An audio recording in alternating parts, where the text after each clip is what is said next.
Internet, I am Insane Lane, and welcome to Bad Erotica Book Club. How is everyone's Catterday? Are all your kitties in the room? I'm still kittenless. And the litter box I ordered, I think, is stuck on the far side of the Strait of Hormuz right now because it's over a week overdue, and the company I ordered it from is claiming they're not responsible for refunds when stuff doesn't make it. So we'll see about that. Hello, Sathale. Good to see ya. I am working on sourcing a new litter box because I want a kitty. A little fuzzy void kitty that grows up into a sleek, fluffy void kitty. I already know what I'm going to name her. Yes, it's going to be a girl. Hopefully a very cuddly kitty. I haven't had a cuddly fur ball in so long. Had one when I was just go to the local pet shop. Yeah. Just thinking about that. There used to be this one called Ruffins. I don't know if they're still there anymore. I bought all my pets from there for years and years and years. So it'd be really cool to go see if they're still there. Other than that, I think the only one I know is PetSmart, and they don't usually have puppies or kittens. But finding the kitten's the easy part. I just need a litter box and a food bowl. I still need to get a kitten food bowl. Keep forgetting to do that. Because, you can always just use dishes, but having a dedicated kitty food bowl is probably a good idea long term. That and figuring out how I'm going to feed the kitten without Bo stealing all the kitten food, because he gonna. And the kitten's too little to climb up on the table yet. Once it gets a little bigger, it will be eating off a table that Bo can't jump on. But, well, it's a teeny tiny kitten, he may have to have some crate time while the kitten has its food. But he thought he was totally in luck today because I dropped one of the ducks and I couldn't find it. And it wasn't until about 3 minutes later when I see Bo crouched down, fast belly crawling, going straight for the duck. He knew exactly where it was. He almost had it in his mouth when I caught him. Now he's sulking because I took it away from him. Because, of course, I broke the rules. It landed on the floor, and therefore it's his. Also, he was trying to steal it, and I should have let him. Typical puppy logic.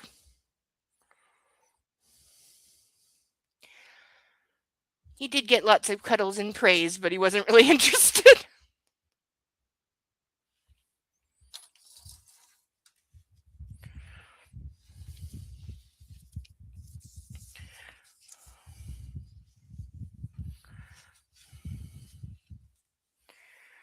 See, last week, what happened in our illustrious tale? It's basically at this point just become a straight retelling of 50 Shades, but what if Anastasia saw Gray for the monster that he was and left him? And what if Jose was exactly like Gray, just with tattoos, and she left him for him? It's that. It's the how it should have ended by somebody else, which is fine. A lot of good stories can be written that way, but this is not one of them. We don't know what happened to the dog, by the way, because she definitely had the dog when she ran, but we read 4 chapters last week and there was not one mention of the dog, which we know he only gave her the dog. At this point, I'm saying he only gave her the dog because it has a tracking chip in it, so he can track her with the dog in case she ditches her phone, which she frequently does.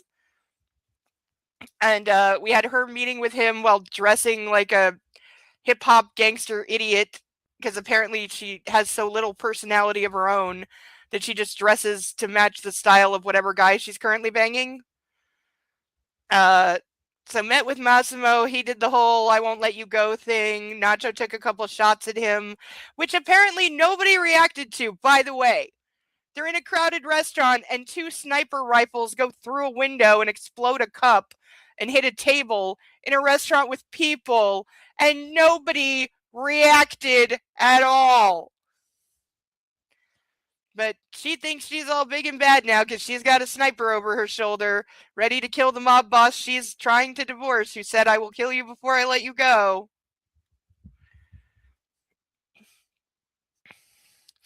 Oh, yeah, and then they both went to a shooting range, and she took off her ear protection to look more professional. Because apparently professional assassins enjoy being deaf, and she's that stupid.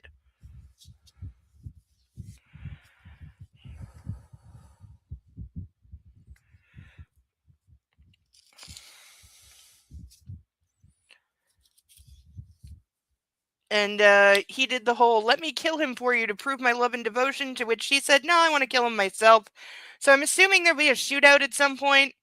She assumes she's still going to her best friend's wedding. There is a version of this bouncing around in my head where somebody kills Massimo, whether it's her or Nacho or whatever. Somehow Massimo gets dead. Dominic becomes the head of the Sicilian family because he's next in line. He marries Olga, and then because Olga and Laura are best friends, the Sicilian family and the Spaniard family mafias decide to declare peace because their women are connected or some bullshit like that, and happily ever after. There's also like versions where everybody dies, we go full Shakespeare. There's a version where she finds out she's pregnant, thinks it's Massimo's, and goes back to him, and he kills Nacho, or Nacho kills himself. I don't know. It goes both ways in my head. There's a lot of stupid endings that are possible. But we don't have much book left. We've only got probably 2 weeks, 2, maybe 3 weeks worth of book, and then we are going to read some of the Delta of Venus erotica from the 40s, because I'm really looking forward to that. But for now, all rise for our national anthem, please. If you're still struggling with consent, just imagine instead of initiating sex, you're making them a cup of tea. You say, hey, would you like a cup of tea? And they go, oh my God, I would love a cup of tea, thank you. Then you know they want a cup of tea. If you say, hey, would you like a cup of tea? And they're like, I'm not really sure. Then you can make them a cup of tea, or not, but be aware that they might not drink it. And if they don't drink it, then, and this is the important bit, don't make them drink it. Just because you made it doesn't mean you're entitled to watch them drink it. And if they say, no thank you, then don't make them tea. At all. Just don't make them tea. Don't make them drink tea. Don't get annoyed at them for not wanting tea. They just don't want tea, okay? They might say, yes, please, that's kind of you. And then when the tea arrives, they actually don't want the tea at all. Sure, that's kind of annoying as you've gone to all the effort of making the tea, but they remain under no obligation to drink the tea. They did want tea, now they don't. Some people change their mind in the time it takes to boil the kettle, brew the tea, and add the milk. And it's okay for people to change their mind, and you are still not entitled to watch them drink it. And if they are unconscious, don't make them tea. Unconscious people don't want tea, and they can't answer the question, do you want tea? Because they're unconscious. Okay, maybe they were conscious when you asked them if they wanted tea, and they said yes, but in the time it took you to boil the kettle or brew the tea and add the milk, they are now unconscious. You should just put the tea down, make sure the unconscious person is safe, and this is the important part again, don't make them drink the tea. They said yes then, sure, but unconscious people don't want tea. If someone said yes to tea, started drinking it, and then passed out before they'd finished it, don't keep on pouring it down their throat. Take the tea away. Make sure they are safe, because unconscious people don't want tea. Trust me on this. If someone said yes to tea around your house last Saturday, that doesn't mean they want you to make them tea all the time. They don't want you to come around to their place unexpectedly and make them tea and force them to drink it, going, but you wanted tea last week, or to wake up to find you pouring tea down their throat, going, but you wanted tea last night. If you can understand how completely ludicrous it is to force people to have tea when they don't want tea, and you are able to understand when people don't want tea, then how hard is it to understand when it comes to sex? Whether it's tea or sex, consent is everything. And on that note, I'm going to make myself a cup of tea.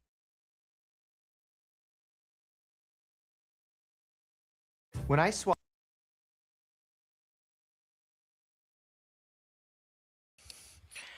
Freaking auto. YouTube really gotta stop that. Or at least stop turning it back on when I told it to turn off. Sorry, I have static cling here and I have to fix it. Hi, Link.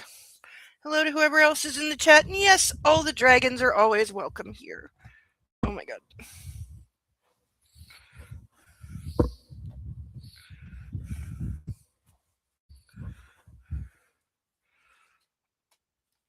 See, this is when summer storms come in and make your hair all silky clingy, and then it gets bigger, and then there's nothing you can do with it, and it makes you want to shave your head.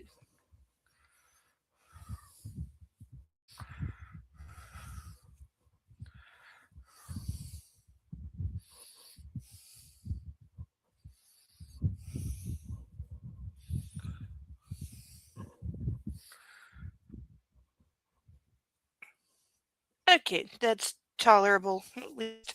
I hope.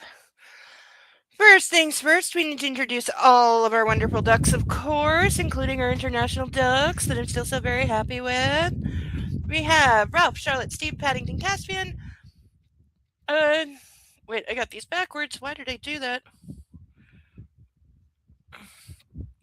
Inspector Clouseau, Jumbo, Sally, Bill, Xavier, Eloise, Pongo, Mitch, Sansu, Bob with two B's, Sasha Bartholomew, Alex, Chuckles, Melman, Naruto, Jeremy DeWitt, Cinemark, Alan Tudyk, Jeeves, Playboy, Jethro, Gilbert, Vixen, Dennis, Rosie, Susie, House, Wolfie, Russell, Mark, Glacial, Cicero, Phoebe, Halliwell, John Glenn, Lil Chickadoo, Captain Blaze, Ferguson, Libby Doe, Ocean's Gate 7, Dinglehopper, Madison, Leonard, Jack, Jacquard, Lulu, Marty, Akasha, Dr. Breadside Manor, Autolycus, Deja, that is the duck that escaped that Bo tried to eat. It was this one. It was Deja. Insidious, Cleopatra, Extra Crispy, Ralph, Wisp, Debbie, and Kate. So those are our wonderful, wonderful ducks. If you would like to add a duck to our pantheon, it's very easy. Link should be in the top of the chat. For $10, you can sponsor a random duck that I will draw out of this bag. They've never been out of this bag, and they would love to join their friends on the pantheon. There are indeed some very cool ducks in here. Or if you would like something a little more customized, we have our painted ducks currently consisting of Evil Knievel Duck, A Christmas Story Duck, Rooster Duck, and Yoshi Duck, star of a hit movie now in theaters. No relation to this channel. If you have an idea for a painted duck, please leave it in the comments, and I will do my very best for you. Or leave it in the Discord. So that is one way you can help a girl out. The other way is, well, one of the other ways is with his handcuffs, which I am very happy to wear at any time for $25 for half the session or $50 for the whole session. There is a key. In this case, there's another key on a string around my monitor because we practice safety here, which means always having a key within reach. And since this one can be dropped, taken, there is another key on a string because we practice safety here.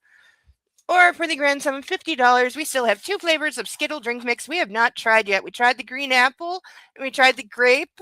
I love the grape. We have not yet tried, excuse me, we've not yet tried the orange or the strawberry. Those remain unknown. But there's lots of them left, so we have that. I have water. I will find something to stir it with. So we have Skittles for that. If anyone would like to find out what those taste like or what color they are, because one thing they definitely did was pack a lot of color into those. I mean, a lot of color. It's a little bit scary, and I'm not sure how comfortable I would feel feeding that to children. You know, maybe for a birthday party.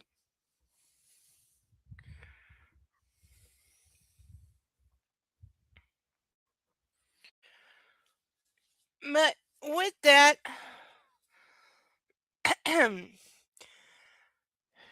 we are we actually at the start of a chapter? Did we actually end at the start of a chapter? I don't remember. Wow. It really smells like burnt now. I mean, I think we've here. Let's do a little brief refresh. How many times we have burned this book? Ooh, that was a good one.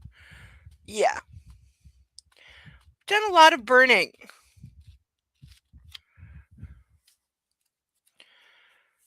Okay, so I think we did. I think, yeah, because I went to the shootout and then we ended. Are we going to find out the fate of the dog this week? Because last week there was no mention of the dog. And we know she took the dog when she ran. So where is the dog? You know? Did the book forget about the dog? Is something awful going to happen to the dog?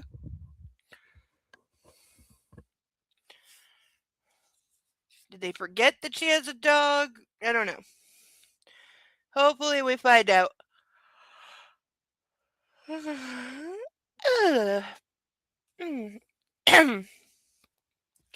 Chapter 15. I woke up with a headache, but it wasn't caused by it wasn't caused by a hangover, but rather by the emotional overload I experienced the night before. Oh yeah, they also name dropped 50 Shades and tried to ruin one of my sex songs. I maintain that it's a good song to fuck to, and I'm not letting this stupid book or the fact that it's in 50 Shades ruin it. There was a dog, Deacon, yeah. When she came back to him after he raped her and she ran away for like 10 days, as part of his I'm sorry, I'll never do it again, he got her a dog and then almost immediately tried to do it again, so she ran and took the dog. But I'm convinced the only reason that he gave her the dog is because the dog has a tracker in it, because she's left her phone before, and this time she left her phone and her clothes, which we did confirm had trackers sewn into all her clothes. Um, so he knew that she would never leave the dog, is my theory. So he'd always be able to track her even if she was trying to hide from him, because she'd always have the dog.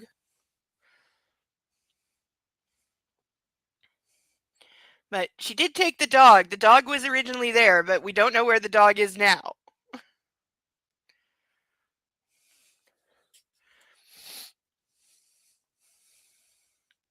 Yeah, I think Cerebellum's correct. She initially said she was going to name it Givenchy and then changed it to Prada because, yeah, that's the only thing she could possibly think to name a cute, fluffy little dog.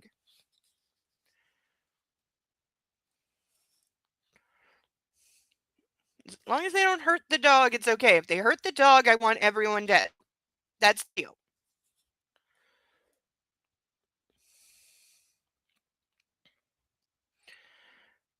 I took a look around, realizing I had slept alone. Here we go, I muttered, grabbing a bottle of water from the nightstand. I could finally see the entire room now in daylight. It was furnished in a modern style. A lot of rectangular shapes, mirrors, and dozens of photos. Glass mixed in with wood, metal, leather, and stone. So it's everything? That sounds like it doesn't have much of a style. A huge window made of a single pane of glass overlooked the ocean and the gorgeous steep cliff. Two large gray sofas stood facing the window, as if the landscape outside were meant to be a substitute for television. I got up and walked closer to take in the breathtaking view, and my breath was taken away indeed. Down in the garden stood Nacho, with a toddler in his arms. He hugged the child and played with it, and he wore only his loose, tattered jeans and nothing else. Laying on a sunbed, he allowed Pablo to climb his torso and reach from his ears to his nose, putting his little hands into Nacho's mouth. Okay, don't let little kids do that. They're dirty. Jesus, I breathed, leaning against the window frame. Do we know whose kid this is? Nacho was so beautiful. He was perfect. And the sight of him with the child melted my heart. Really, there's a cute little baby kid there, and you're looking at your man like, no. Making me want the man even more. I thought about last night's events, putting my forehead to the cold glass. I'd been so stupid. I always am when I drink. When the alcohol had evaporated, everything looked different. I felt embarrassed. Why do I always kick up a fuss when the only thing he wants is for me to be safe? What did she say to him? I don't know. I know she like tried to push him away. She's done that a couple times, but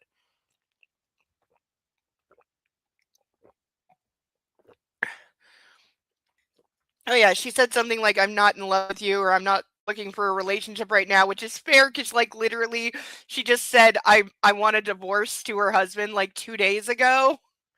So, kind of fair, but he was like, no. So he laid on like heavy seduction and he played the song and she was like, oh my God, I'm so in love with him now. Ugh.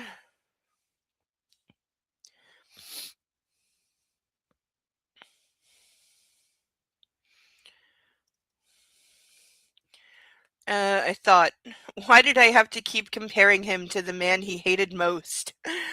I took a super fast shower and put on Nacho's t-shirt before sprinting downstairs. I passed the door to the garden and slid on a pair of shades that I had found on the table in the hallway. The Canarian didn't see me. He was sitting with his back to the door, but as soon as I went out, he turned his head and looked straight at me. I slowed down and walked towards him, dropping my head in remorse. Is she completely bottomless in front of a toddler right now? Because all she said she put on was a t-shirt. I can feel you, he said, then got up from the sunbed and kissed my forehead. Meet Pablo, the kid who turned my world upside down. Is it his kid? Did we know he had a kid?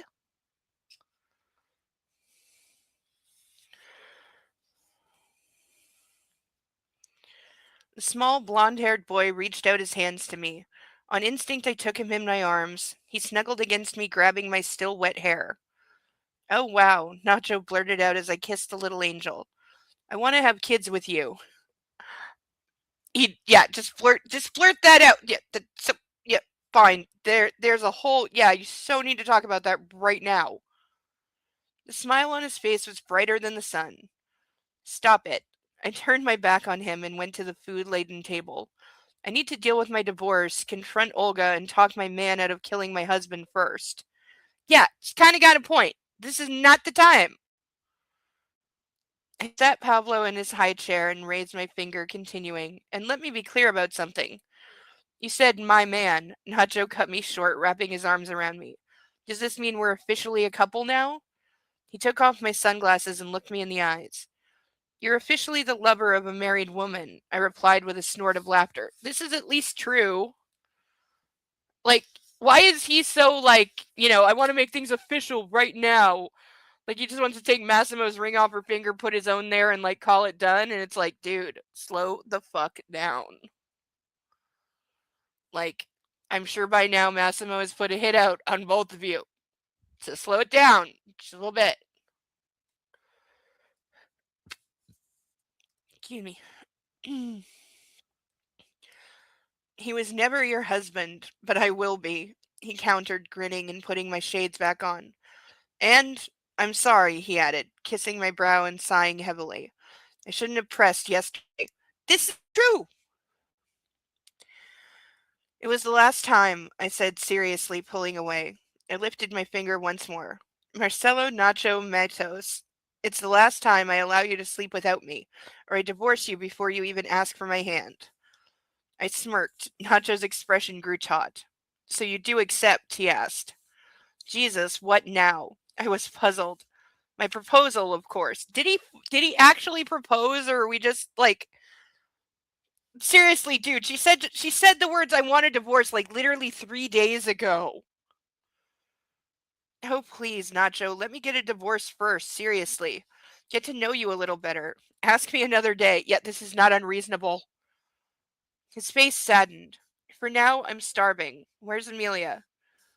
You don't want to be with me, he asked. Dude, for real! I'd just be like, okay, I'm so done with this. That's not what I'm saying. But you want me to agree to marry you, and I'm not even, divorced from somebody else who is actively going to try to kill us both. Just slow the fuck down. And why is, I get that Jacob and Jose, who are the same character in Twilight and 50 Shades respectively, were both whiny, pathetic simps for Bella and Anastasia. They were both the most pathetic guys ever, and they both basically did the begging the girl to choose them thing, why don't you want me, please love me, blah blah blah. They both committed sexual assault on the girl. People forget in Twilight that Jacob did that, but he did, and it's the one bad moment of Mustache Dad, who is the best part of those movies, but it's his one bad moment. And yeah, Jose obviously in 50 Shades. Why is everyone in love with her? It's like Bella in Twilight. She's annoying AF, but all the guys are tripping over themselves for her. Yeah. Main character status. That's what it is. She got main girl energy going on and nothing else. Ugh. You know what she reminds me of, as out of many characters in this book, trying to make fetch happen from Mean Girls. This entire series is trying to make fetch happen. Oh, I have seen that movie twice under protest.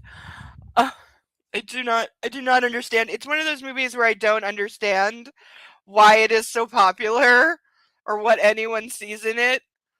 It's up there with Napoleon Dynamite, which I thought was one of the most boring, stupidest movies ever, and I have no interest in ever seeing it again. Same goes for Mean Girls. I don't get it. It's one of those movies I don't get. I don't get why it's popular. I don't get why everybody quotes it. I don't get what's so like I I guess relatable about it. I don't get. Yeah, because it's a movie about being social and social norms and patterns, etc., which is why I don't understand any of it. But I still know probably half a dozen quotes from it. Like I know the references. Like that's where like the plastics comes from.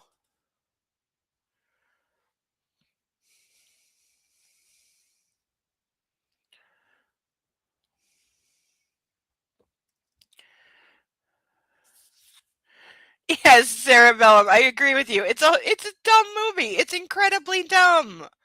I don't even understand what the fuck the point of it is. And teenagers when I was a teenager went crazy for it, and it was like, why? This is just boring and dumb, and it like no. Why did anybody watch this? Why did they make this?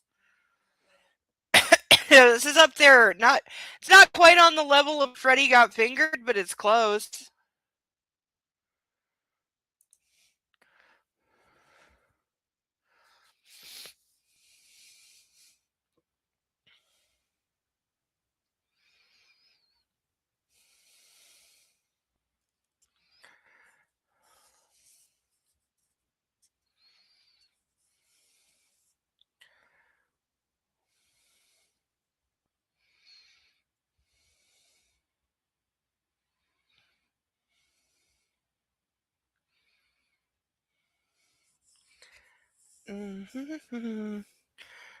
Listen up, you tattooed brat. I want to get to know you, fall in love with you, and then see what happens. Is that okay? I was getting annoyed now, but only slightly. I'm more than slightly annoyed. I already know you're in love with me, Nacho declared, and his customary grin returned to his face. And by the way, you look mega sexy in my t-shirt. I want you to only wear my things from now on. Yeah, well then you better buy some Prada t-shirts. He smooched the top of my head, slid his hands down the sleeves of the t-shirt, and cupped my breasts. Okay, there's a toddler, like, running around somewhere, dude. You're touching her tits in front of my son? Okay, so it's his sister's kid. Amelia's voice shot through the air like a whip crack. Nacho withdrew his hands and popped them on the headrest of my chair. Poor Pablo, she said with a chuckle. And poor Pablo's mom. Nobody touches her tits anymore. Dude, did you just say that to your sister? She sent her brother a provocative glance, and Nacho waggled his finger at her. Okay, somebody was watching too much Game of Thrones when they wrote that line. Don't you push me, he growled. Astonishingly, he seemed serious. Go play with the kid or something, but don't even dare look at a man or I'll have to kill him. Yeah, I think he killed her last husband, so.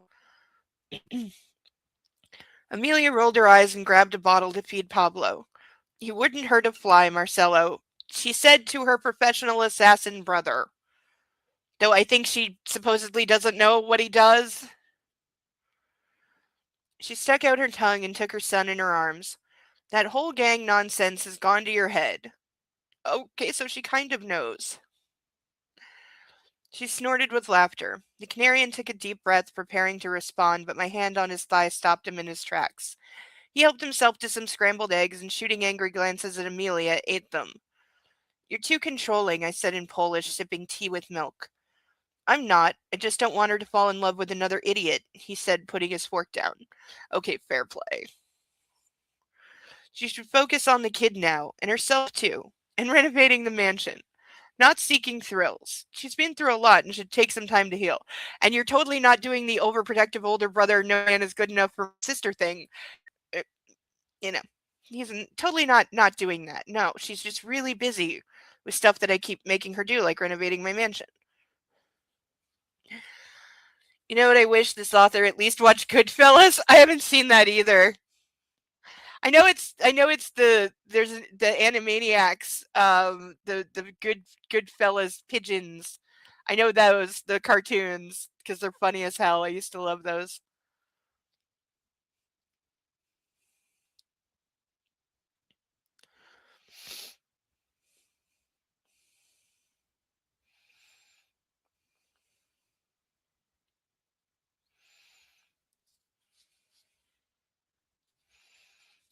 Yeah, we should put it on movie night. And the Godfather movies. I haven't seen those either.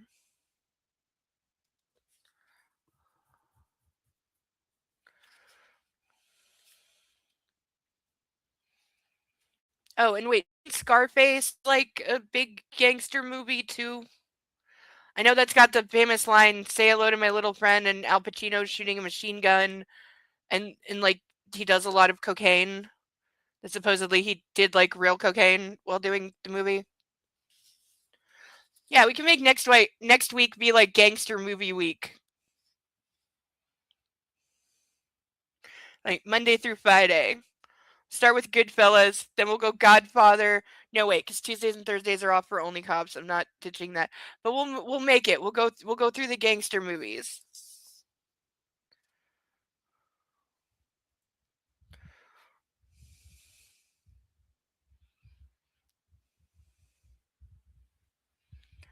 Lost my place.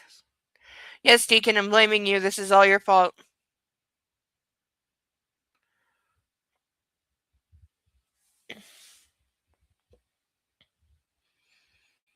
Uh, you're so sexy when you're domineering like that. She said after telling her soon-to-be ex that was one of the things she's running away from. I bit my lips and leaned in closer. I'd like to blow you right now, slide under the table and suck you off. My hand on his thigh tightened its grip. His dick jerked awake, lifting the fabric of his pants. It always makes me laugh when they describe the penis as being like another character. Oh. You're being indecent, Laura, said the guy who just had his hands on her tits. No, she is wearing no bottoms. We have a tight schedule today, so stop thinking about that. Heat up. I can see that something else is tight today. I grinned and clasped my hand around the tip of his erect cock. That's not too far at all. You're doing it again. And speaking Polish so I couldn't understand. Amelia rolled her eyes. Bunch of perverts. I'm super hungover and my libido is off the charts, so enough. Nacho slammed his fist on the table.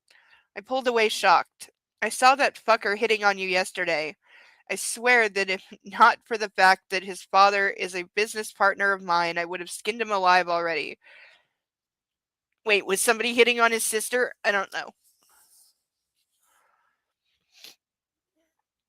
You're a bit irritable today, aren't you?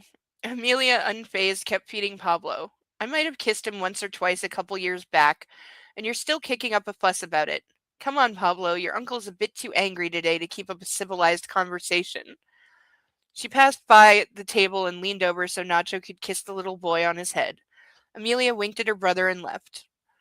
I don't like it when you're like that, I said, turning to Nacho.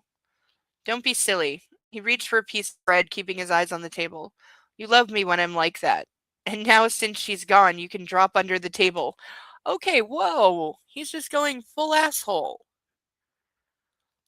Like, dude, she just said she doesn't like it when you get violent and controlling like that because that's, again, one of the things she's running away from. And yes, she said, she wants him to be rough in bed with the sexy time. But yeah, why is he suddenly turning into Massimo? Because he is.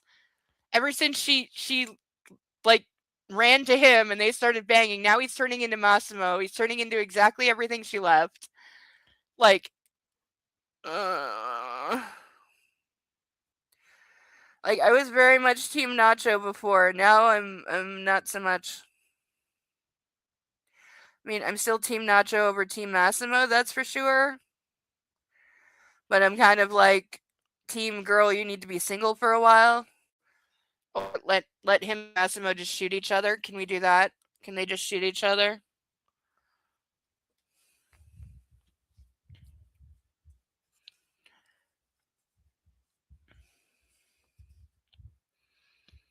We are almost done with this book. Yeah. We have this much book left.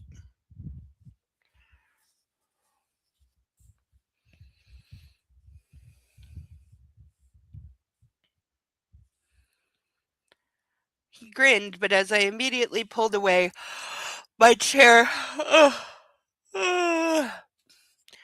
He grinned, but as I immediately pulled away my chair and did as he had told me, the grin faded. You're going to do this as I'm eating? He asked, surprised, as I unzipped his pants. Well, dude, you could stop eating for a minute. Why not? I'll keep it quick, I replied, sliding his manhood into my mouth. Okay, so she is just ready to get on her knees at any time, and that's not supposed to be disgusting. I'm trying very hard to remember. And I did, though a staff member nearly interrupted us twice. I was lucky that Nacho, when required, could sit perfectly still and focus on more than one thing at a time. The staff member hadn't even passed through the door when the Canarian shooed him away. He finished his scrambled eggs stiffly, and when he did that, I told him, I told him to at least have some juice. He choked on it a couple times, but we happily reached the end. After I was done, I sat back in my chair to finish my breakfast. You're impossible, Nacho sighed with his eyes closed, throwing his head back. What are we going to do today? I asked as if nothing had happened. Fuck, he replied without a moment's pause. Excuse me? We're going to Tide? Tilde? No, there's no L. T-E-I-D-E. How do I say that? He laughed and put on his shades. And then we're going to fuck. Now I have to deal with the thing. You call Olga and ask her if she spoke to Dominic. Nacho put his hands on the edge of the table and pulled away with his chair to get up. That's when the employee who had tried interrupting us before appeared in the doorway again. He walked closer, hearing no complaint this time. There was a large package in his hands. Nacho looked at him, and the man said a few words in Spanish, handing over the box.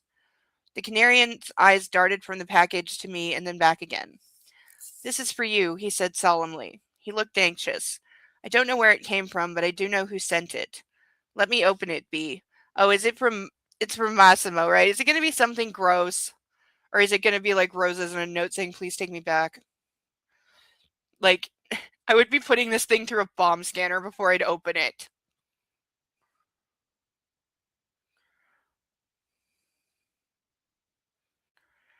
Let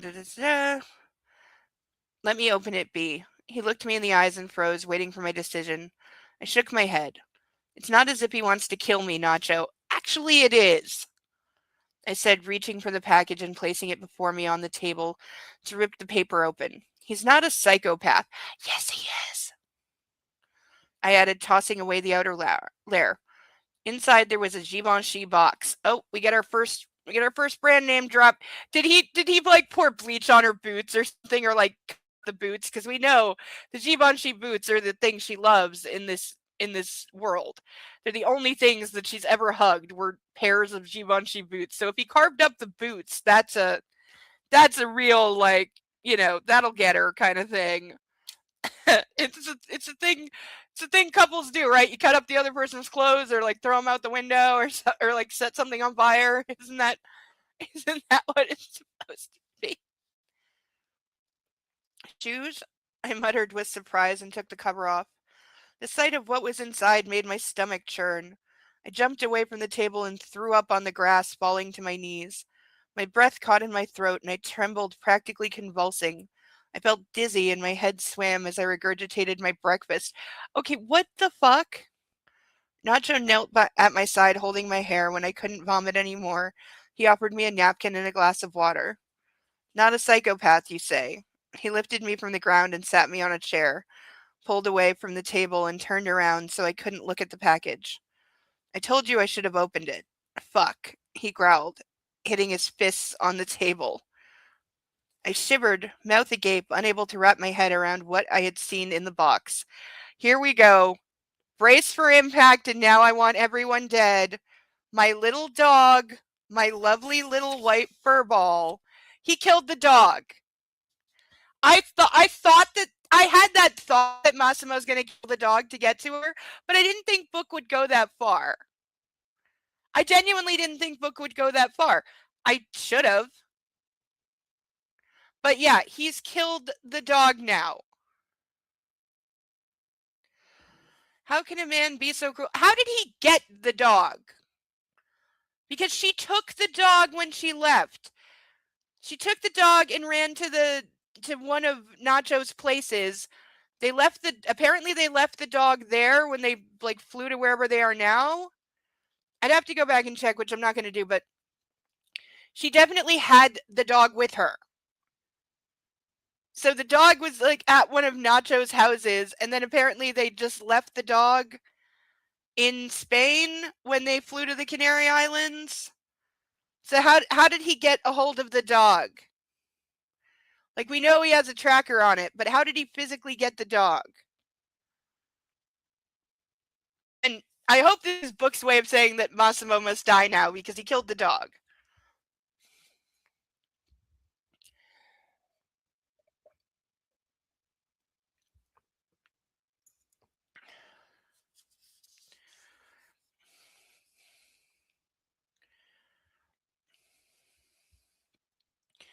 How can a man be so cruel? How can anyone treat a defenseless animal like that? My eyes teared up. I heard Nacho ripping more paper. I glanced his way, unsure of what I was going to see. There was a letter in his hand. God damn it, he hissed through clenched teeth and crumpled it. I reached out for it. For a moment he just looked at me, finally sticking the paper into my outstretched hand. You did the same to me, I read. That short text and the massacred body in the box made me puke all over again. Laura, Nacho's strong hands lifted me from the ground. I'll take you to the bedroom and call a doctor.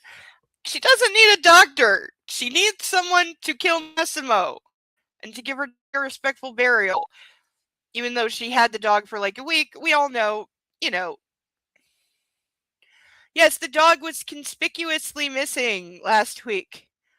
He has money. Yeah, Sarah's right. It's money. And he knew where it was. How did she meet so many potential serial killers? Just lucky that way. But yeah, the dog being conspicuously missing is why I entirely thought they're setting up for the death of the dog.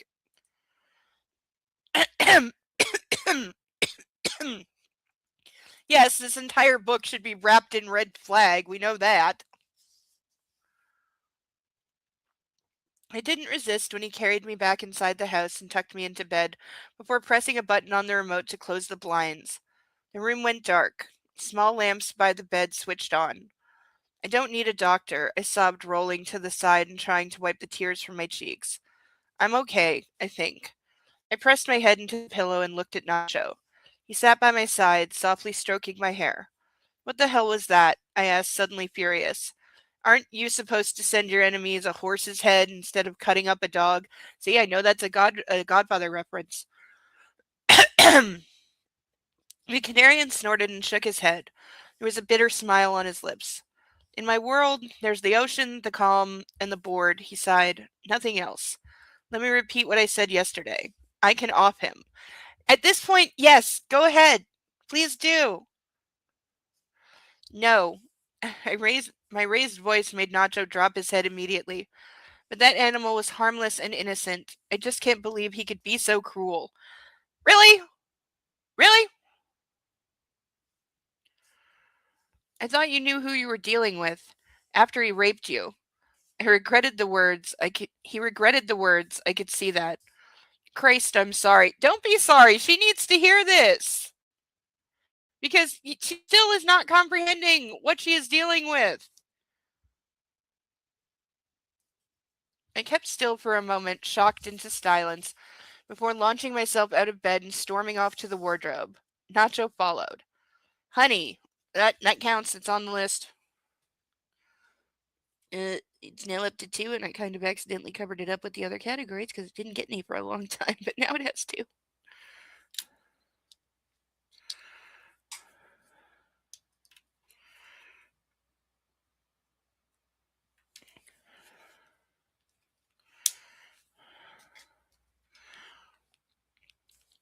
Yeah. Here we go. He tried, but I raised my hand to shut him up. Laura, he stammered as I put on shorts and a t-shirt. Wait a minute, girl. He grabbed me by the shoulders, but I jerked away. Get the fuck away from me, I growled. Period after each word, because let's copy that from 50 Shades, because, yeah, let's.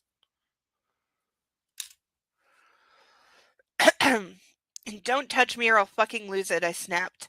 Why the fuck did I even tell you about what happened? I couldn't stop myself now. I couldn't believe he'd brought this up. You'll keep talking about it now. Thanks, Nacho. Okay, she's going off on him for reminding her that her current husband is a rapist. I don't think so.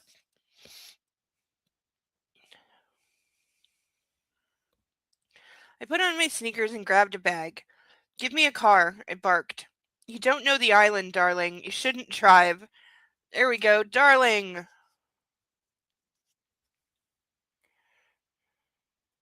I mean, she shouldn't drive anyway, from what we've been told, but. Give me the goddamn fucking keys, shrieked. Nacho took a deep breath and gritted his teeth. He went to the door and I followed, putting on sunglasses. A moment later, we were in the garage, which was filled with various cars. Nacho keyed in a code on the cabinet and a glance at me. Big or small one, he asked. I don't care, I growled, stomping my feet impatiently. All right, come on. I'll set your GPS so you can find the house later. He took a set of car keys and headed deeper into the expansive garage, finally opening the door to an enormous black Cadillac Escalade. Okay, that I know is a nice car. Home 1 will be the apartment. Home 2 is the mansion. Need anything else? Nacho's face was impassive. My fury was slowly turning into despair. What was I thinking? Maybe that he'd try to control me and stop me, keeping me in the house by force? Or that he'd just fuck my brains out so I could forget the last 30 minutes? But if I didn't know what I wanted myself, how could he? Well, I mean, that's what the guy you're leaving would do.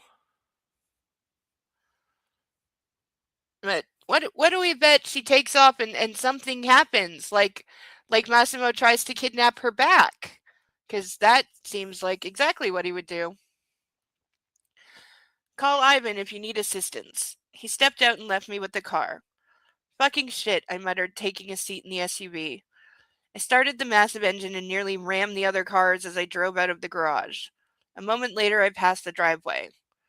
It was a strange feeling knowing that nobody was following me, protecting me, or keeping their eye on me. I wasn't feeling threatened, but the image that had been haunting me since breakfast was still in the back of my head. I drove up, following the signs to Tild, whatever this place I can't pronounce is. I needed to be alone now, and the volcano seemed like a perfect spot for that. Oh, apparently it's a volcano. Okay, cool. The drive took a little more than half an hour, but finally I pierced the clouds and found myself a parking spot with a view of the snowy summit. The air was crisp and clear, and the view itself breathtaking. An empty, stony wasteland covered in tufts of snow and a gigantic crater in the middle of the island. I leaned back in the driver's seat and dialed Olga. Do you have any fucking idea what Massimo did? I exclaimed the moment she picked up. You're on speaker. Dominic is here. Good. Can you tell that psycho brother of yours to stop? Silence. I closed my eyes. They were watering all over again. He sent me a dismembered dog in a shoebox. God damn it, Dominic muttered, and Olga cried out. I can't control him, Laura. I don't even know where he is. He left and vanished. I need Olga now, Dominic. Oh, yeah, sure. Just let her put her life at risk. She's supposed to be getting married in what, like a week? Yeah, sure. Just ask her to once again put herself in danger for you because you need your best friend, even though you never listen to her and she doesn't seem to actually help anything. Another silence followed. What happened today? Jesus, everything that's happened in the last couple days. I need Olga here or I'll go mad. I started sobbing uncontrollably. Do you know what you're asking for? Dominic asked softly. Yeah, see, girl, you're still not. Like, she's still just being a selfish, spoiled brat. Like, you caused this situation. I'm not saying she shouldn't have left, but you caused this situation. You need to fucking get in reality and realize what it is. Like, that's been the problem the whole time, is that she has just refused to accept the reality of her own situation that she keeps creating. You know, now you want your friend to, like, literally very seriously risk her life and her fiance's, like, just to come and see you because you feel bad about the choices you made and where you've put yourself.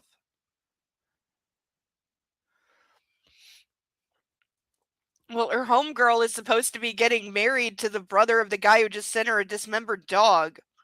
So there's kind of issues. You could practically see his expression. If Massimo discovers I've allowed it, he'll fly off the handle. The fuck do I care? Olga snapped suddenly. My friend needs me, Dominic, so I'm going. Be happy I even asked for your opinion. But your brother? I couldn't fucking care less. I pictured her flailing her arms in Dominic's face. Do I even have a say in this? The Sicilian sighed heavily. I'll get her on the plane tomorrow. So tell your... He paused, cleared his throat. Tell Marcello our plane is going to land on Tenerife. Just remember, Laura, she already has a fiancé and doesn't need another adventure. Oh, in case Nacho has a brother, don't steal my fiancé. Olga's laughter drowned him out. I heard her kissing him. Right then, bitch, off I go to fuck my future husband. I see he needs to hump any stupid ideas out of his head. They both said bye and hung up. Yeah, because all they do is fuck, apparently. His anger dissolved. My anger dissolved, and in its place came sadness. I had had my first real argument with Nacho. Or, to stick to the truth, I'd thrown a temper tantrum. It was entirely one-sided. I dialed his number and put the phone to my ear. He wasn't picking up. Was he mad at me? I started the engine, selected Home 2, and accelerated. I parked by the mansion and went inside in search of Nacho. The house was big and labyrinthian, so it took me no time to get lost. I called Amelia. A short chat yielded some valuable information as to the topography of the building. 5 minutes later, I was saved. Where is your brother? I asked Amelia as she led me down a corridor. You had an argument, she sighed, rolling her eyes. That's what I thought when he stomped around the house cursing, and you were nowhere to be seen. I think he might be at the beach house. I halted. A series of wonderful memories flitted through my head. The moments we had spent on the beach were the main reasons I had decided to come to Tenerife again. Alright. Got some burning to do. Far enough away that it shouldn't burn anything I haven't read yet. I hope. This is not always the case. But first things first, we have honey. So 3, 2, 1. And a little further down, we have darling. Ain't it just? That went good.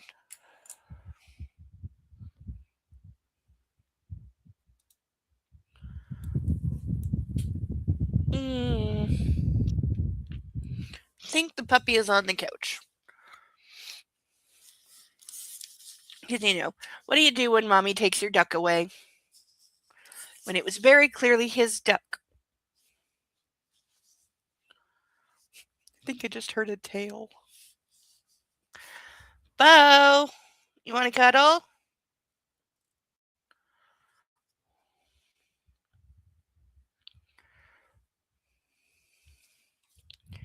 Nah, I think he's sleeping. We'll see if I can grab him later.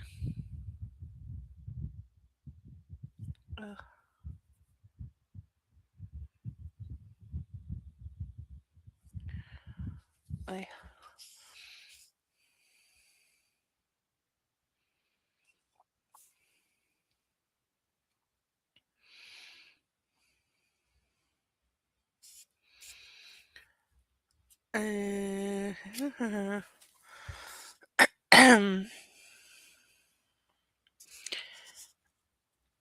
Can you set it in my GPS? I asked, biting my lip. Sure thing. 10 minutes later, I was driving away from the Matos residence again, this time downslope. The GPS said the trip would take more than an hour. I had ample time for thinking and planning what I intended to say and do when I met Nacho. Regrettably, nothing came to mind. Was I supposed to apologize? For what? Truth be told, I had more reason to keep being angry at him. But at the same time, I lost the confrontation by running away. As always. That was my coping mechanism. I shouldn't have burned it quite so much.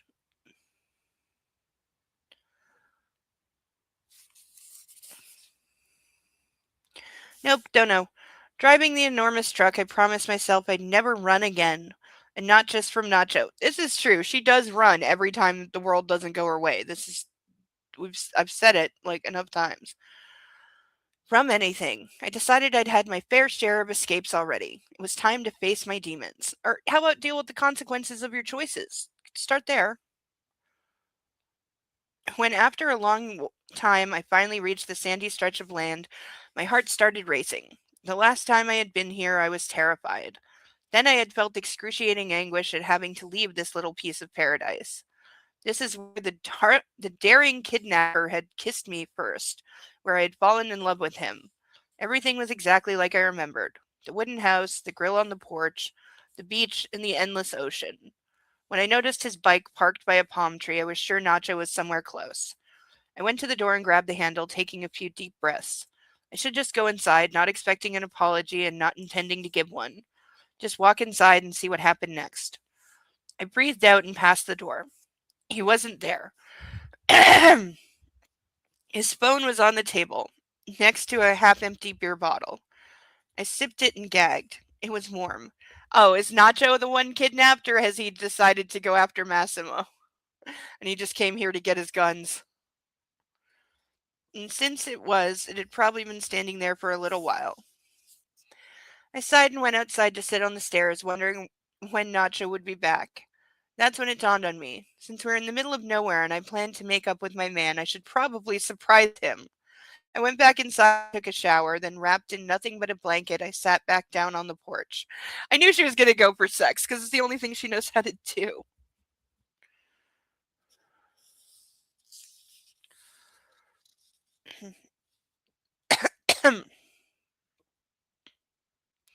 What are the W.I. something Brooks books, Deacon?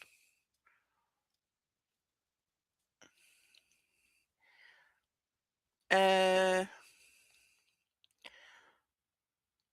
leaned my head against the railing and watched the sea. The waves were big today. Was Nacho all right? He was an expert surfer, and it wasn't like he suddenly decided to get drowned just to spite me. I shook my head and waited. Minutes passed. Then hours. I fell asleep.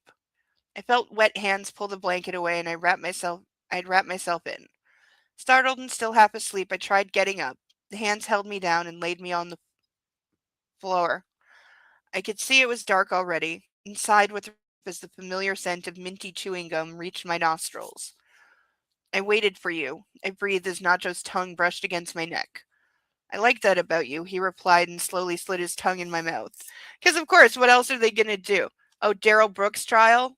Oh, yeah. Thank you, Link.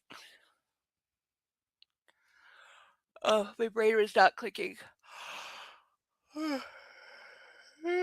Ugh. Probably because I need food.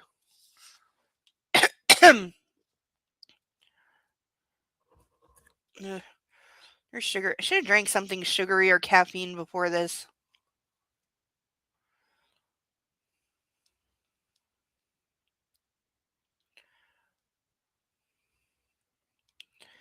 I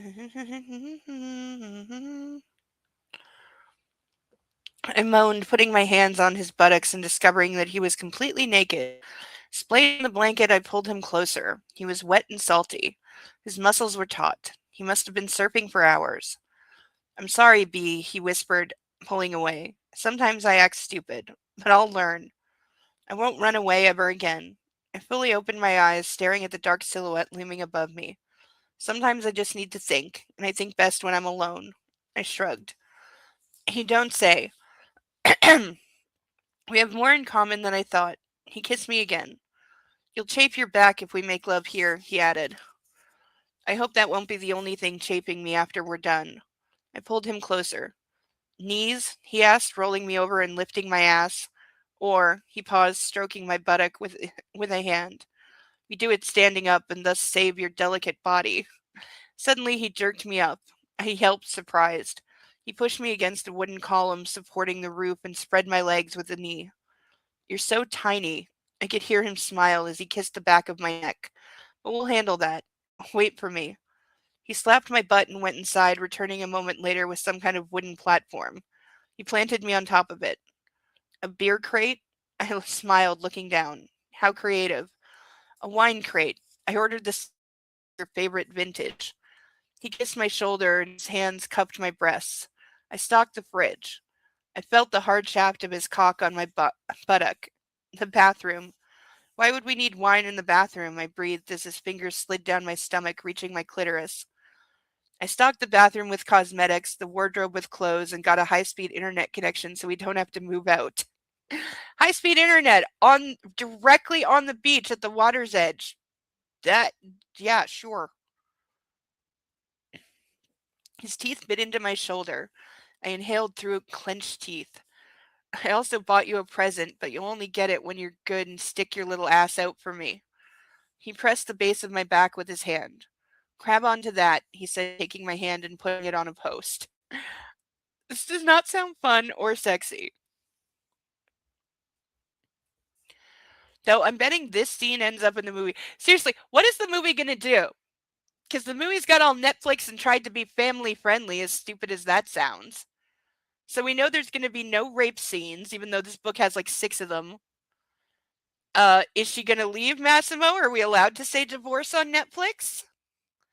Is she going to cheat with Nacho? I promise you there will be no mention of drugs, alcohol, rape, birth control. That definitely won't be there. They're not going to show a dismembered dog in a shoebox. I can promise you that. Starlink? What is that?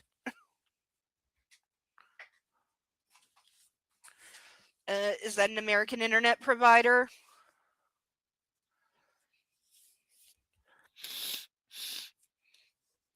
Wait, isn't that like one of Elon Musk's companies? He was in China this week with his kid.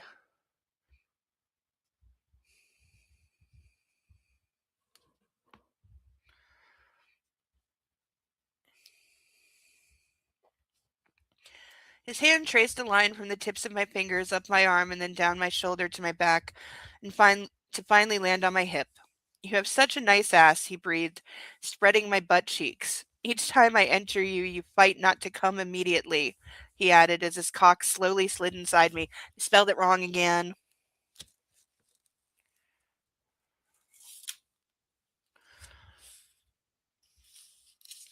Satellite internet. And it is Elon Musk's company, so ew. Yes. Yes, all of the ew. Yes, all of it. I'm gonna watch it and not spoil any of it, of course. I'll be skipping through a lot. Deacon, why? We're gonna watch it together when we get to the end of the book. Of course we are. It's the last one. I have to see how bad it goes. And how much they changed. Because the problem is they already changed the second one so goddamn much from the book that they're not even close to starting in the same places. So the third one has to just almost completely be like its own thing. Like, it's not possible that it's really going to follow this book because it doesn't have the same previous plot points. So we don't know. Oh, I thought we had a duck, but we don't. Say hi to your mom for us, Deacon. Just don't tell her what we're doing. Oh.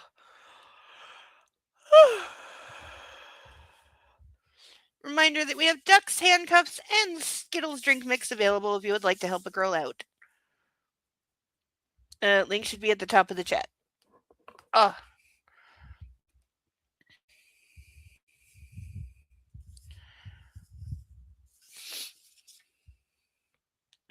Nacho moaned and tightened his grip on my hips. My hand closed on the wooden post. The slow movements of his hips and the depth he reached inside made me swoon. He picked up the pace and I squirmed, crying out with each thrust. His strong hands kept me up, clasping harder with each second. After a while, Nacho started pumping so fast the lovemaking quickly turned into a rough buck. Passionate grunts carrying from our throats drowned out the sound of the waves splashing on the beach. The clapping of our hips ripped through the air. Nacho was very domineering. At the same time, he was tender and loving, careful and composed. I couldn't keep the orgasm at bay anymore. I need to see you, he gasped out when I was only seconds from what I had been waiting for. He grabbed me, lifted me in the air, carried me inside the living room, illuminated with a pale light. All the while she's impaled, like, anally. There's no way. Like, how strong would this guy have to be and how much would that hurt? He put me down on the couch by the fireplace and knelt behind me, pulling me closer and sliding inside me again. Okay, so I guess he did pull out, but they just forgot to write that. His right hand clasped around the back of my neck, and the left landed on my hip. His eyes were focused on my face. He went back to fucking. He's still behind her. How is he seeing her? He's still behind her, and she's like, her face is into a couch. How is he see? Oh Jesus! I breathed, pressing my head between two pillows. Yeah, I'm sure he can really see her face now. Harder. I lifted my hips, pushing my ass back and impaling myself on his prick. The orgasm came immediately. I cried out so loud I drowned out all other sound. Nacho leaned over me, pressing his torso to my back, and stifled my scream with his tongue. A moment later, he came too. Our lips joined in a passionate kiss. I don't know how long it lasted, but I lost my breath. When he did pull away, he was still inside me. I tried opening my eyes, though I was semi-conscious with bliss. Sleep now, Bee, he breathed and gently carried me to the bedroom. I like making up with you, I muttered, hanging, hanging from what? I muttered, hanging from him with my arms and legs around his body. But I don't want to argue anymore. Let's think of another reason to make up next time.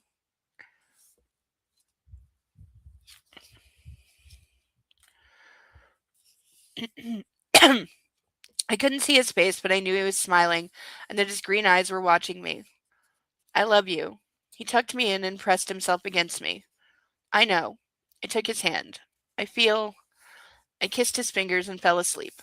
End of chapter. Alright. Stretch break. Oh. That was a fairly short chapter. Okay, yeah, I need sugar or caffeine. I could make tea. It doesn't take very long. There's the one good thing about living here is the hot water comes out of the tap at nearly boiling, so you can pretty much make tea right out of the tap, which is good.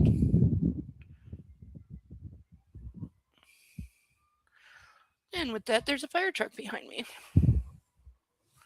They're going to be busy this weekend. I know it's not a holiday in the States, but it's a long weekend here. It's Victoria Day, which is one of the biggest days for fireworks. And I already heard people starting early last night.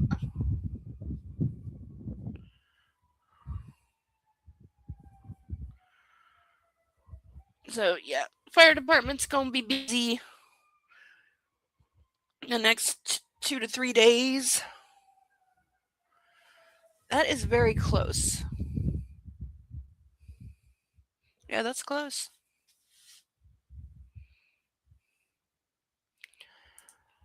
Car accidents, and goodness, a lot of them today have been fatal. Well, big driving weekends, and in the summer, like, there's just more travel in general. So, yeah, those numbers probably do go up. Like, for us, this weekend, next weekend are probably the two biggest travel weekends of the year outside of, like, Christmas.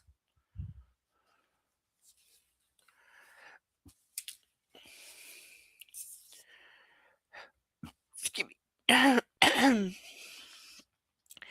Chapter 16. I shifted impatiently from foot to foot, waiting by the car at the VIP terminal. Excuse me. It was sweltering hot outside. I had only shorts, flip-flops, and a skimpy top on, but still I was melting in the heat. A pair of tattooed arms wrapped around me. I rested my head on Nacho's shoulder. We hadn't slept much last night, and he'd taken me to the beach for a surfing lesson in the morning, so I was understandably exhausted. His lips brushed against my cheek, finding my mouth. With my head tilted, I kissed my man passionately, like a teenager in love. "You called me here to watch you drool over that guy?" asked Olga, leaving the terminal. I spun to face her, pulling away from Nacho. Olga looked breathtaking. She wore wide-legged linen trousers, a revealing top of the same color, and pointed stilettos.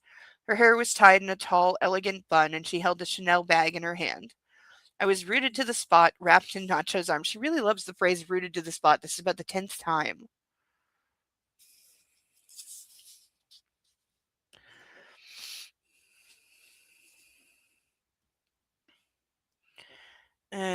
I called you here because we need to talk, I said finally and stepped forward to hug her. Good to see you, I added as she kissed me on the cheek. I'm used to being dragged all over the world by now, so no worries. She released me and reached out a hand to greet the Canarian. Hi there, Marcelo, or Nacho, what should I call you? Whatever you like, he said and pulled her close, smooching her on the cheek. I'm happy to see you here, on my island. Thank you for coming. As if I had a choice, Olga pointed her chin at me. She's the all-time champion of emotional blackmail. Besides, I'm getting married soon and we need to discuss the details. Nacho sighed heavily and opened the door to the car for us. We spent the afternoon together. I wanted Olga to get to know Nacho so she could better understand my decision. We drank wine on the beach, watching him surf, and we had lunch in a gorgeous little bistro in the middle of nowhere. And finally, we drove back to the mansion. Yeah, see this guy that after I dragged you away from Poland and into the mafia world with me because I was lonely, and now you're marrying a mobster entirely because I introduced you to them and got you caught up in this world. But now I've left my mobster husband, leaving you in a position to get killed, and have asked you to come here to meet the other mobster guy that I left the first mobster guy for, and I expect to get your approval for my being a reckless twit. No, none of these men sound attractive at all. That is no, they no. You no, because they're all variations on a theme for one. They're all evil, they're all rapists, they're all like spoiled brats, they're all like incredibly immature. So is she, but that's Casino. If you mean the movie, I don't know what it's about and I've never seen it.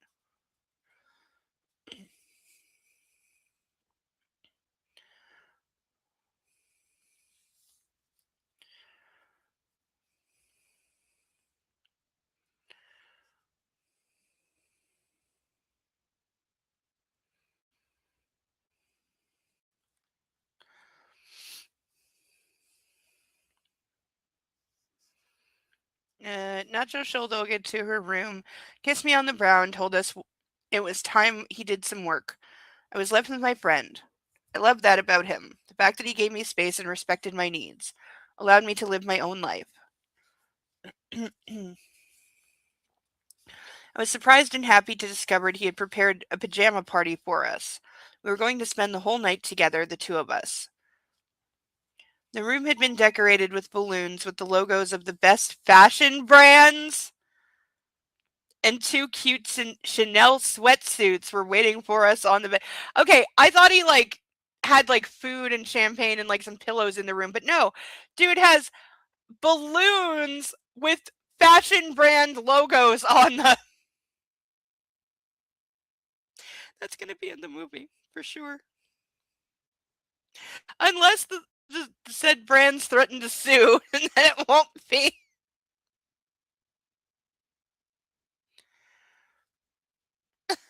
We got them Chanel brand name drop Chanel sweatsuits. Oh my god. Because we have to keep up the fashion no matter what.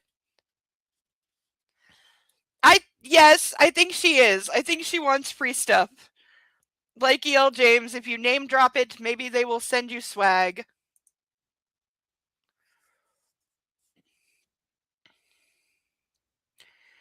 He probably hadn't picked them himself. They were just too nice. Bottles of pink champagne were sticking out from coolers, and the low coffee table bent under snacks. See, I was expecting the champagne and the snacks. Colorful muffins, cotton candy, seafood, tartlets. This looked like a birthday party for a little princess. He had even ordered a jukebox and a karaoke set brought in. And if that wasn't enough, there was a jacuzzi on the terrace adjoining the bedroom, flanked by two massage tables and a call button that would summon masseurs.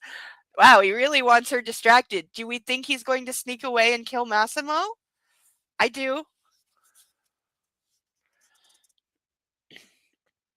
Olga stood in the middle of all this, scratching her head in disbelief. When he was surfing earlier today, I thought you were with him for the sex, she said after a while. Then, when he told us about his adventures in the Caribbean, I nearly died of laughter. I thought it was because he was a kid in a grown man's body. Yeah, she does. He's immature like she is. The problem is, it doesn't work when it's both people. She looked around, gesturing wildly. But now I'm just lost for words. He might be perfect, Flora. There has to be something wrong with him. He might be perfect? Really? He's like Forrest Gump became an assassin.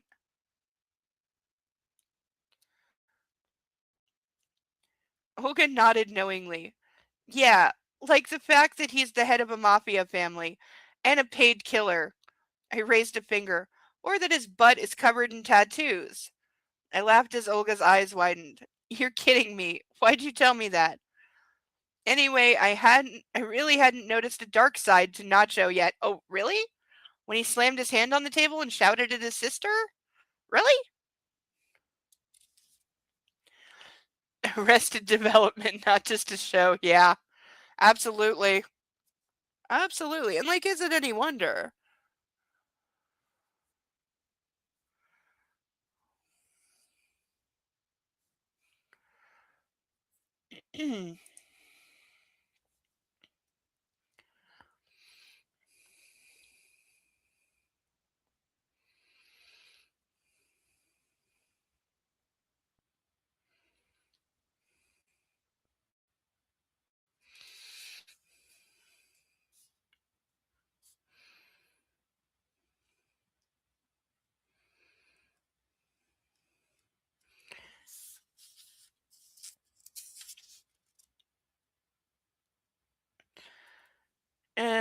He pampers me like a baby and at the same time tries to give me as much freedom as I need.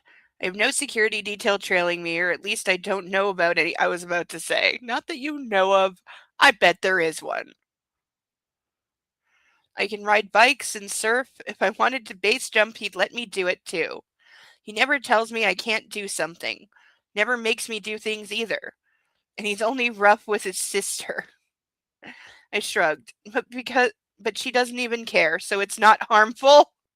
Excuse me, that's not how abuse works. If somebody punches me in the face and I decide not to press charges, that doesn't make it okay or mean that it's not hurtful.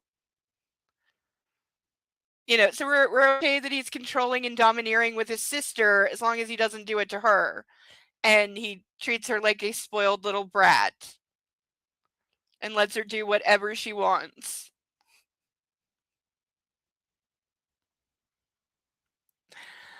I mean, that makes a good fantasy for like one day, but longer than that, like, who knows there's Sabrina the Teenage Witch and the episode with Aunt Vesta and the what is it, the Hall of Adoring Praise? Who knows their lore?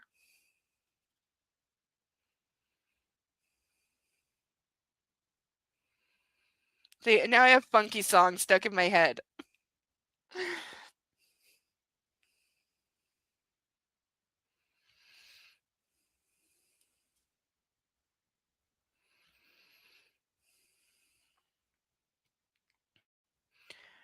But Massimo also used to be like that at first. Olga sent me a keen stare. When? When the fuck was Massimo ever like that? When did he let her go anywhere she wanted, do anything she wanted? Never. He was never like that. Not at all. He started off by kidnapping her and keeping her locked in a bedroom for weeks. Like, no, he was never, ever, ever, ever, ever like that.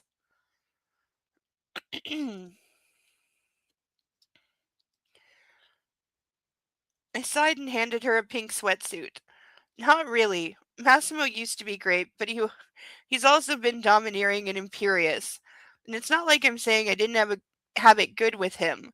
It was nearly perfect until New Year's Eve. But however you see it, he made me do most things. I had no say in anything. The marriage, the baby, each trip, wherever we went, it was always his decision. It's true.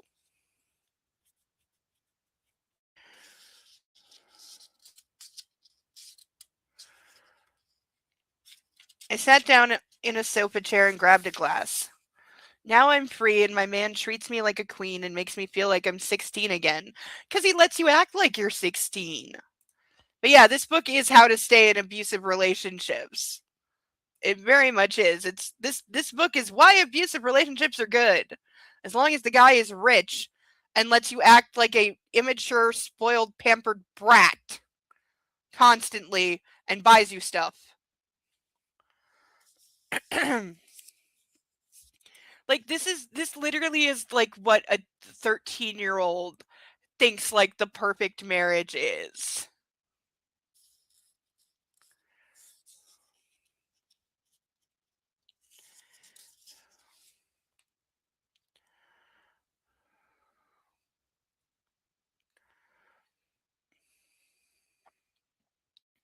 Just Dominic and me, Hogan changed and sat down too. He's taking it badly. Hugh leaving, his brother disappearing. Now he and Mario are taking care of business. The house is empty. Haunted. She shook her head. I'm thinking of moving out. Dominic doesn't seem to have anything against that, so. She paused, hesitating, and sipped on her wine. How's the company doing? I asked. Good, actually. Emmy takes care of everything. The collection's nearly done, all according to your guidelines. No changes on that front. But we do need to think about the future. Oh, he hasn't burned her business to the ground like it was ever a fucking business and not just a front for laundering money for the mob. Like, really? Do we think he's not going to take that from her? Because he's clearly doing the whole, like, I will take back everything I ever gave you thing.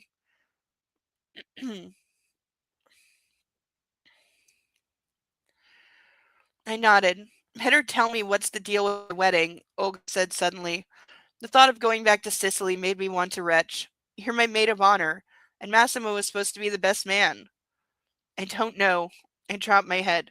You can't do this to me, Olga growled, lifting it by the hair.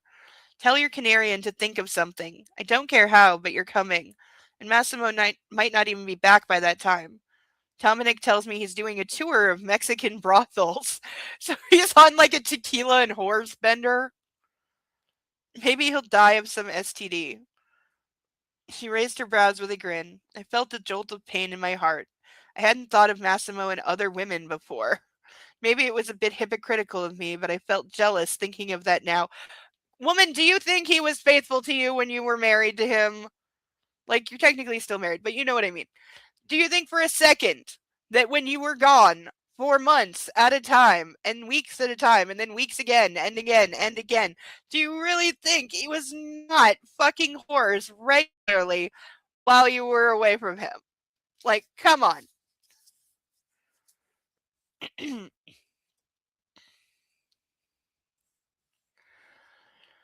Let's drink up, I said, raising my glass.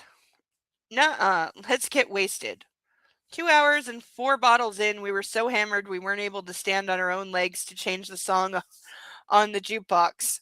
Wow. So yeah, 4 bottles of wine in 2 hours between two people. Yeah, they are falling down drunk. But isn't that like becoming their perpetual state? The damn thing was jammed. So instead, we lay on the soft rug, rolling around and laughing, talking about the good old times. The conversation was rather simple, as neither of us really listened. But we both prattled over each other. At some point, Olga grabbed the edge of the table, trying to pull herself up. The whole thing toppled to the ground, along with the lamp and everything on it. The crash of broken glass sobered us up a bit, but not enough to get us to our feet. We stayed on the ground, cackling. In an instant, the door slammed open and Nacho barged in. He only had his sweatpants on, and there were guns in both of his hands. We froze at that sight, and he looked down and saw the state we were in and grinned. I can see you're having a good time, girls. I made an attempt at making a serious expression, but surrounded with bottles and bits of food, we looked far from dignified. Giggling, we watched Nacho as he wrapped some cotton candy around his finger. Need some help getting up? He asked, amused, and we nodded. First, he went for Olga, lifting her up and carrying her to the bed without breaking a sweat. Then he returned for me, hugging me closely, and sat on the other bed without releasing me from his embrace. What's up with you two? He placed a kiss on my brow and glanced at Olga. You're going to be so hungover tomorrow, you know. I think I'm going to throw up, my friend muttered. Would you like me to carry you to the bathroom, or will a bucket suffice? Nacho grinned and tucked me in. Bucket, Olga sputtered, rolling to the side. Nacho brought everything she could have needed. A bucket, some water, and a towel. Seeing she had fallen asleep in the meantime, he sat on my bed and brushed the hair away from my forehead. You okay? He asked. I nodded, afraid that if I opened my mouth, I'd throw up too. Next time I'll get you some juices and veggies. He kissed me on the tip of my nose. I see you two like to party hard. I don't know how long he stayed there watching me, but when I went under, I could still feel his hand stroking my hair. I think I'd like to die now. Olga's voice woke me up. At the same time, I felt the blow of a sledgehammer on my temple. Oh, fuck me, I moaned, reaching for a bottle of water. This was such a bad idea. A bucket. How nice, Olga said, surprised. Oh, I seem to have barfed in it, she added. I snorted with laughter, but as soon as I did so, the sledgehammer smashed into my head again. These are women in their 30s, like, girl, you know better. I mean, not that I should talk, but Nacho brought it in for you, I said, trying to keep still. Remember? She groaned and shook her head slowly. I think we wrecked something, she muttered. I looked at the ruined table, the lamp, and the part of the buffet. We ruined something, all right, and Nacho came in to rescue us, guns blazing. And he did rescue us, but not like that. He carried us to bed. How nice of him, Olga whispered and took a gulp of her water. Is there a baby monitor on my bed? Your man was listening in on us? I looked the way she was pointing and realized she was right. You know what? I think that if he really wanted to spy on us, we'd never know. What, Deacon? This book is all what? You're gonna have to be more specific.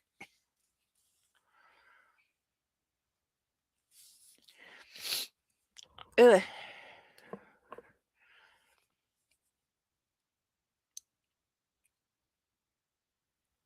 Yeah, all of it correct.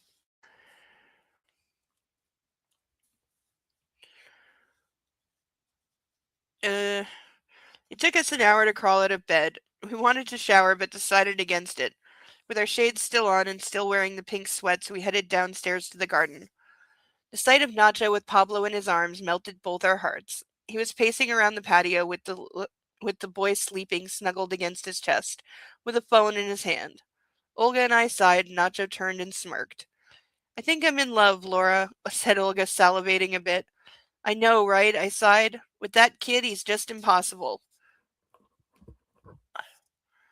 Swaying on our feet, we headed to the table. Nacho finished his call and put Pablo gently on the couch, standing in the shade of a tree, a couple feet away. He's finally asleep, he said, and kissed me on the top of the head, showing us to our seats. There were plates prepared for us. They had pills on them and some green goo in glasses. I suggest you drink up. He slid two chairs out. Unless you prefer an IV. That's an actual thing people do. There's like a service that will come to your house and give you like a hangover IV the next morning or something. Like, I am both not surprised but also kind of grossed out.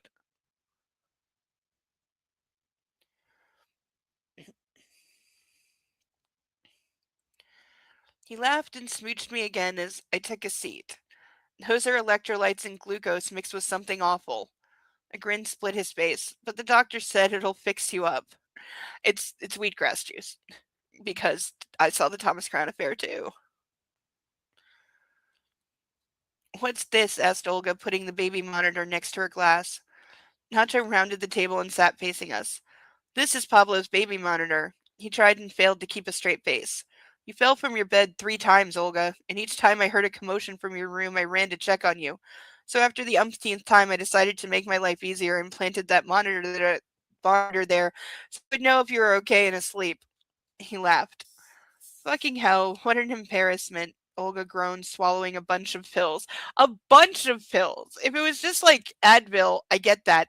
But a bunch of pills that you don't know what they are, that are just randomly on your plate with some mob guy. Yeah, you're totally just gonna pop those like nothing. Yeah, totally. That's not a terrible idea. It wasn't so bad. You know what's more embarrassing? That time you two tried excuse me, leaving that restaurant back in Lagos. He reclined in his chair and crossed his arms behind his head. I really wanted to help back then, but I couldn't. After all, I was still just a dream. He winked at me and I chuckled. You saw that? God. My friend had sunglasses on, but I could imagine she was rolling her eyes. The behavior of your friend tells me a lot about yourself.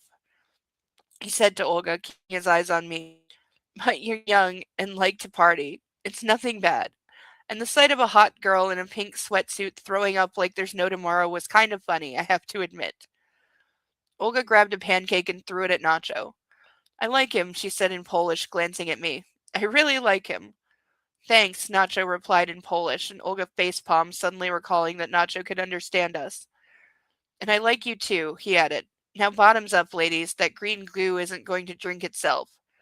He laughed and pointed a thumb at the house. The bucket's over there if you need it. Ugh. Now that I think about it, whatever happened to my doll? Yeah, my doll's, I don't know. Sometimes it helps, sometimes it doesn't. I wish there was like, you know, I wish there was roughly like 1,000 strength my doll. That would be good. Because even the extra strength stuff, like, doesn't really help all that much, and that's on a good day. On bad days, it doesn't do shit.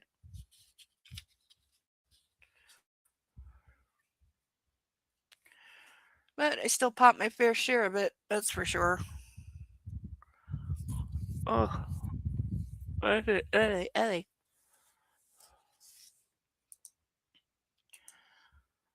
yeah, there needs to be like 1,000 strength might all. Then it might like work on bad days.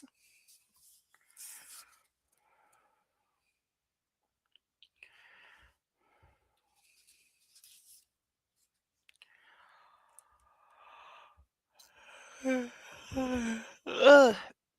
Seriously considering making a glass of tea. Olga stayed for another few days. She met Amelia and immediately fell in love with her. We covered for her when she drank wine with us, and the one time Nacho discovered that I distracted him with a quick blowjob at the shooting range. Amelia might have been an adult and technically could do whatever she wanted. Nacho treated her like a child and banned her from most fun activities. Okay, so why he was like completely cool with his sister before. Now all of a sudden he's a majorly controlling jerk who like is keeping her isolated and keeps her from doing fun things.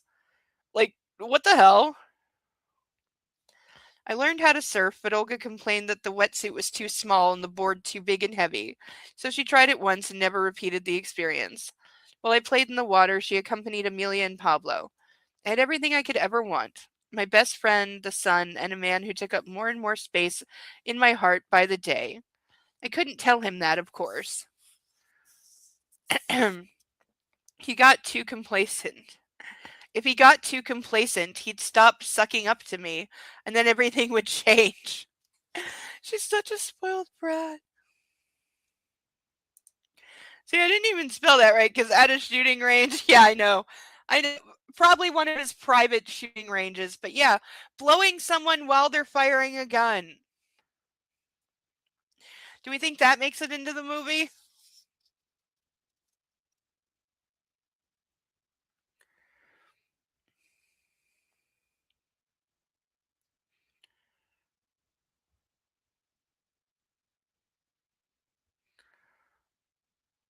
Uh,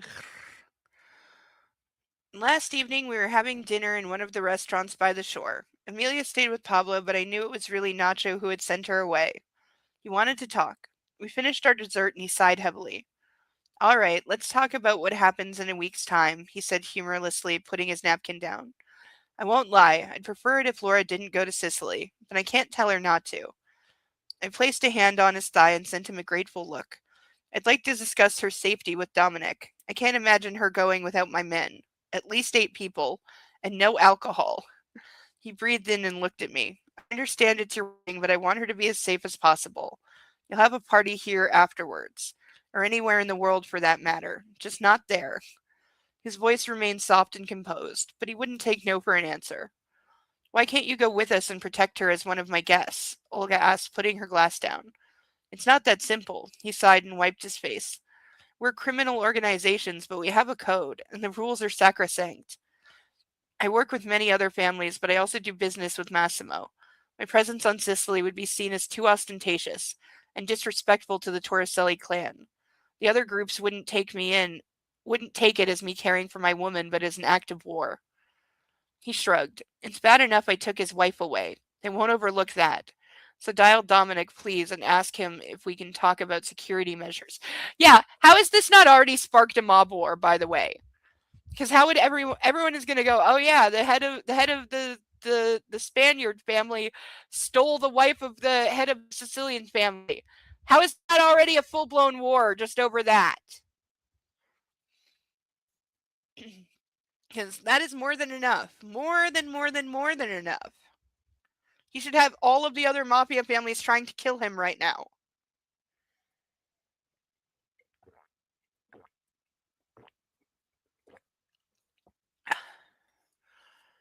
Water good. I still have plenty left if needed. Ugh.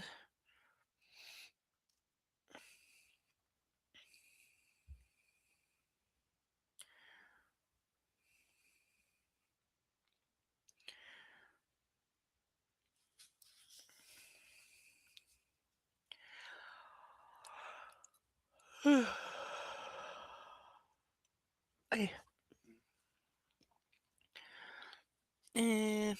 Olga did as he asked and handed the phone to Nacho, who excused himself and walked towards the beach.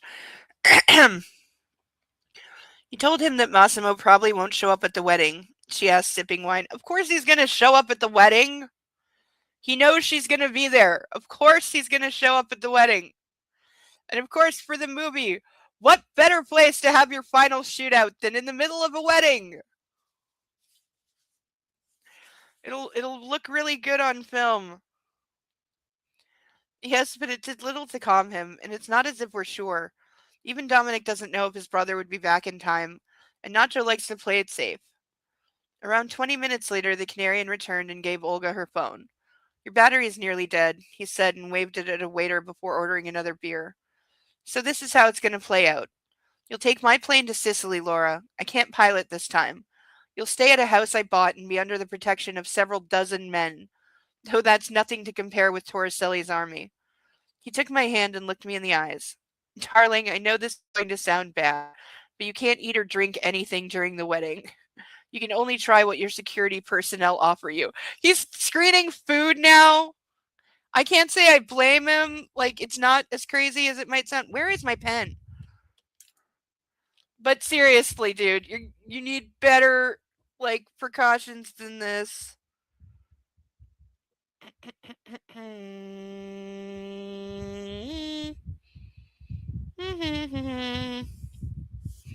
There it is. This is why we underline. Yeah, it is really... God, this is beyond lazy. Like, I've been doing pretty good at writing this week, not in any kind of structured way, but you know, I've been stuck on part 6 for several months. It's coming along. I just need to get back to it and finish it. It's almost finished. Like, really almost finished, but I got sidetracked with writing other scenes that I don't know where they're going to go yet.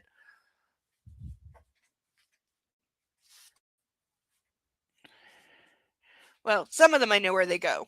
Others I will find places for. Like, there's scenes that I needed to write. They're just out of order, which is not how I usually write, but even the scenes that I've been writing are better than this. And they're not even, excuse me, they're not even, like, polished and fully, like, edited or anything yet, but they're still better than this. You know, I had a couple scenes this week that I was proud of. One, I haven't shown you one yet because I was up till 9 a.m. writing it. Doesn't that suck when you start writing and it's like, okay, I'm just gonna write this really fast. It's gonna take me 5 minutes. You said at 5 in the morning, and then 4 hours go by and you're still working on the scene and you can't go to bed until you finish it. Yeah, that happened to me last night. Oh, and that reminds me, then I scribbled more notes in my phone and I forgot, but there are notes in my phone because I do that when I get an idea in bed. And then I always forget to transfer them to the computer, and then I forget the thing. But I wrote something. What the fuck did I write last night? I don't even remember. I'm so tired. Bo was literally asleep with his head on my arm as I'm holding the phone up here. Oh, let me put something. I'm in bed, laying on my side. Bo's got his head here. He's asleep and twitching against me because he's all snuggled against my boobs. And I've got my phone up here, like, trying to type as my eyes are closing.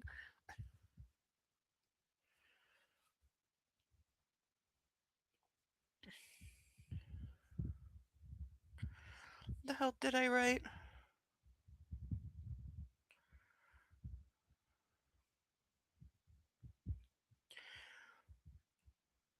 Oh, yes.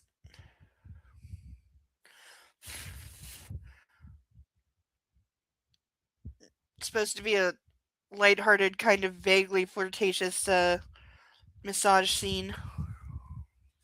Platonic. Not that not sexy. That's the point. It's not supposed to be sexy. It's supposed to be platonic, teasing, like friends kind of level. Like friends but formal kind of. It's at that place in the relationship. It's early days. Early days, so nothing sexy yet. Lines don't get crossed till later. But at least mine is going to end with a happy ending. Okay, I just heard how that sounded, and that's not what I meant. I meant an actual storybook happy ending. Actually ends in a happily ever after, which I surprise myself at because I'm usually darker than that. But but it will end with a happily ever after. At least in my opinion. There will definitely be people who will argue with me. There will be people that see my story in a completely different way than I do, and that's fine. That's the point. I think if you wrote something worth reading, I think you wrote something worth reading if multiple people have different opinions on what the story is or how it goes or what it means or what the intention is. If you got people talking, genuinely talking and debating about what the intention or what the tone of certain things is, then you did something right.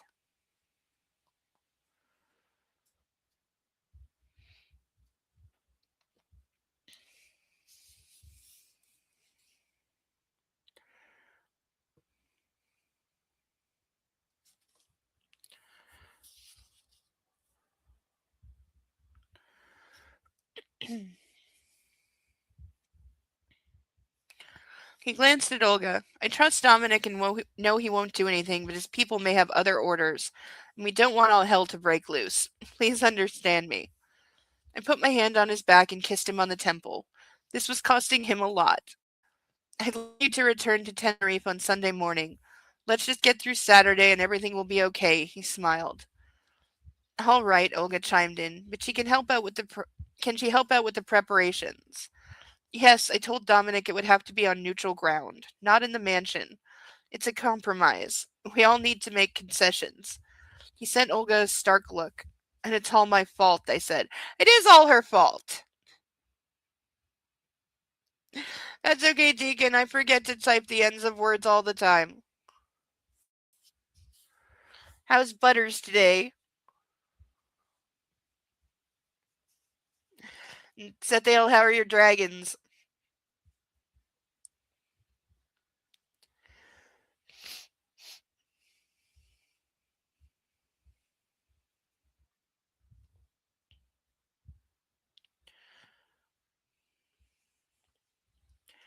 I just had to change my life and ruin everything for everyone else while I was at it. Maybe we should. Don't you dare, Olga snapped, raising a hand. You'll be safe. I'll make sure of that. If something happens to you, I'll become a widow right after I marry Dominic. I'll kill him if he lets something happen to you. No, honest to God, her friend should be furious at her, saying, what the fuck have you done? You dragged me into this world. Now I'm marrying into it because of you. At the moment that you decide you don't want to be in it anymore and run away and leave me there, where I'm the most likely person to be killed, and now you're destroying my wedding.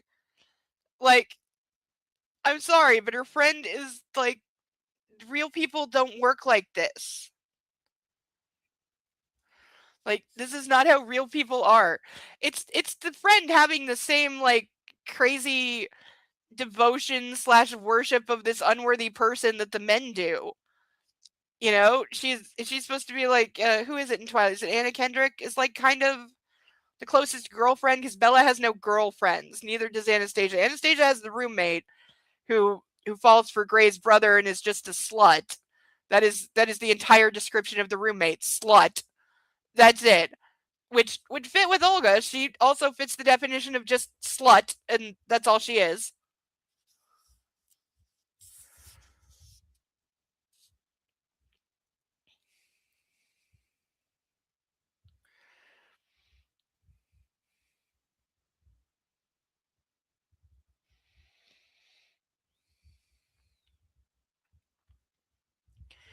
She nodded with finality. Now get that waiter over here and let's have another bottle. I wasn't happy. I felt guilty. Even alcohol wouldn't be able to soothe me. The two people most important to me were now sitting across the table and talking, and the only thing I wanted was to burst out crying. Nacho felt my mind was somewhere else. He decided to make me feel better. When his numerous customary tricks failed, he got up and left the table without a word. We both followed him with our eyes. He walked to the small stage and the waiter passed him a violin. Oh, God. I couldn't help myself and grinned widely. He saw it and winked at me. No shit, he's going to play? Olga asked, dumbstruck. The first sounds of his music reached our ears. The other guests grew silent. All of Me by John Legend. I feel like I should know that song. I feel like I would know it if I heard it.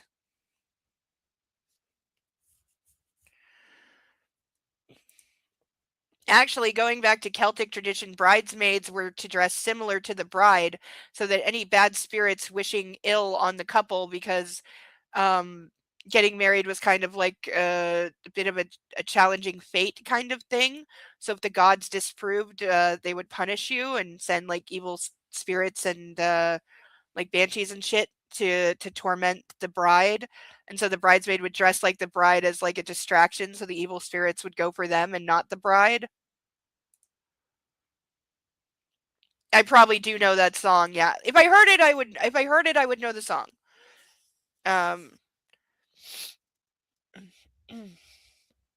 Nacho was trying to tell me something with a song again. This time it was a declaration of love. That's what the last one was. It's literally called Love Me Like You Do. It's the Ellie Goulding song from the first 50 Shades. It's the only good part of that movie. It's the song everyone remembers over the Beyonce song. I still want to know how much they paid Beyonce for that. Because it would have been a fair amount.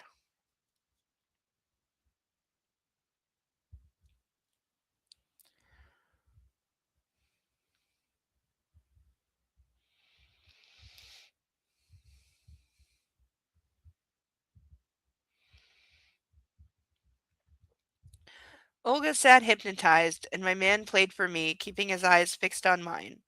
When it was time for the chorus and the notes climbed higher, my eyes watered. I couldn't control them. Instead, I allowed the tears to flow freely. He saw it and knew they weren't tears of sadness. Keeping his eyes on me, he caressed me with the beautiful sounds until he reached the end of the song. Despite it lasting a good few minutes, I felt I felt it was decidedly too short. The song slowed down and faded away to silence. People started clapping their hands, and the Canarian bowed and returned the violin to the waiter, patting the man on the back. "'Cause all of me loves all of you." Nacho repeated the first line of the chorus and kissed me.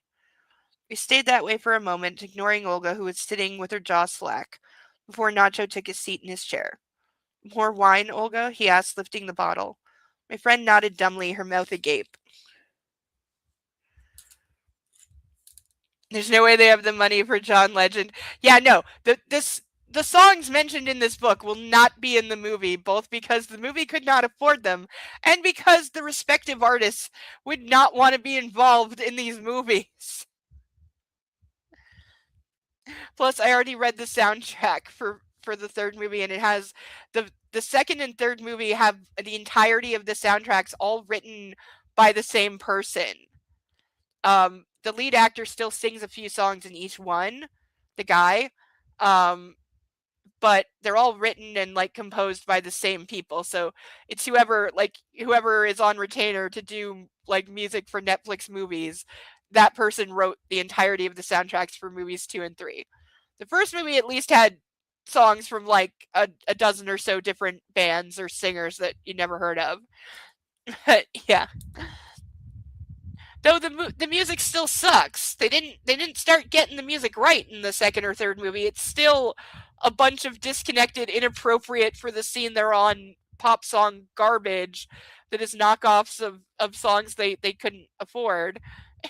That and the one scene where we all died laughing because we recognized the song and then all immediately went, it has to be out of copyright because there's no way they paid for anything in copyright. That's why all the pop songs are knockoff versions of good pop songs. But for now, playing with fire. Oh, I'm getting way too hungry.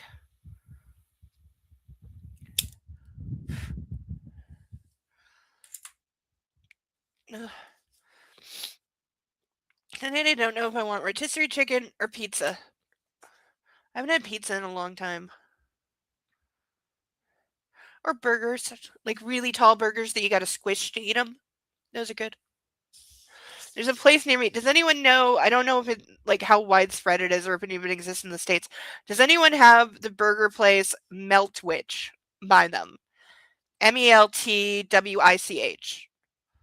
Does anyone have Meltwich where they live?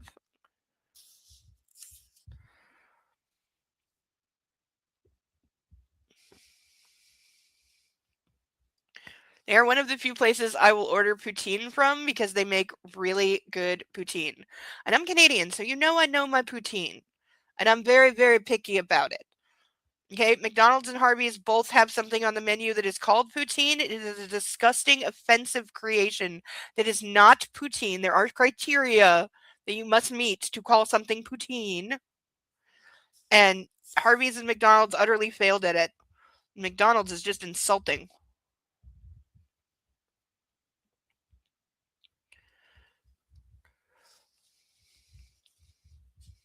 Actually, no, I don't mean Harvey's. Harvey's is actually good. Their poutine is actually good. I mean Burger King. McDonald's and Burger King are the ones that suck. Taco Bell's been smart enough to never try that. Of course, they also tried to set up shop in Mexico 3 times and got sent packing in short order because it's not Mexican food. And Mexican people think it sucks.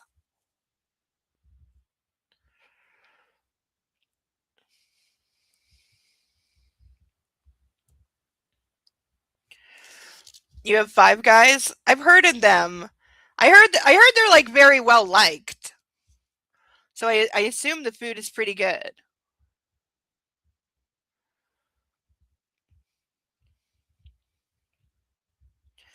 But yeah, Meltwich is one of those places that's open super late.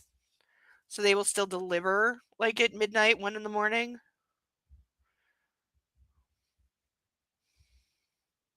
Taco Bell is greasy. Like I get sick if I eat Taco Bell. So I don't eat Taco Bell.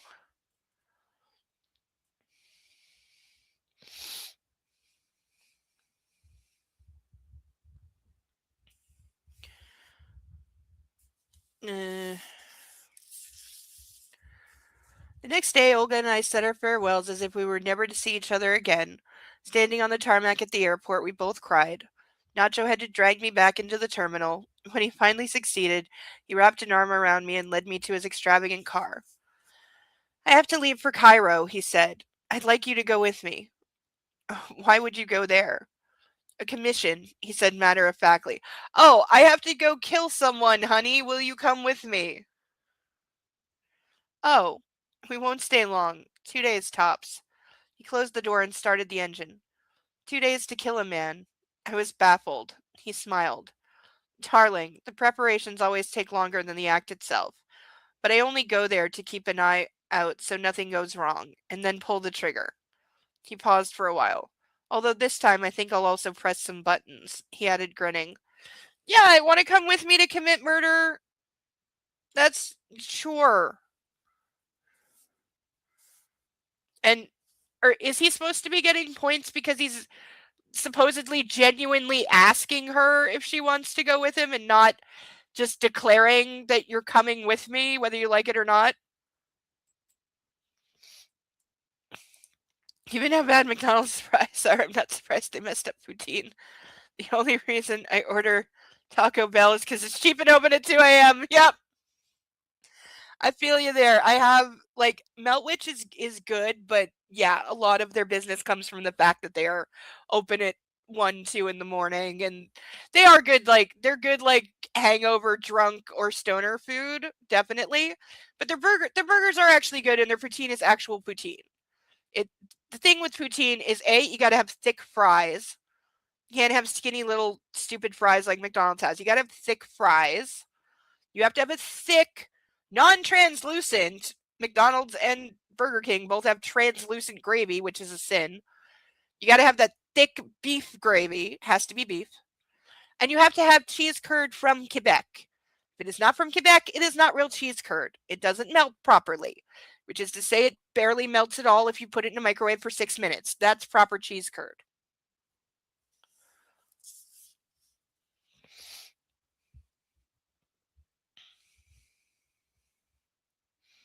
And if you add anything other than those 3 ingredients, it is no longer poutine. It is the American stupid food known as dazzle fries. And get the hell out of here with that. Oh, fireworks.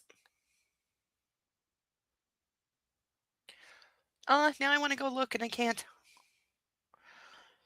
Yeah, because tonight and Monday will be the big nights for the fireworks. I can see like the whole, like half the mountain range from there, so I can always see the ones from up there.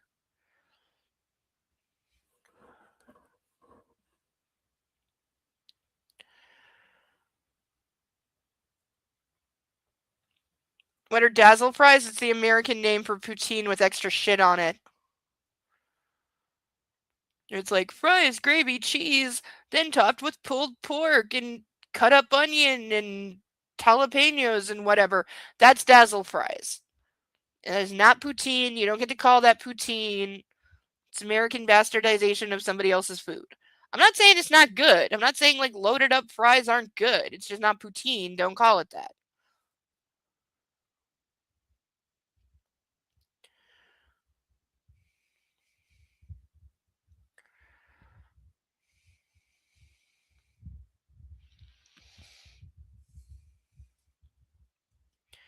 I don't get how you can smile at the thought of killing another human being, I said, shaking my head. And this is the guy that she's choosing. Nacho drove off the road and stopped the car. I sent him a startled look. Don't ask questions if you don't want to know the answers. His eyes were kind, but there was a slight smile on his lips. And best not to try and understand it. It doesn't make sense. It's just my job. I go where they want me and I do what they tell me. I'll just say this. These are not good men. Because it's okay if he's killing bad people. Isn't that the rule?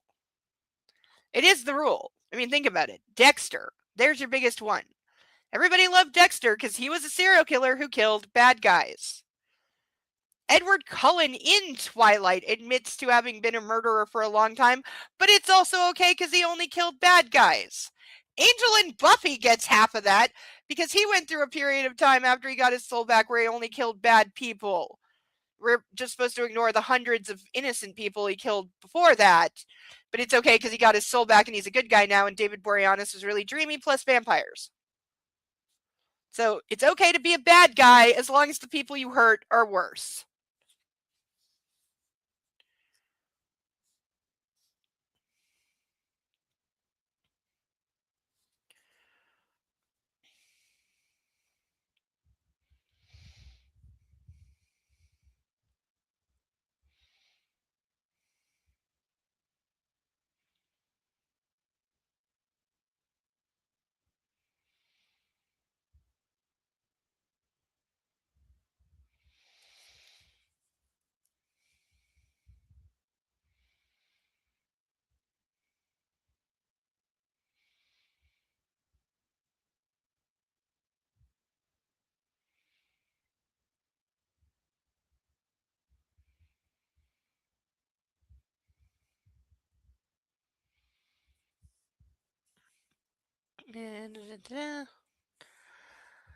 I nodded. So you want to go for a swim?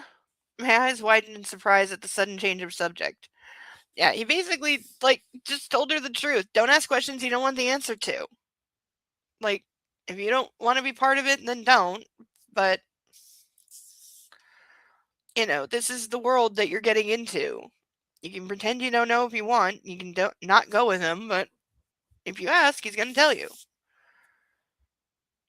And I breathed in, calming myself down. The sight of dead men was nothing new to me at that point, but at the same time, I couldn't just let it go. What was I supposed to do? I had known for ages that Nacho was far from innocent. I startled myself realizing what I was thinking about. But living among men like Massimo and Nacho for so long had changed my point of view. On the way, I quickly realized we were driving to our beach house. The ocean was very turbulent, but Nacho decided I'd cope with the taller waves. I was still swimming on a board twice as large as his, but I trusted him when he said it wasn't time for a smaller one yet. I loved his surf lessons, but what I loved more was simply watching him surf. After what he had told me back in the car, however, I wasn't in a good frame of mind. But as soon as I relaxed a bit and took in the magnificent view, I paddled towards the breaking waves. I spun and waited, watching the ocean. Finally, there it was the perfect wave. I burst into motion and stood up on my board. Nacho was shouting something. I couldn't hear him over the crash of the waves, but was too happy to be keeping my balance to care. Too happy to be keeping my balance to care. Suddenly, the incoming wave broke right behind me, collapsing onto my head and back and pushing me under. I kicked out with my feet, trying my best to swim to the surface, but the leash strapped to my ankle knotted, limiting my range. I couldn't move. Oh, is she gonna drown again? Are we having the Bella drowning and oh no, Edward thinks she's dead scene? The waves kept coming, dragging me back and forth underwater. I lost my orientation. Which way was up? I panicked and started thrashing until I felt the board hit my head. My ears rang and my eyes teared up. Out of the blue, a pair of strong arms appeared in the darkness. They grabbed me in a tight lock and lifted me up, throwing me over the board. Nacho leaned over me, detached the strap that had been constraining me. Meanwhile, my yellow board floated towards the shoreline. Yep, exactly that scene. Should have had a ripped off Twilight counter. Are you all right? He asked, panting. He scanned me with his eyes, terrified. You have to keep track of where the line is. It cannot entangle. You don't say, I gasped out, spitting out a mouthful of salty water. Okay, this is if you're spitting like serious amount of water like out of your lungs or anything, you need to go to the hospital because drowning or secondary drowning is a thing. Is the drowning replacing the fainting? Maybe. We never did find out what her exact heart condition that is now magically cured was. The movies seem to have just cut that out entirely after the first one. I don't think it was mentioned at all in the second one. So they just like hand wave that away.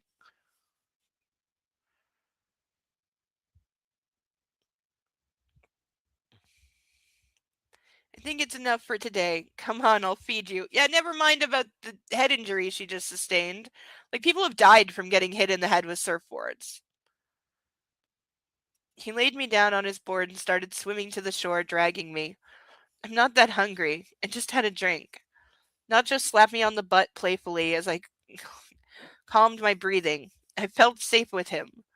He started the grill and focused on preparing his usual set of delicacies, wearing the same clothes he had that first night many months ago.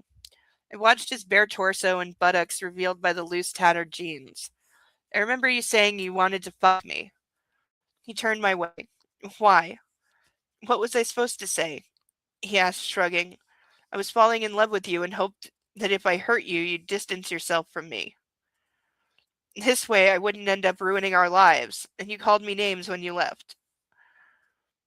He kissed me on the nose. That was the first time a woman said no to me. I didn't know how to react. Really, dude? Really? No woman has ever, ever, ever said no to him? Jesus. Now I really want to get a fucking cookie and a glass of tea. I mostly just want sugar right now. I want sugar because A, I'm craving the fuck out of something sweet, and B, I need something to keep awake.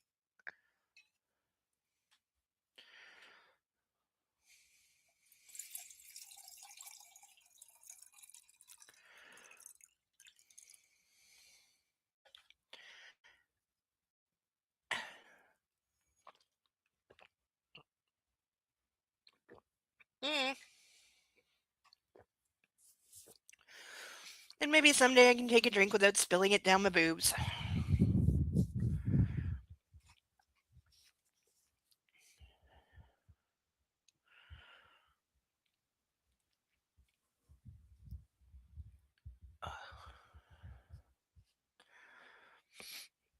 And He stood up and took a sip of beer. Hey, we haven't talked about your past yet, I said, lifting my brows.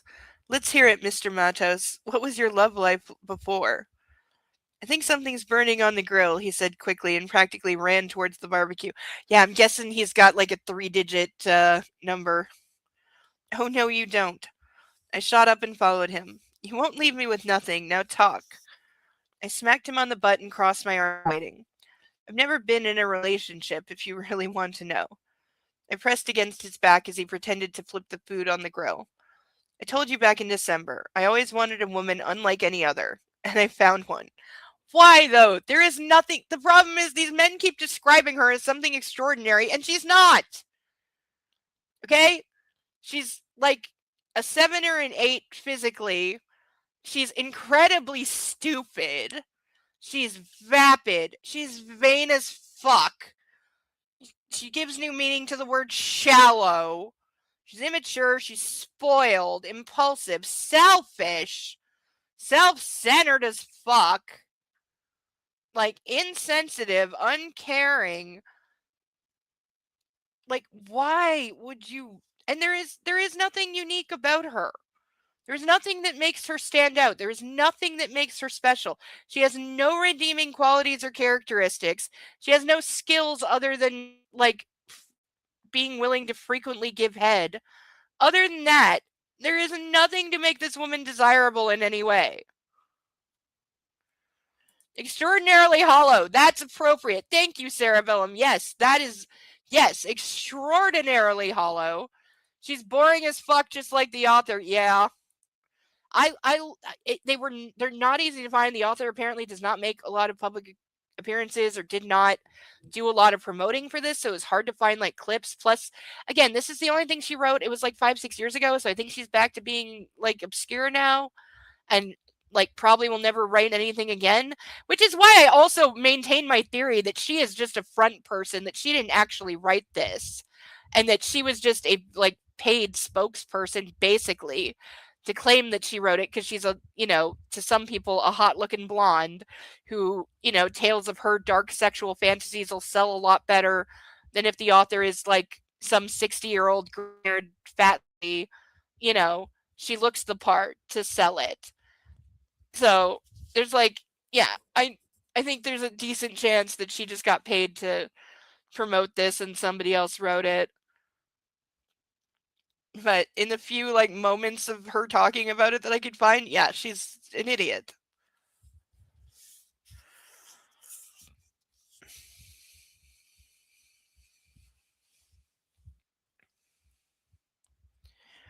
Not that E.L. James sounds like a genius, because I've heard a few interviews of hers too. Especially if you go back to when she was hardcore defending Christian Grey, and then you go to like 10 years later where she admits like, he would have been, quote, very difficult to live with. And she can finally admit why some people see him as being a monster. It's like, okay. It's like, I'm writing a book where somebody could see the male lead as being a monster. That's not my intent, and that's not how I see it. But I fully admit that other people could see it that way, and they're not wrong. That's why it's called open to interpretation. But 50 Shades was not written that way at all. You were supposed to be 100% in love with Christian Grey and think he was God's gift to women, and that's what E.L. James defended for 10 years.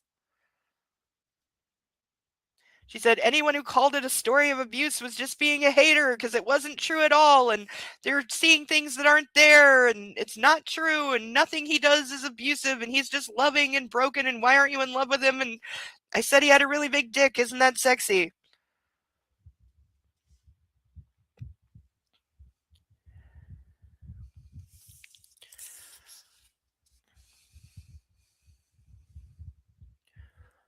Okay, seriously, shut up.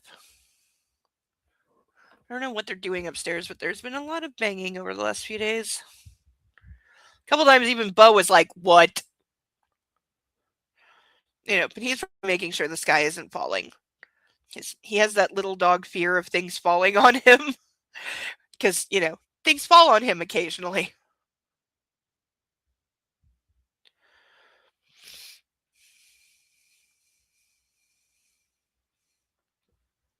Usually thinks he's trying to steal and has nudged off the table with his nose and his paws, but somehow he's still upset when they fall on him.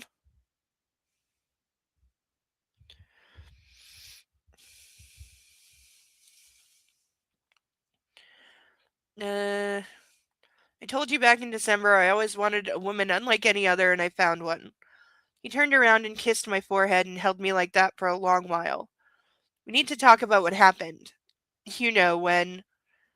There's nothing to talk about, Nacho. Everything was an accident. If you need to know, if I blame you, the answer's no. This is how it was meant to be. Oh yes, the ultimate end wave. It was fate. It was how it was meant to be. Therefore, I'm okay with it. I went quiet for some time, listening to the beating of Nacho's heart. Do I regret losing my baby? I continued. I don't even know what it is to be a mother. The only thing I'm certain of is that everything in life happens for a reason. Wow, we're just going full Forrest Gump now.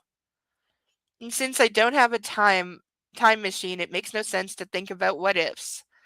I climbed to my toes and kissed his chin. I can tell you what I feel now. Nacho's eyes widened. I'm happy and I wouldn't change anything. I like spending time with you. I feel safe and I paused, careful not to say too much. And, he prompted, and I think this time the fish is really burning. I kissed the colorful tattooed skin on his torso and went inside to refill my glass. We ate in silence, stealing glances at each other and smiling. There was no need for words. Gestures sufficed. When he fed me, delicately brushing his fingers against my lips, shivers went down both our spines. It was magical, romantic, and completely new to me. I put the fork down and realized I had downed a whole bottle of wine. I felt dizzy, but not yet drunk. Oh, you're definitely drunk. So I decided to get another one. Yeah, you're drunk.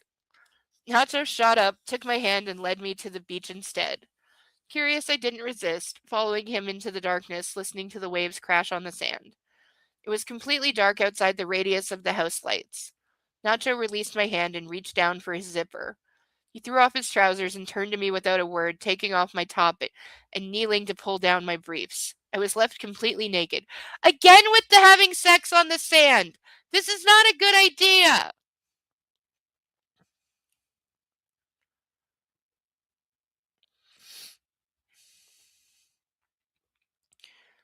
He took my hand again and led me to the water. It was warm, soft, and black as the night. It was scary, but I knew he was there and knew what he was doing. Wrapping his arm around my waist, he lifted me up and walked deeper in. When the water reached his shoulder blades, Nacho stopped and kept still for a long while, listening to the water. I want to spend the rest of my life with you, B. What the fuck?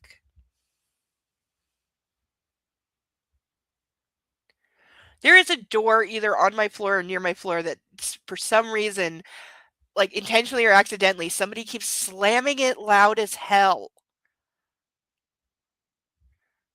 Like, I thought it was the garbage room door for a while, but I don't think so. But it's so loud.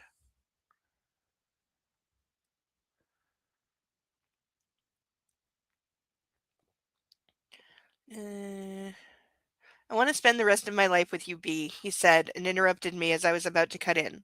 I know what you're going to say, but I wanted you to know this. You don't have to say anything, he added quietly, pulling me closer. His lips hovered an inch away from mine. His minty breath was overpowering. I can feel you, Laura. His tongue slid in my mouth, and I pressed myself even closer to him, wrapping my legs around his hips. The two things I really love, the ocean and you. Nacho's hand cupped my butt as he entered me. Mine, I whispered as he caressed me with another kiss. Yeah, we're going for that. That's definitely on the list. Oops. Ugh, forgot to mark things. I have Sweetheart on the list, and we don't have one mark beside it yet. This entire book that we are almost finished. Did I forget to burn something a couple pages ago?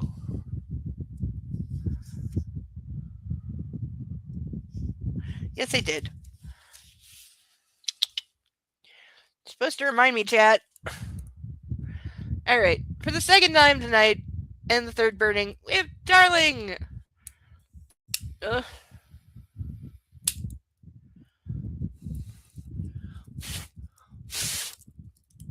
Okay, that didn't want to go out. We'll just let that simmer down a little bit.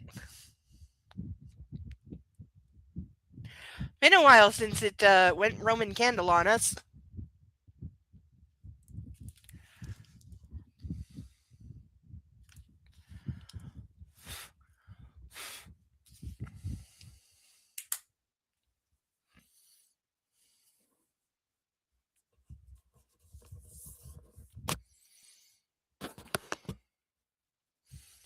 Okay, very smoky.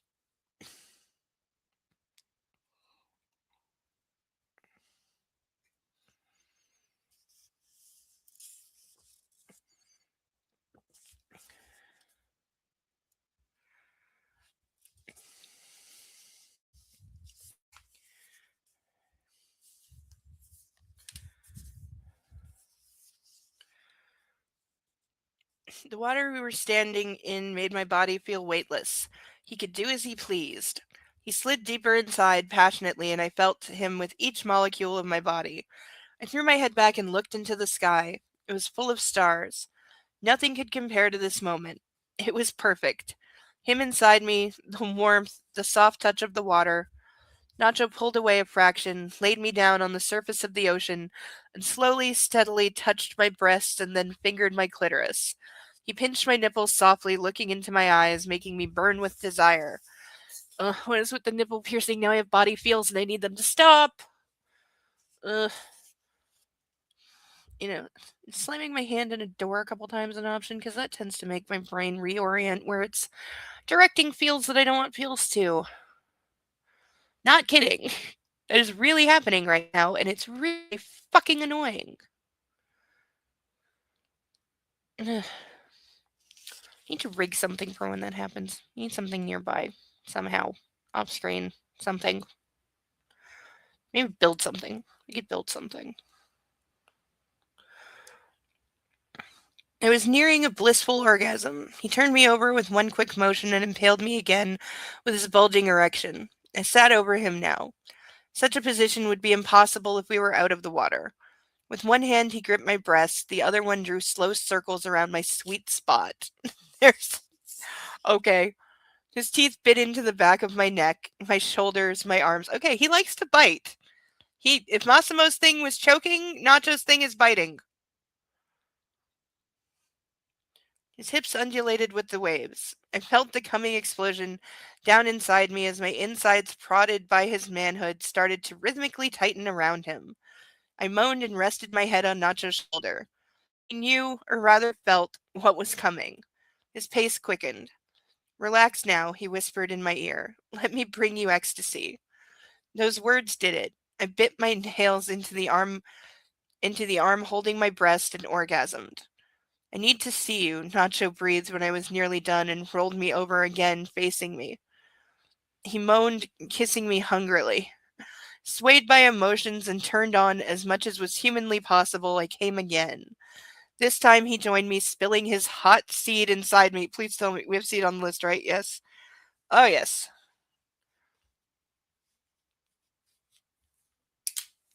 Now he gets to play with fire twice. Oh, my stomach is not happy now. Oh, that is what sucks about sudden anxiety spikes. They tend to make your stomach not like you anymore. Like, even when they go away, the lingering, like, tummy troubles are always there, which sucks. Ugh.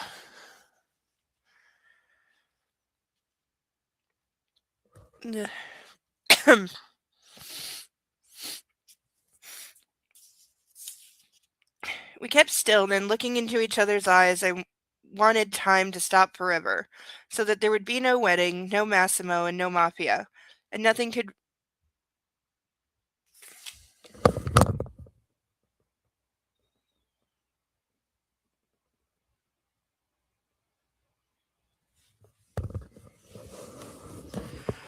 Okay, thought I heard somebody knocking, but I think it's just whatever's going on upstairs, because Bo did not go ballistically barking to the door, which he certainly would if there was a person. I'm fairly certain he's curled up on the couch. I'll go find him in a minute. How far are we from the end of this chapter? Oh, we're almost at the end of this chapter. End of this chapter, I will go in search of the dog and we'll have a dog break.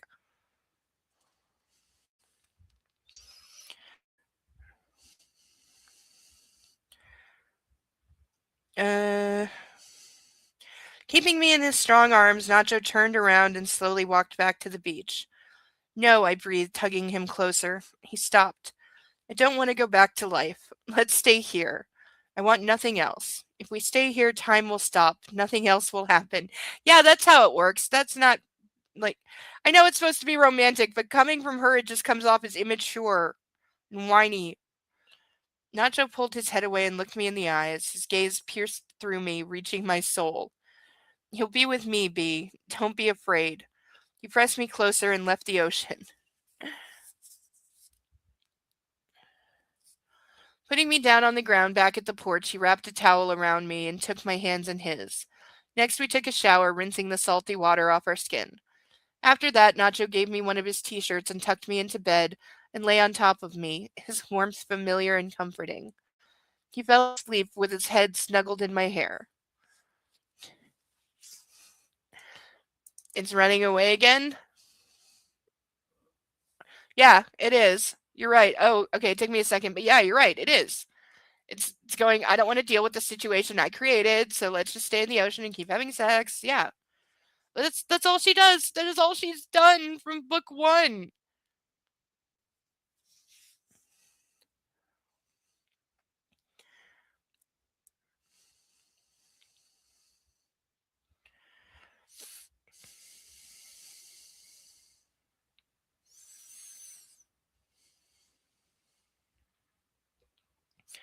I stretched out and reached out with a hand to hug my man, but his half of the bed was empty. Startled, I snapped open my eyes and looked around. There was a phone on his pillow and a card saying, "Call me." I grabbed the phone and dialed Nacho. He picked up at once. "Get dressed and come to the beach," he said. I didn't feel like getting out of bed already, but that commanding tone of voice. Gee! Commanding tone of voice, like the thing she told Massimo to stop using with her. Like, why is he just turning into Massimo now? Why is he turning into everything that she supposedly doesn't want and is running from? I stretched out once more and got up. I brushed my teeth and put on shorts and a white t-shirt. No bra. It says for some reason no bra is in brackets. I don't know why, but it is in brackets. And a pair of Converse sneakers. That counts as a brand name. You know, I was watching iRobot the other day, which also has a very, like, it has numerous Converse shout-outs. Like, you don't notice the product placement in that movie right away, but it is deep.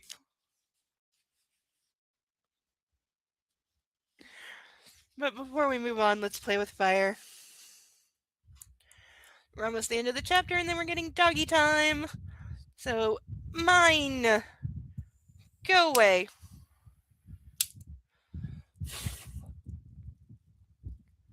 And seed, because I utterly hate that.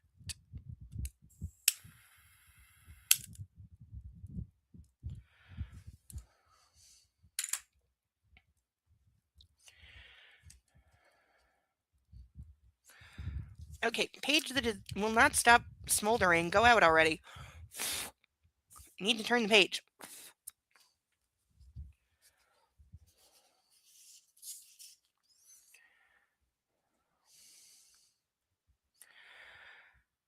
When I need anything more, I was comfortable here.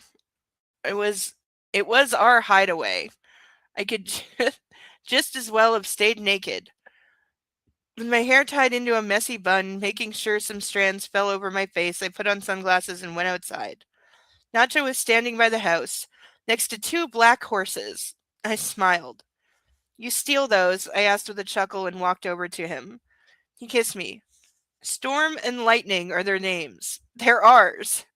So he either bought horses for her or he owned horses, but either way, this is the giving a little girl a pony scene.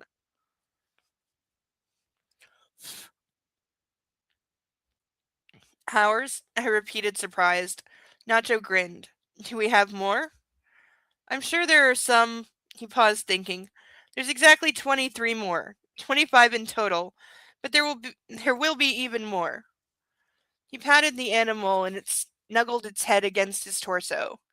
These are Frisian? Frisian? Probably Frisian. Friesian horses. Cold blooded Dutch animals. Okay. I bet they're very nice to look at, whatever kind of horse they are. Very strong. Historically, they were used as cavalry horses. They're great for carriages, but we'll ride them today. Now, come on. Yeah, I don't think I've ever heard of a Frisian horse.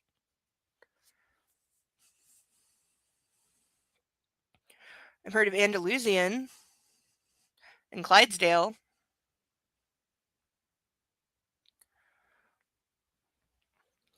My huge black horse had a long mane and a beautiful thick tail. It looked like an enormous fairy tale pony. Okay, just say the quiet part out loud. Yep, it is a fairy tale pony for a woman that wants to be a spoiled, pampered princess little girl.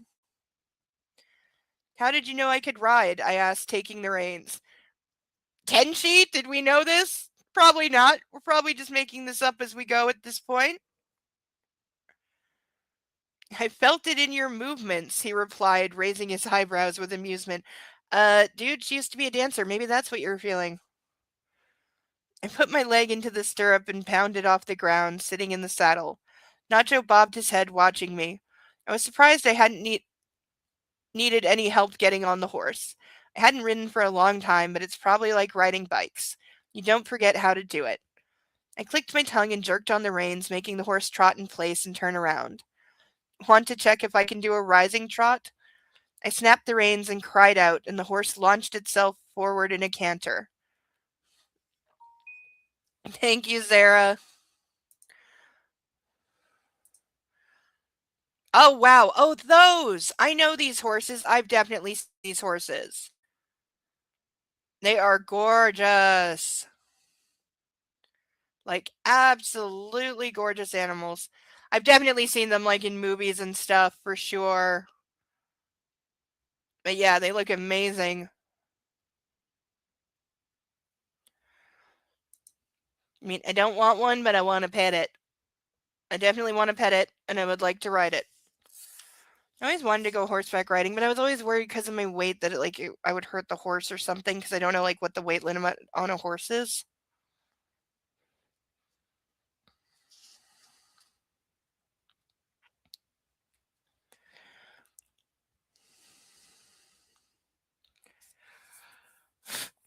Okay, there's, like, embers and stuff down my boobs. That's not good.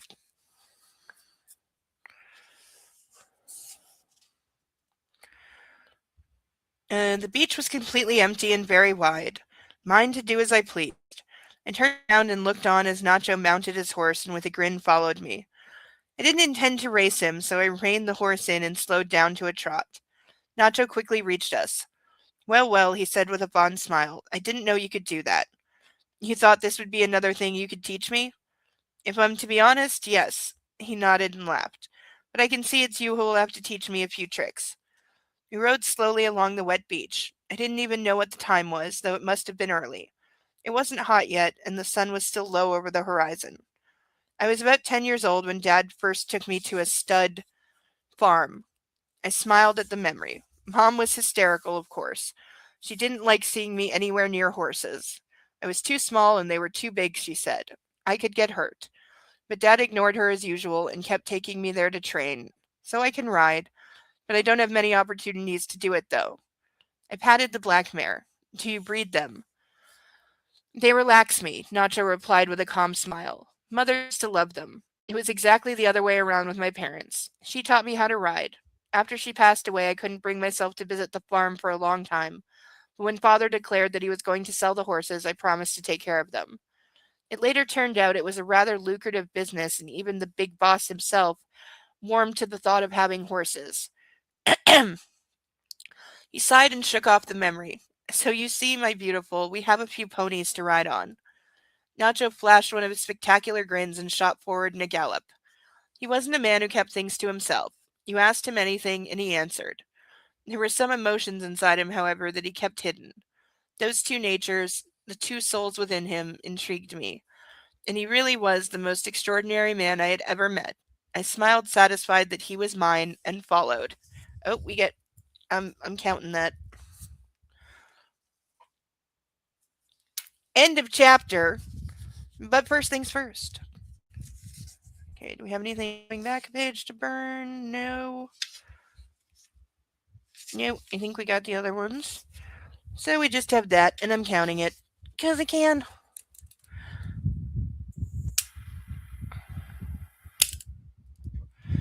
Okay. Now I shall go get a puppy. We're at the start of chapter 17. Let me see what is page count tonight. I haven't been keeping track.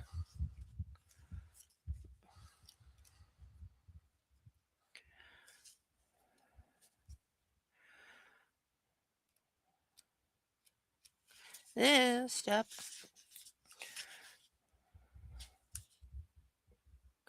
We're okay. Yeah, I'm trying to get a little extra in tonight so that it works out evenly for next week, but we'll see. But I will be right back with a puppy.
And I'm back with a puppy.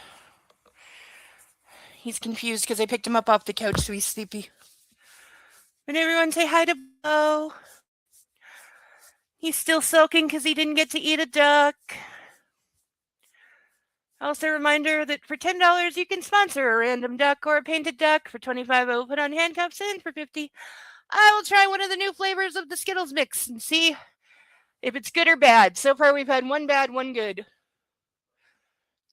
You are just so sleepy. Look at this. Look at how sleepy this is. Look at him. He's so sleepy and cute, isn't he? Look at him. Okay, you have really bad puppy breath. You have really, really bad puppy breath. Yes. Bo says, hi, everyone. I'm a doggy. Don't touch my feet. Okay, I'm sorry. He doesn't like his feet touched. No, can you think I'm going to clip your nails and that's just the worst thing in the world? He throws such a fit. You do throw a big fit when your nails get clipped. Yes, you do. Now he's like, no, I don't. No, I don't. I don't do that. I don't do that. I'm a good boy. I don't throw a fit and whine like you're cutting my leg off. Are you going to sleep? Are you falling asleep? I think he is. He just likes a cuddle. Yes, you do. You like a cuddle. And then you like to lay down and go, I've melted. You can't put me down. Right? Yeah. Yeah. That's it. That's what it is. That's what it is. Yes, it is. Look at him. Look at the cutie. Look at the cute puppy. He's so cute. Okay, rub the belly. Rub the belly, rub the belly. Yes, my mic thing is on his foot. I've got you, don't worry. I've got you. Yes, I've got you. Yes, my lovely little puppy. You're so good. Yes, and he really wants to lick my face, but he knows he can't because I got makeup on. Yes, you know the rules, don't you? Yes, you do. Good boy. Okay, I'm going to put you on your pillow. You can go back to the couch if you want, okay? Okay, say bye-bye. Bye, everyone. Buy me a duck that I get to eat. Yes. Yes. Someday. Someday you'll get a duck.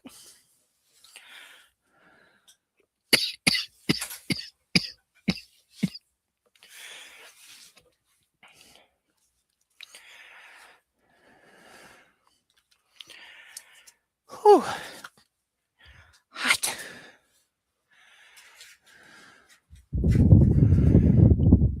Okay, better.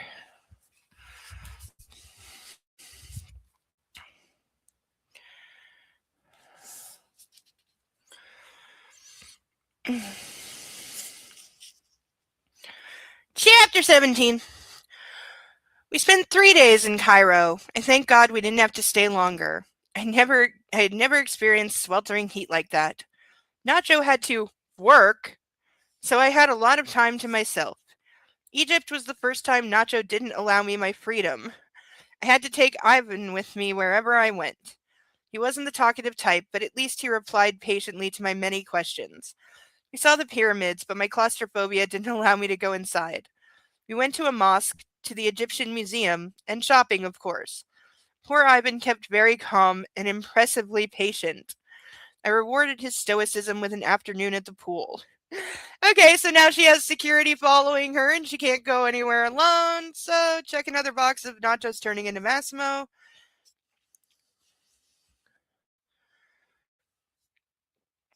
Having spent some time in Cairo and its vicinity, I became convinced that Egypt wasn't a country friendly to women like me. The word women being key there. Oh, now we're going to be racist to a new country. Not saying Egypt doesn't have its problems, but the religious traditions of the locals restricted women's rights too much, and a lot of things were prohibited. I couldn't believe just how much I couldn't do. It was very difficult to accept. Honey, try Saudi Arabia. The worst thing in this surprising country was its unfamiliar culture and the institution of the guardians of morality. According to the law, you risk the death penalty for sleeping with someone else's spouse. That was frightening to say the least. I had a lover after all. Yeah, it doesn't exactly work like that. Okay, I don't know if StreamYards is malfunctioning because it keeps showing 0 on the watch counter, but I am assuming there are still at least a couple of people here. But it's also bouncing between 0 and 6 constantly, so I'm not sure what's up with that. It looks like it's still working, at least. I don't think it's crashed. I think it's just being glitchy and weird.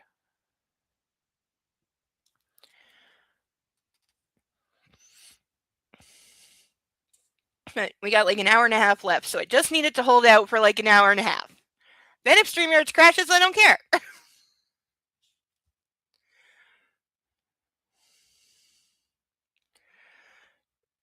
The feeling of being threatened at each step followed me wherever I went. The first day, Nacho spent a full hour begging me to cover my shoulders and knees to at least try to blend in with the crowd. Hi, it's Sarah. Thank you for letting me know you're here. Yeah, is Egypt a Muslim country? Am I missing this? Is it? I can't say I know one way or the other. Be surprised if it isn't a polytheistic nation, given that it's fucking Egypt. I only listened so he'd stop nagging. But he was Christian. If he were Muslim, he could have hit me for insubordination. Wow, we're just going, wow. Wow, we're just go ahead. Okay, let me just say, there's nothing actually in the Quran that gives a man permission to beat his wife. That is a misinterpretation that the Taliban uses. And, like, whatever the next new gen of the Taliban that are currently in charge, whatever the fuck they're currently calling themselves, it's not actually true. And since when is Nacho a Christian? Why does everybody suddenly have to be religious in these books? Why? No, I don't think Egypt does either. This is also, yeah, I think Link is right. I think there was a time that probably that was true in Egypt, but I don't think it's been true for quite some time, and this would have been set in like 2022. Didn't Egypt have like some massive like revolution and like protests they called it like Arab Spring or something, and it like overthrew the government, and now it's under new leadership, and it's not a like they don't like abide by like Taliban rules, Sharia law. That's what I mean, Sharia law anymore. Didn't they overthrow that and become like a more modern, supposedly, nation? And they stopped these groups of like morality police that are like the Mutwa in Saudi Arabia. Mostly Muslim. They're Coptic Christians, I believe. Okay.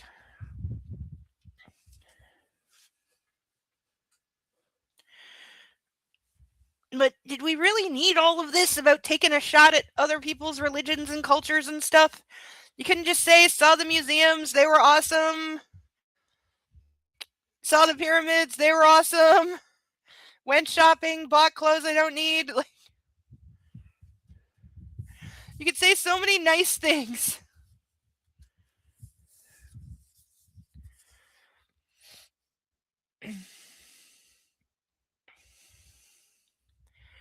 It wouldn't be a problem if we stayed in a tourist town, but the capital had its customs. At least the weather was pleasant. It was hot and sunny, and the sky was blue and cloudless. After a day in the sun, I had a wonderful tan. The water in the Four Seasons hotel pool was pleasantly chilly, and the staff didn't seem to mind that I liked to sunbathe topless. The dress that was waiting for me on Sicily was so revealing that I simply couldn't wear a top. I needed to avoid tan lines. What? A dress like your bridesmaid's dress is so revealing that you can't wear a top? Like, I assume she means she can't wear anything covering her shoulders, so she doesn't want, like, bra tan lines. But that sounds like she's going to be topless at her friend's wedding. That didn't seem to convince Ivan, who called Nacho immediately after I stripped. I told him to keep to his business and promised him an action-packed night, then returned to my sunbathing.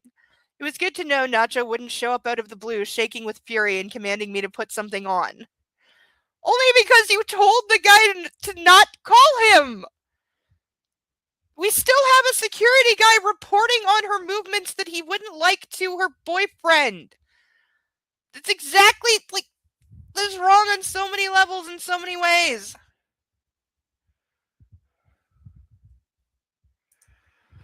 Like, you still have a guy that's spying on you and expecting to be told if you do anything that he would disapprove of so he can put a stop to it.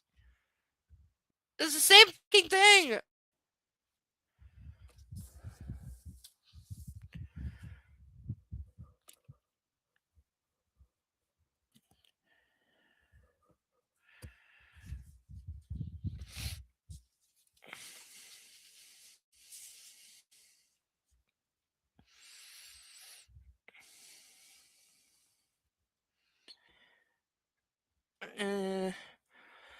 When we finally returned to Tenerife, I realized it was nearly time to leave again. I had 2 days. The prospect of seeing everything that I had left behind filled me with dread.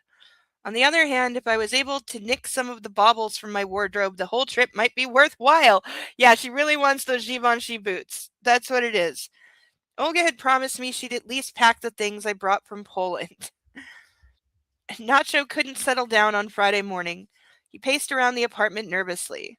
I had never seen him stressed out like that before. He slammed the fridge door, yelled at people, and at one point stormed out only to come back a minute later. Oh, yeah, he sounds like a real Prince Charming there. I tried staying out of his way. I packed my small suitcase and took it downstairs and left it by the wall. Facho bellowed and stopped pacing, fixing me with a glare. I raised an eyebrow, keeping calm. I'm not going to let you go. I shot that man a couple weeks ago, and now I'm supposed to let you go to his island? Not going to happen. Now he's having full I own you meltdown. This is great. I shook my head, observing his fury. Olga will understand. She'll forgive you. I can't track that fucker. He complained and took a deep breath to continue. Darling, I cut in, taking his hand. She doesn't have any other friends. I'm her maid of honor. Nothing's going to happen, don't worry. Gee, do we think something's going to happen? We're almost at the end of the book. This is the last big thing. Do we think something's going to happen? I don't think they're having their wedding according to the traditions of Beta Z. Yes! I know exactly what you mean! That would be awesome!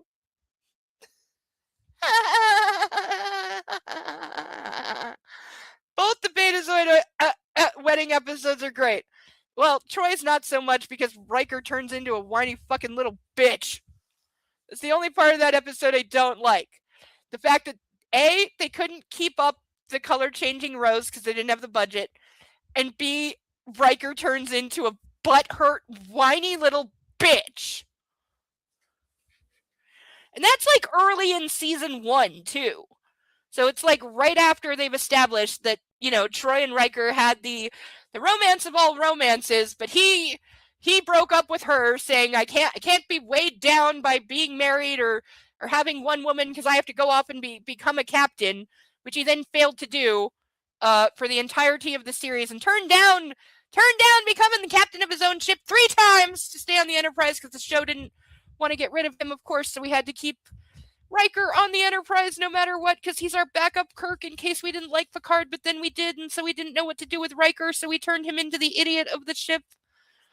Yeah, he gets progressively worse and worse. They eventually get married in the movies. Yes, they do. Yes, they do. I did know that eventually they do. But yeah, but the thing is, like, she's supposed to be getting into an arranged marriage in that episode where Armin Shimmerman appears as a box full of jewels. And yes, that is Armin Shimmerman playing the silver box that gets transported in and then all the jewels spill out of it. And she goes, it's time for my arranged marriage that I guess she had never told Riker about. You'd think that would have come up. But no. So she decides she's going to marry the guy she never met. And Riker's just absolutely turns into an immature, spoiled brat about it and throws a hissy fit. Like, dude, you let her go. You said you couldn't be with her because your dream of being captain was more important. You couldn't be weighed down with a woman. But the second she's off with somebody else, you're whining like, oh, well, you know, I somebody else is touching what's mine. I don't want anyone else touching my Imzadi. And it's like, dude, you got no right to say boo. And let's not pretend Riker doesn't, like, bed numerous other women throughout the series, because he does. A lot of women. Like, that's why he was like Kirk 2.0, except he had more sex, arguably, than Kirk. Because people say Kirk hooked up with every female of the week. But in actuality, in this series, there's only 2 times you can prove that he had sex with somebody else. One is the one where he loses his memory and becomes a First Nations medicine chief. And he has a wife and she gets pregnant, so that's one. The other one is the Scalosians, the ones that are like sped up in time and they sound like mosquitoes to us because it cuts to like him making out with her and then it cuts to commercial. And when it comes back, they're in bed and he's putting his boots back on. Which, by the way, the only way they got that past the censors, because it clearly implied that they had sex, was that day on set, they had somebody take the censorship guy out for a really big, really alcoholic lunch.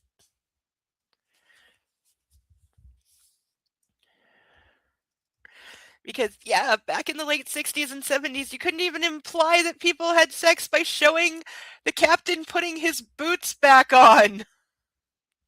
That was too racy for TV.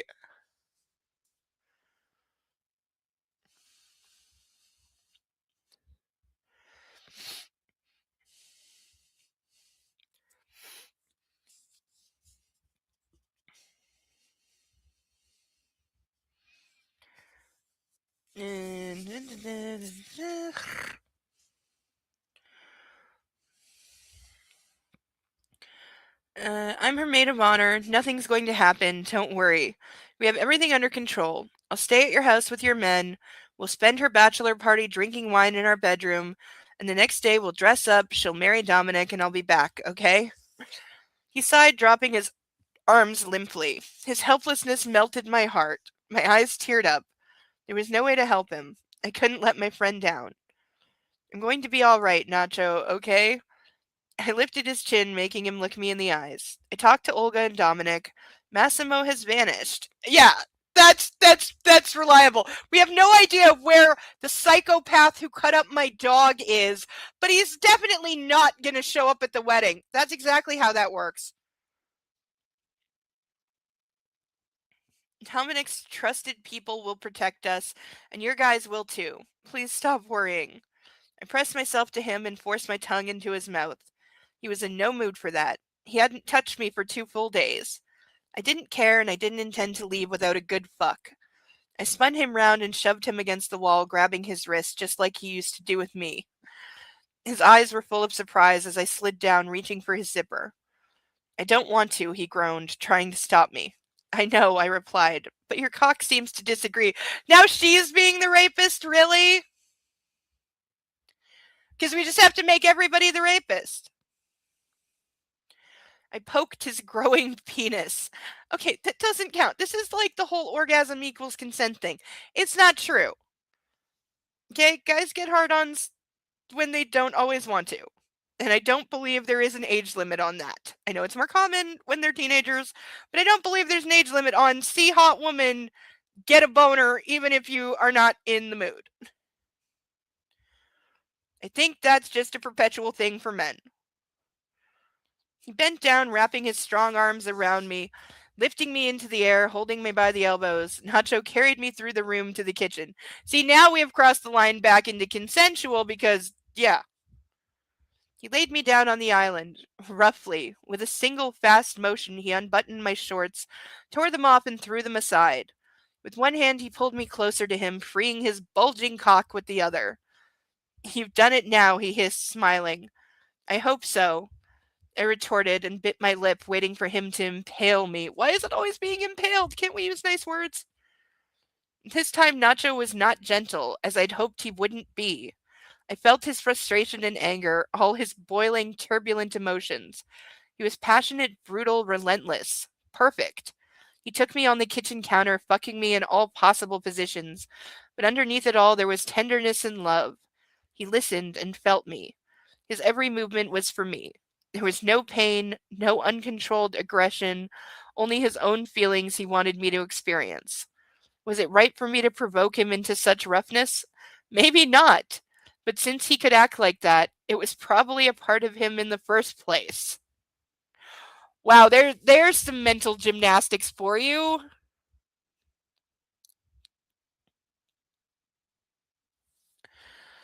Oh.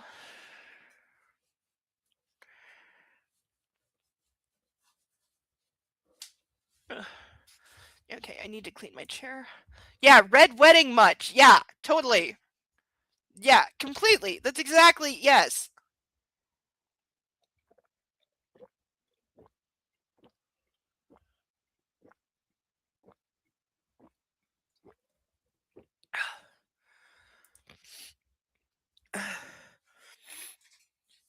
All right. Okay, we are going to make it to where I wanted to make it to at least. We got an hour left. We will make it, I think, to where I wanted to at least. So we got that.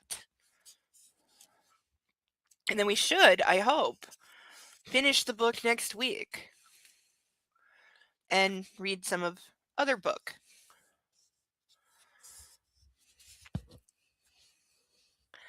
And then the week after, we shall start the new series, which I meant to announce tonight. And I meant to go get the book from my room, and I forgot, and it is still sitting on the bookshelf. I will go and get it at the end. At the end, I will go and grab it and show what the next series or I don't know if we're going to read the series. We're going to read the first one of the series, and then we'll see where we are. We'll see if we want to read the second one or if we want to jump to a different series and see what we think of that. But we're reading the first one. Because I don't know how many books are in the series that I'm about to start. It could be a lot. I don't know. I have the first 2, maybe 3 of them. I'm not sure. And I don't know how many more there are. It's been around for a long time, though.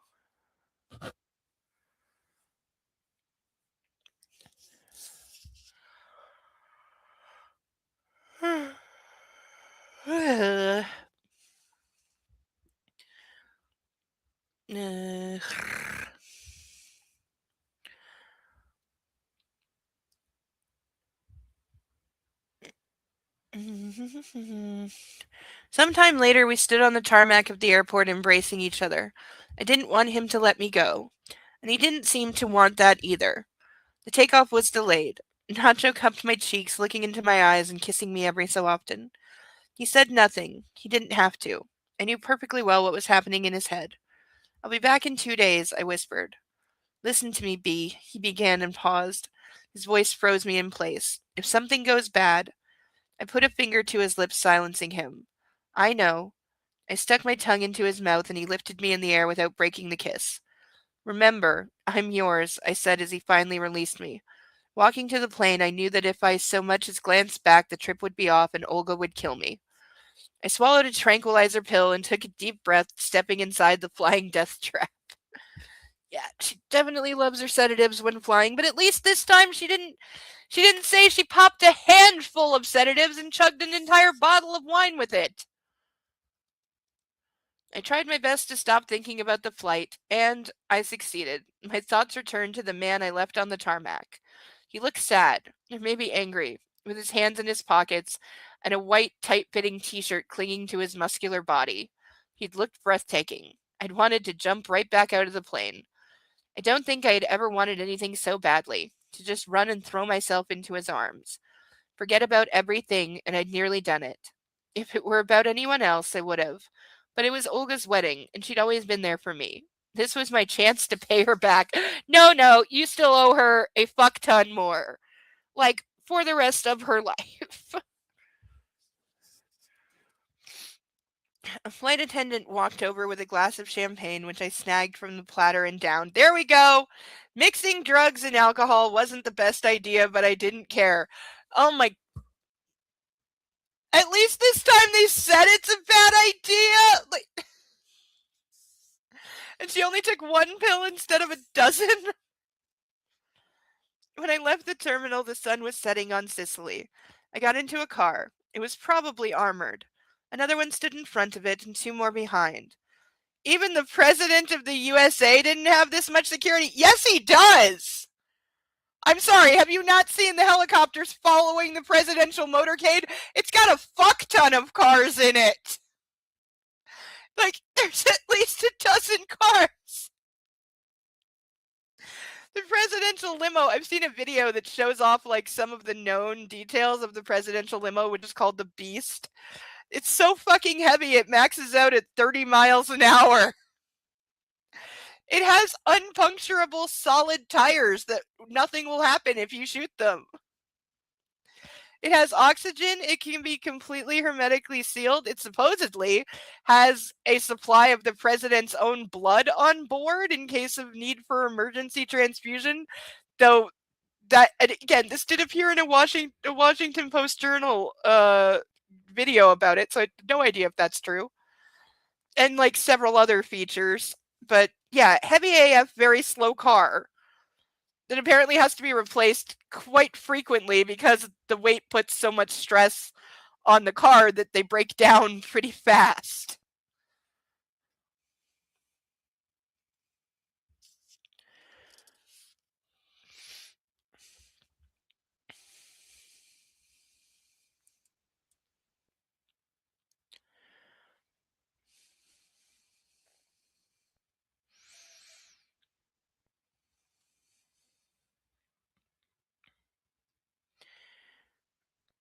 My phone rang as soon as I switched it on.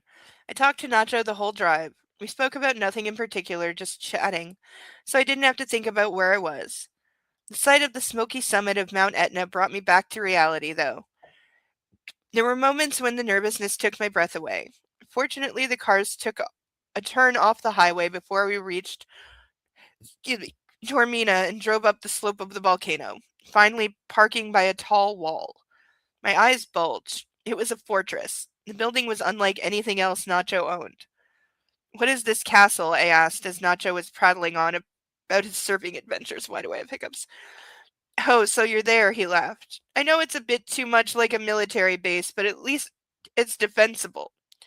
My people know what they're doing, and they know the terrain. You'll be safer than in a bunker there."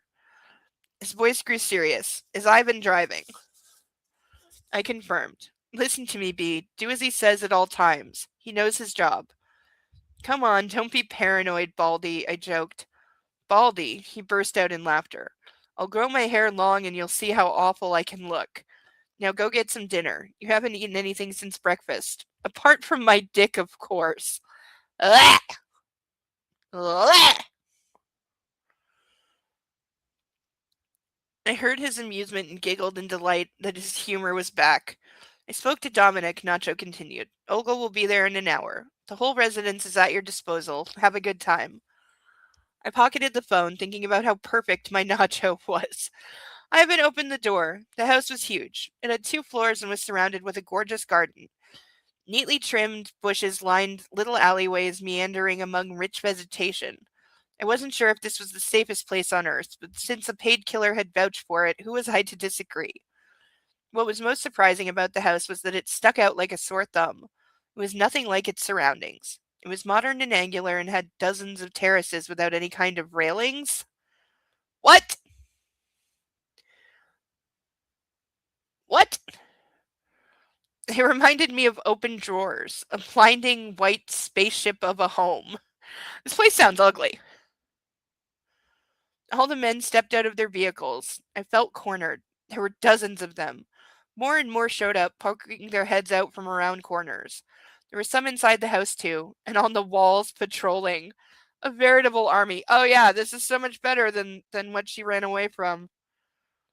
Was all this really necessary? I guess so. After all, who knew? I knew who could appear out of nowhere and take me.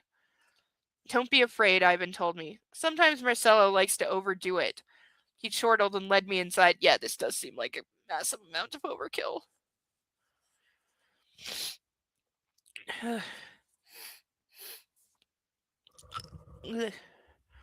Just as I had suspected, the house had a very modern interior. Glass, metal, and angular shapes everywhere. There was a grand living room with a high ceiling downstairs. It had a white marble floor and a shallow pool right next to the sofa. Then a 12-person table and some round puffs. The view from the large glass wall was beautiful. I could see the slope of the volcano and the terrace. On the right, there was a spacious kitchen. Right, my man loved to cook, and he only wanted the very best quality. The fireplace was a gigantic rectangular hole in the wall. With the press of a button, it started a pillar of fire. I had my thoughts about what it could really be used for, so with growing trepidation, I decided to leave it alone. I can't imagine walking into a place, seeing a huge fireplace, and going, "Yeah, you could definitely burn a body in that. I think I'll leave it off."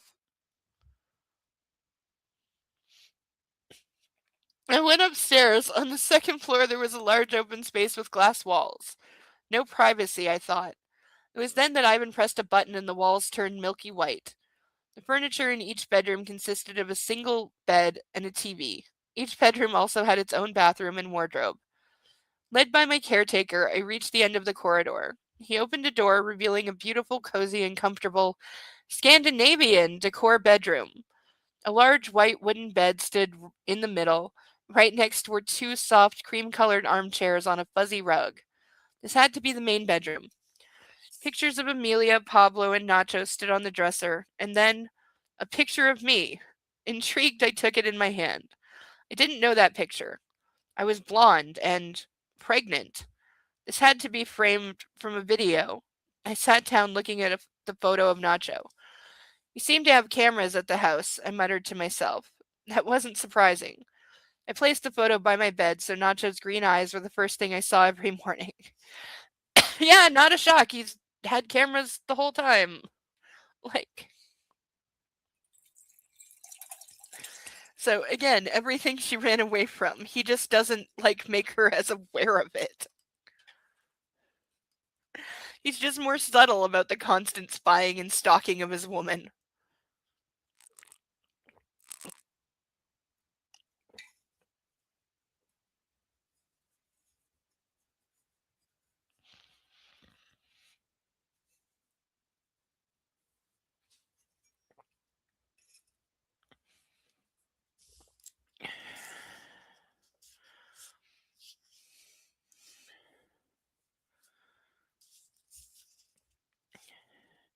It was strange to be on Sicily but have your heart back on Tenerife. It was several months back someone had told me that I would be where I was now. I would never have believed it. Let's get fucked up, I heard Olga's voice from outside. Greetings, bitch, she beamed, hugging me. I felt a sudden calmness fall over me. Yeah, let's get really, really wasted the night before your wedding. Like, if I ever had a bachelorette party, it would be a week before the wedding, because you need time to recover. I'm joking, of course. We can't get wasted, but we can take a sip or two. I need to look like $1 million tomorrow. Okay, at least she knows. But still, don't have it the night before. This has always been a stupid thing. I do know that, I said with a smile, leading her to the house. Nacho took good care of us. How are things? I asked, wrapping my arm around Olga's shoulders as we walked to the terrace. This is definitely going to take 2 more weeks. I don't know why I'm thinking I can bang this out in one, because it's got way too much. It's going to be like this week, next week, and then there'll be a little bit of this like week 3, and then that. Probably. Unless I speed read like 70 pages by some miracle. I don't know. I'm trying to deny math and it's not working.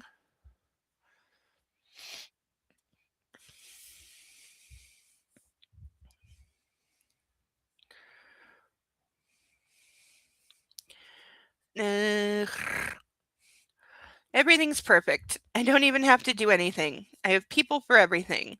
She stopped at the edge. By the way, why are there so many? Do we need all that? They patted me down before we left. Didn't look at my ass, but that's about the only place they missed. I shrugged apologetically. We didn't get drunk that evening, only sipped on champagne. We talked about nothing in particular, mainly reminiscing about the previous year and wondering how our lives had changed in that time. When Ola talked about Dominic, I felt her confidence. She loved him, in her weird way. They understood each other, fooled around like buddies, argued like an old couple, and fucked like new lovers. They were perfect for each other. He was seemingly soft and conciliatory, but whenever she went over the top, he immediately transformed into a furious, crazy bastard, and that made her love him even more. Their love was undeniable.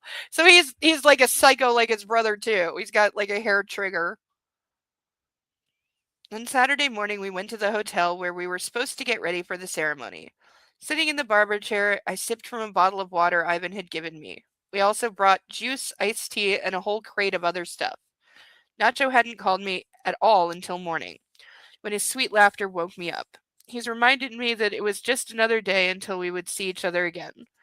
If he could, he would never have hung up the phone, but he wanted me to feel as free as possible, so instead of calling me, he pestered Ivan. The poor man picked up his phone every 15 minutes, and I could see his jaw working each time he had to assure his boss that everything was going smoothly. He had probably never seen Nacho this paranoid, but the Canarian hadn't exactly been used to leaving things to chance before. He was a perfectionist and preferred to keep awake for 2 full days instead of letting anything go wrong. Jesus fucking Christ, Laura, I'm asking you for a third time.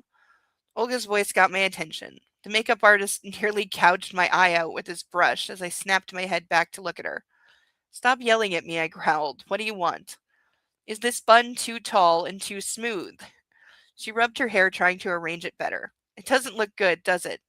We need something else. I look terrible. I'm going to wash all this off and start over. It makes no sense. I don't want to get married after all, she complained, panicking. She shook me, her hands clenched around my shoulders. Okay, so now we're having, like, pre-wedding jitters, and I guess she didn't, like, establish her hair and makeup like before, because you practice these things. You're definitely not going to figure it out on the day. Why would I want to lose my freedom? There's so many guys on this planet, and he'll get me pregnant sooner or later. She was spewing out words like machine gun bullets, and her face grew deathly pale. Now you're panicking? Talk about waiting till the last minute. I raised an arm and slapped her in the face hard. This is not what you do! She piped down at once, glaring. The staff went absolutely silent. All eyes were on me. Enough? I asked calmly. Yeah, thanks, she replied in a whisper, sitting back down and taking a deep breath. Yeah, let's just lower the bun, and it's going to be okay. Can you imagine if somebody slapped you right before your wedding?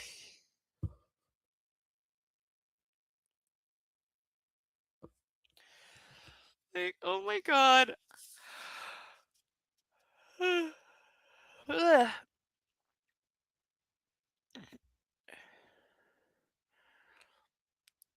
An hour later, Emmy herself put Olga's dress on her.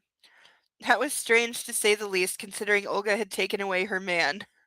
I was relieved to see that my disappearance had helped them make up, and now the two of them were inseparable. Emmy finished, and I scanned Olga with my eyes. She looked gorgeous. I could barely keep myself from bursting out in tears. Her long, light gray train slinked behind her. The dress itself wasn't very unique. It was just your typical wedding dress. Wow, this is so bitchy. Bare-shouldered and loose from the waist down. But those crystals, the bright stones, were formed in lines that flourished, meandered, shone, creating an image spun of light on the fabric. Most were on and around the breasts, and they gradually faded the lower you looked. Around the feet there were none, which created an ombre effect, a beautiful and elegant gradient. The whole thing must have practically weighed over 200 pounds, but Olga didn't care. Yeah, wedding dresses can be heavy AF. I mean, it actually sounds like a nice dress. Why are we being so mean about it? Do we think the movie sprung for this dress?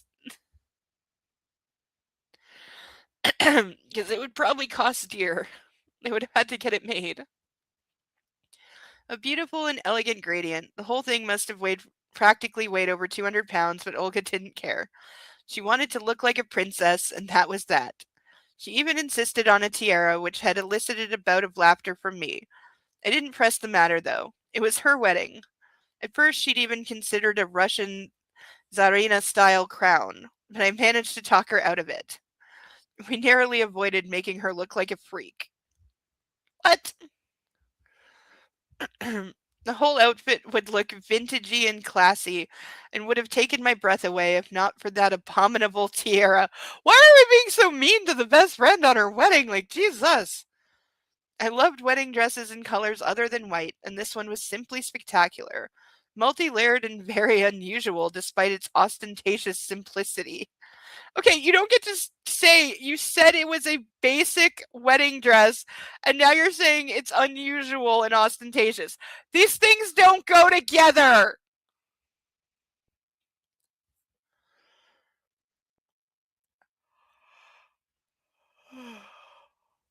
I'm going to puke, Olga said, tightening her grip on my wrist. Without changing my impassive expression, I reached for the cooler, which had been emptied a while before, and stuck it under her chin. To it, I said, nodding. Oh, come the fuck on, you're spoiling it for me, she snapped, pulling away. I need compassion, not a fucking bucket, she muttered. We both know the moment I show any emotion, you'll go ballistic. I rolled my eyes and followed her. The term is Coco Shinik, not Tsarina.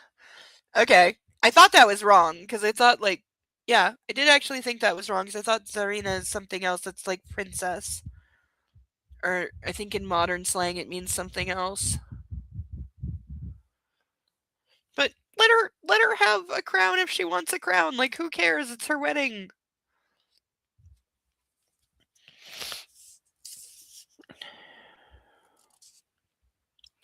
There were cars parked by the entrance, 2 filled with my guards, another 3 with Torricellis inside.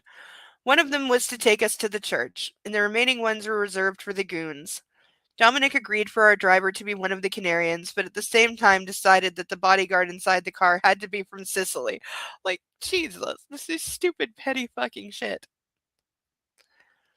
How all those burly mobsters were glaring at one another trying to come to terms with the situation. Madonna della Rocca Church. I nearly fainted as we ascended the slope. I had only good memories from this place, but I simply didn't want to think about my own wedding. I'd known Olga's ceremony would take place there, but knowing and seeing are 2 very different things. Mario, Massimo's consigliere, greeted me with a weak smile and kissed me on the cheek. "It's good to see you, Laura," he said, "though things have changed since you left." I didn't really know how to respond to that, so I just stood and watched the breathtaking panorama spreading before my eyes. It was going to be over soon. We waited by the church until Olga's dad joined her. When everything was ready, I turned to Olga and gave her one last hug. "I love you," I whispered in her ear, and her eyes watered. "It's going to be okay. You'll see." She nodded, and I took the arm offered by an older Sicilian and allowed him to lead me into the church. We passed the gate and halted at the altar where Dominic was already waiting. He was beaming. He kissed me on the cheek and grinned even wider. I took a look around the minuscule house of worship, and a feeling of deja vu filled me. The same dour mobster faces, the same atmosphere. The only difference was Olga's sobbing mother who just couldn't keep it together. Suddenly, "This I Love" by Guns N' Roses played from the speakers. I was sure Olga was drowning in tears at that point. I smiled at the thought of her nervousness right now and looked back towards the entrance. Seeing her enter the church, Dominic nearly fainted himself. Without waiting to be led the whole length of the nave by her father, Olga ran straight to him and pressed her lips to his. Her dad just waved a hand, resigned, and joined his wife, who was by that time bleeding like a goat. Okay, this does not sound like a good wedding at all. The young couple ignored everything and everyone, kissing with wild abandon. If not for the fact that the song ended, they would have continued. So everyone just watched them make out for like 3.5 minutes. Finally, panting, they faced the altar. The priest wagged a finger at both of them. He was just about to begin the ceremony when Massimo appeared in the door. Is he about to shoot everyone? My legs buckled. Shivering, I collapsed into my seat. Mario grabbed my elbow, and Olga sent a terrified, disoriented look at the man in black. He looked breathtaking. He wore a black tuxedo and a white shirt. They looked perfect with his tan skin. He looked relaxed, calm, and composed. "This seems to be my place," Massimo said as Mario took a step back, leaving me right next to my husband. "Hey there, baby girl." We get it one more time. We get one more baby girl. But yeah, just let him walk right up to her and stand next to her in the wedding party. I'm sure all the security is loving that. I'm sure that was in the plan. Nacho will be so thrilled. But we get one more baby girl. Oh. It's winning. It's winning the word count. It made up for lost time. The sound of those words made me want to run, puke, and die at the same time. I couldn't breathe. My heart was racing like crazy. All the blood drained from my face. He was right next to me, and his smell. Oh God, how wonderful he smelled. I closed my eyes, trying to calm my breath. Finally, Dominic and Olga faced the altar, and the priest began. "You look wonderful," Massimo whispered, leaning in a bit, taking my hand, and resting it on his forearm. A jolt of electricity went through our bodies as he touched me. I pulled my hand away quickly and lowered it so he couldn't try that trick again. My chest, wrapped in a tight-fitting deep cleavage dress, was rising and falling at a dangerous pace. I couldn't stand straight. I also couldn't ignore my husband. I was certain of one thing. If I showed any sign of weakness, he would use it against me. The 30 minutes or so we spent in the church seemed to last for an eternity, and I prayed for it all to end. Nacho would already know about Massimo's return, and he was most likely going crazy with dread and rage. My security guards stayed outside. I had no way of knowing what was happening to them, and what would happen in the near future. I stole a glance at the man in black. He was focused, composed, listening to the sermon with his fingers laced on his abdomen. This was a mask, and I knew it. He would glance at me every so often. How could he be so beautiful? Hadn't he been partying somewhere, wrecking his body with drugs? But no. He looked like he'd gone through a total metamorphosis. From a hero to a god. This is so bad. Is she gonna decide that she made a mistake and go back to him because he's just oh so good looking and smells good? Is that where we're going? Is he just putting on an act to try and lure her off by herself? Let's just go have a coffee and talk with no one else around, just the two of us, because we need to talk about private things. And then he's gonna take her or kill her or something. Because we've done the baby I can change thing before, and it didn't last. So I don't quite think we're doing that again.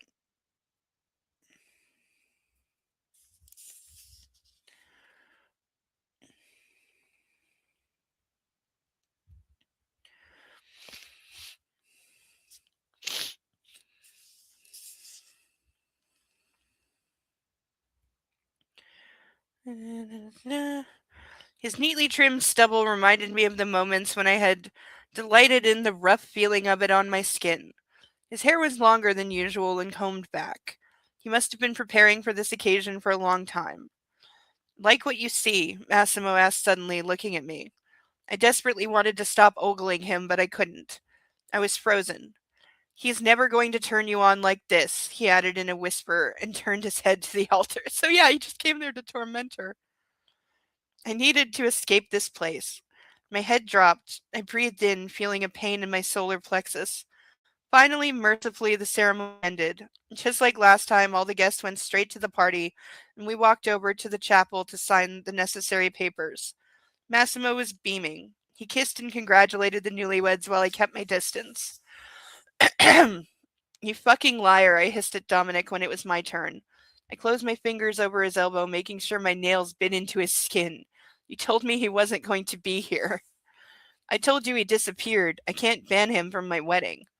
Dominic put his hands on my shoulders and looked me in the eyes. Everything's going as planned. Nothing has changed. Please calm down. I'd like to introduce you to Eve, I heard Massimo saying. Oh, he brought a whore, didn't he? This is great. Turning around, I saw him standing next to a beautiful, dark-eyed woman. She was smiling charmingly, pressing against his arm. A jolt of pure envy pierced my heart. You've been banging someone else since the day you said the word divorced. You don't get to be jealous.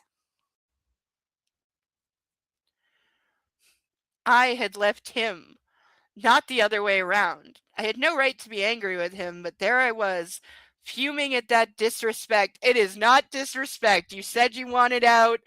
You're fucking someone else. He's allowed. The gorgeous girl with long black hair offered me a hand and introduced herself. I must have looked pathetic, completely shocked and literally speechless. Eve wasn't tall, but she looked a lot like me otherwise. Yeah, that's what I figured. He's got a type. Petite, very elegant, and subtle. Well, okay, she didn't look like me at all. What? We met in Brazil and I fell in love with this wonderful man. She finished the sentence for Massimo. Both Olga and I rolled our eyes. Yeah, can we say rebound? I spun on my heel, unable to cope with all the emotions that were accumulating inside me, and went to sign the documents. Why are you signing anything? At least that's over, Olga said, walking over. He has a woman, you have a man. Now get the divorce over with and everyone lives happily ever after. This is not the worst plan. Oh, fuck off, I snapped. He found her in like 3 weeks, and I'm his goddamn wife. No, you're not. Not anymore. You said you wanted out and you're with somebody else. You don't get to play the I'm the wife card anymore. You gave that up. And as for the 3 weeks thing, he kidnapped you. Let's just remember this. He kidnapped you, and within, like, at most 4 months, you married him. You were banging after, like, a week. So, yeah, you don't get to play the, like, too short a time card. Especially considering 3 weeks is about the collective amount of time you've spent with Nacho, and, like, half of that was when he kidnapped you. Isn't that a bit hypocritical? She grew serious. Yes, it is. This should be great news to you. Now there's a chance everything will end up like you wanted. So sign that shit and let's go. Yeah, seriously, if he's got a new woman, there's much more chance that he just lets you go. Though I think this is bullshit. I think they're not actually together. This is just a whore that he brought because he couldn't show up. His ego wouldn't let him show up to the wedding without a woman. Because he knows she's with somebody, therefore he has to be with somebody, you know? The I've moved on from you, I've found somebody better revenge bullshit thing. But but how is that? I paused, realizing the stupidity of what I was going to say. Yeah, you got nothing to bitch about. Listen to me, Laura, Olga said firmly. You've got to decide. It's either the surfer or your husband. You can't have both. And I won't tell you which one to pick because I'd pick the latter. I want you here for me after all. It's your life. Do whatever makes you happy. Yeah, seriously. What do you want?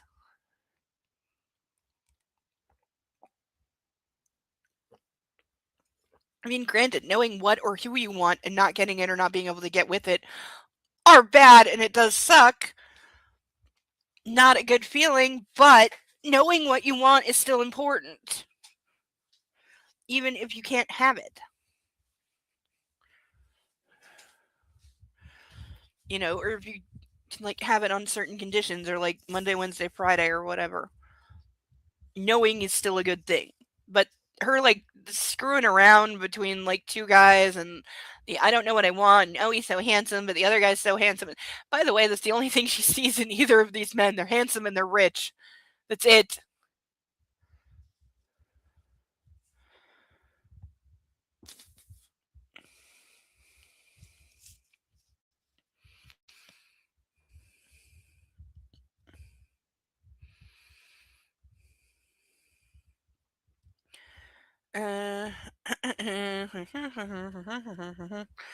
She nodded. I went out and stopped by Ivan, waiting for Olga and Dominic to finish their photo shoot. After a while, Ivan gave me his phone. I took a few deep breaths and put it to my ear. How are you feeling, kiddo? Why does he call her kiddo? I hate that. Nacho asked, his voice filled with worry. Everything's fine, honey, I breathed, moving a bit to the side. He's here.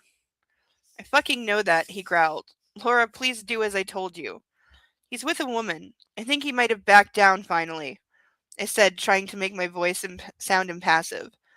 That's when my eyes caught Massimo leading that woman to the car. He opened the door for her, kissed the top of her head as she stepped in. I balled my fists. He walked around the car and gracefully slid inside, pausing for a moment to look straight at me. The phone nearly fell from my hand. I opened my mouth, trying to take a deep breath. The confident smirk that blossomed on Massimo's lips took the breath away from me.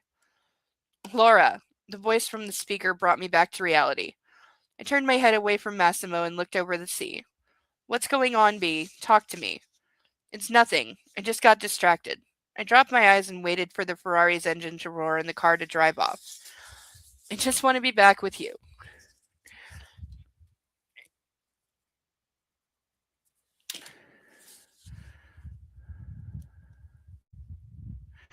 Alright. Now we gotta burn Baby Girl before we turn the page, because I didn't know if we would hear it again, because it's Massimo's thing, but he's there. Also, I predict this is a fake out on his part, unless the author literally, because we don't have much book left. We've only got like 60 pages left. So unless he decided that, yeah, he's going to move on to somebody else, they'll have an amicable divorce, and we get 60 pages of her being happy and getting knocked up by Massimo. But I don't think that's it. I have a feeling this is a fake out, and like, you know, he's gonna wait till like everyone's guard is down and they think he's gone, and he's just gonna appear in her house and like kidnap her again or something like that. I don't know. They don't have much book left to wrap this up somehow.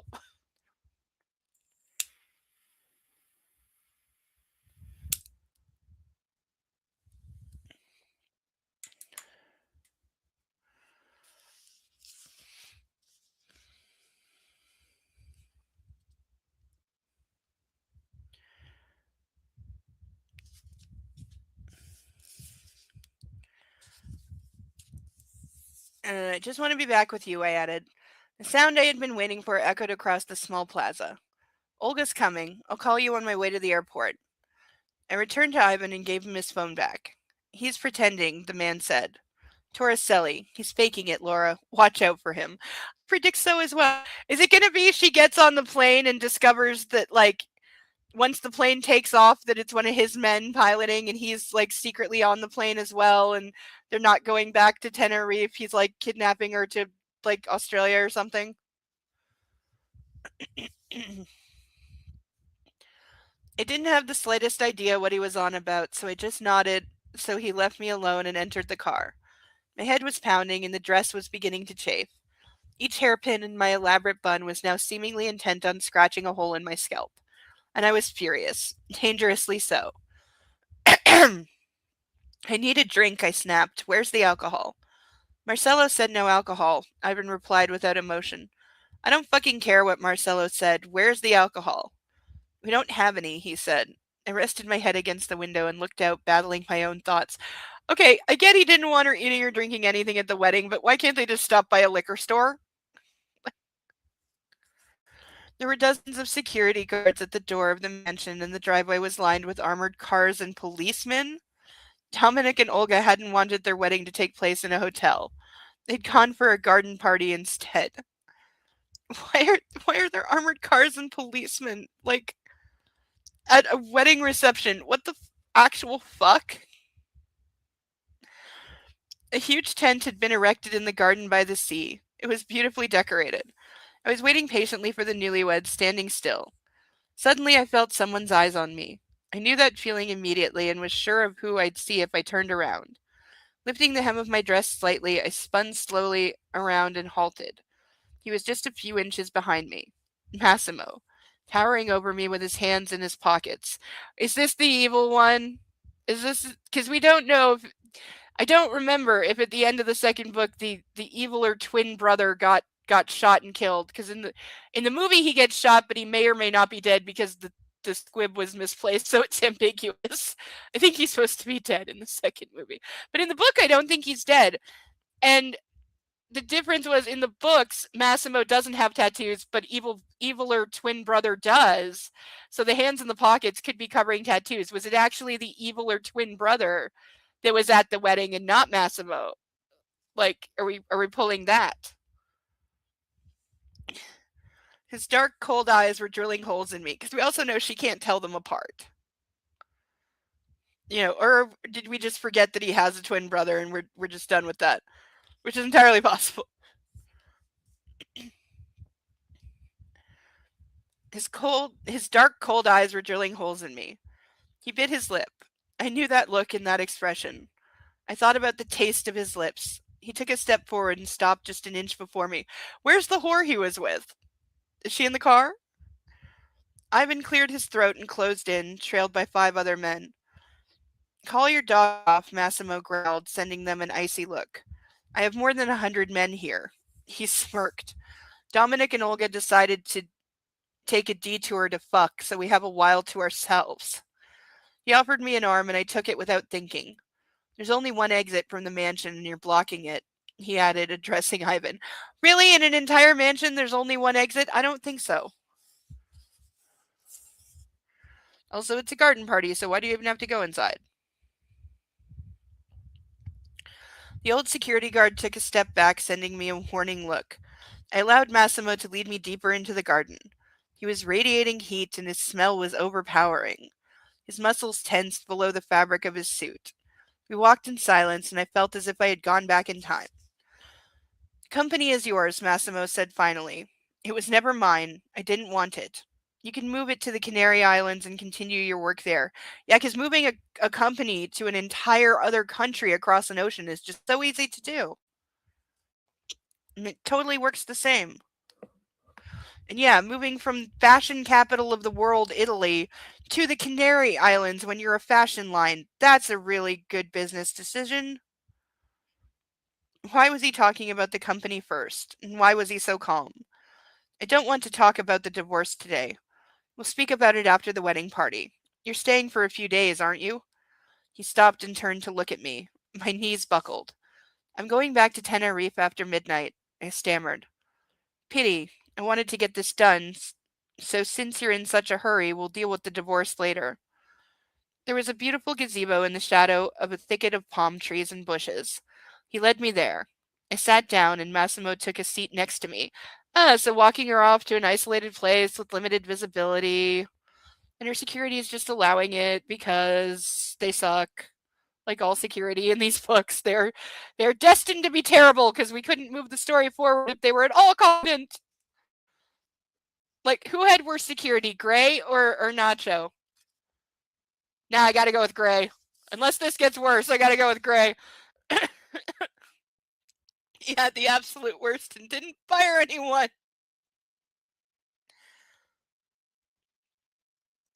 Oh, since we only have 20 minutes, last call for ducks or Skittles drink.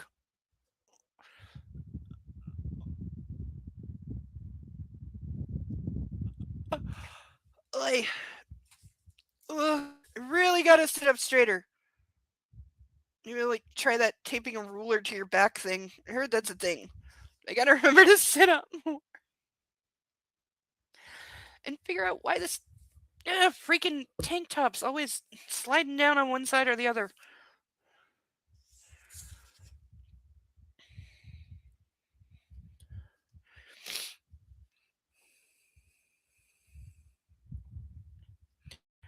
And I sat down and Massimo took a seat next to me. We looked out to the sea. But the only thing I could think of was his sudden transformation. Yeah, because it's bullshit. You saved my life, baby girl, only to kill me later. There we go, another baby girl.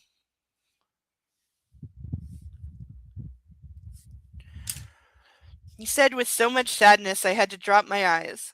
But that allowed me to come back to life again. I found Eve, stopped doing drugs, and even made a few lucrative business deals. Wow, he's really speedrunning that.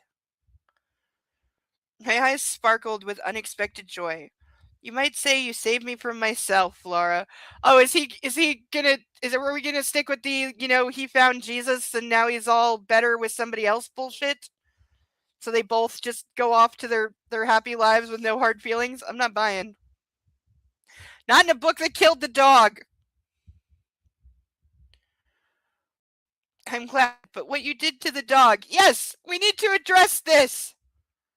I paused, suddenly feeling sick. I didn't think you capable of such cruelty. My voice broke. Excuse me? What are you talking about? I sent it to Tenerife right after you left. What? Is he claiming he didn't kill the dog? And I swear to God, she took the dog with her. I swear to fucking God, she had the dog with her. Like, what? I fucking know that. I got it in pieces, you bastard. I snapped. What? Massimo jumped to his feet with a shocked expression. I personally sent a man with the dog safe and sound. I wanted it to remind you of me. I wanted to hurt you, but you didn't kill Prada. Okay, so the dog's name was Prada. This was getting too much for me. I got a massacred dog crammed in a shoebox and a card. So what? He's going to claim he didn't do it. Are we going to have like secret traitor in the midst or something? Something stupid like that? Are we supposed to believe that he didn't kill the dog? Is she going to go back to him because he didn't kill the dog? Baby girl. Here we get one more. Like, do we think he's just lying? Massimo knelt before me, taking my hands in his. I may be a monster, but why would I hurt a dog the size of a coffee mug? Do you really think I would be capable of that? Yes, we do. He lifted his brows and waited, before putting his hand to his mouth and thinking about something a little longer. Matos, you son of a bitch, he said finally and laughed bitterly. Oh, now he's going to say, oh, Nacho did it, so you'd think for sure I was a monster and never come back to me. I'm not saying it's the worst plan if you're Nacho, but do we think he's capable of?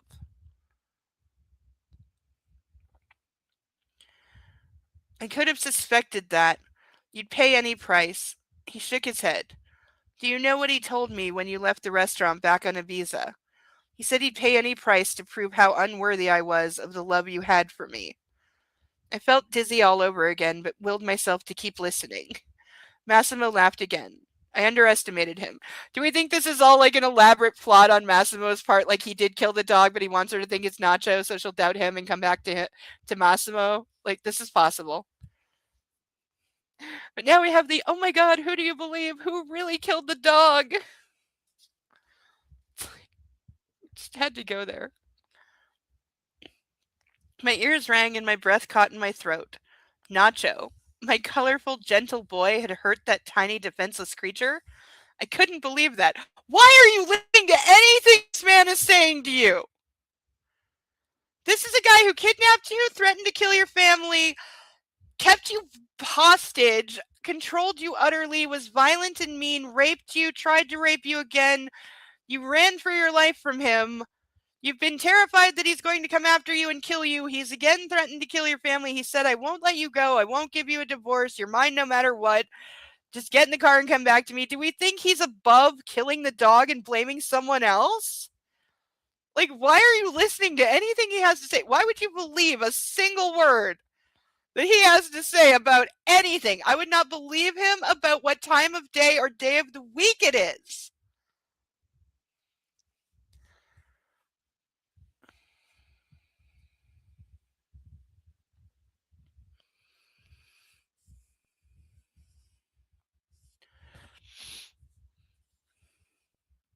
The man in black saw how torn I was.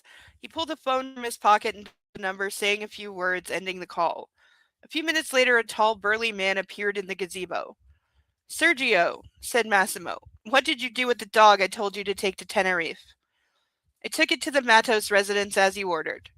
The man shot a glance at me, clearly disoriented. Marcelo Matos said Laura wasn't there and that he'd take it. Again, this is one of Massimo's men, so we're not believing this at all either. Like, I'm not believing anything that he says. I'm not saying that I don't know that he's lying, but I'm also not believing him. Thank you, Sergio. That will be all, Massimo said and propped his arms on the balustrade. The man left us. Laura, I heard Olga's cry in the distance. Come on. I stood up too fast and swayed, still dizzy. Massimo shot across the gazebo and held me. Everything all right? He asked with concern, looking me in the eyes. Nothing's all right. I tore free and stormed off. Or he said this to get her to run off by herself because he knew he would and now he can take her. We positioned ourselves by the entrance to the huge tent. Massimo offered me his arm. He didn't make me take it, didn't ask. He just offered it and waited. I took it and the four of us headed into the crowd gathered inside. People cried out and applauded. Then Dominic made a speech. We looked like one big happy family. The men stood on the sides while Olga and I smiled for everyone. Keeping up the appearance of happiness cost me a lot. The applause died down and the Sicilians led us to the table situated on a low pedestal halfway down the tent. On our way, I grabbed a glass of champagne from a tray held by a waiter and downed it in one gulp. Olga sent me a surprised look and Ivan stepped closer. I halted him with a gesture and shooed him away. He didn't resist.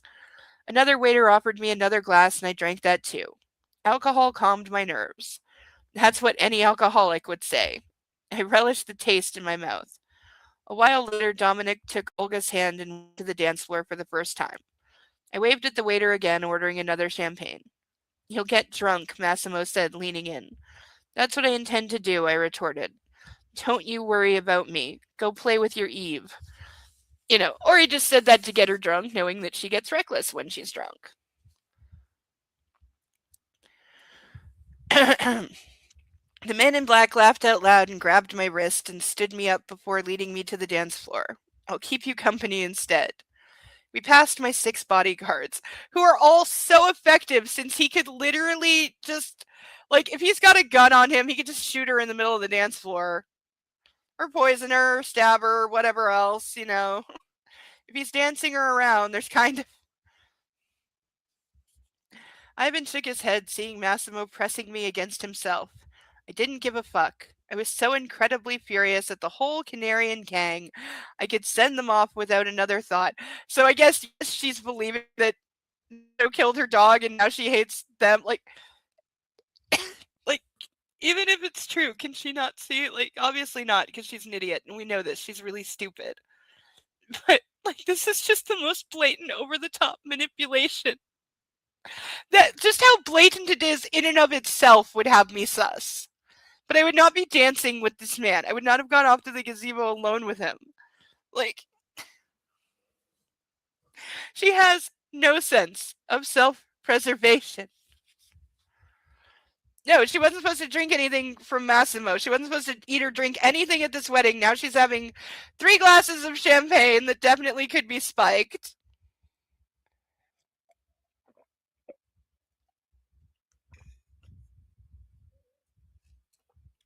You know, and he can drug her all he wants now because her magic heart condition is finally gone and cured, and even the scar from open heart surgery has been magically lasered away because it's totally a thing. It really fucking exists. And for anyone in the comments, because somebody will say it, I'm aware that laser resurfacing of scars exists. It doesn't make them completely vanish or turn invisible. That's not how that works.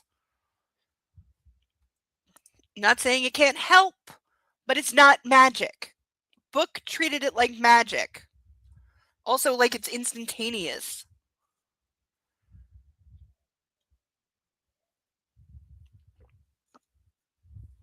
Which it's not.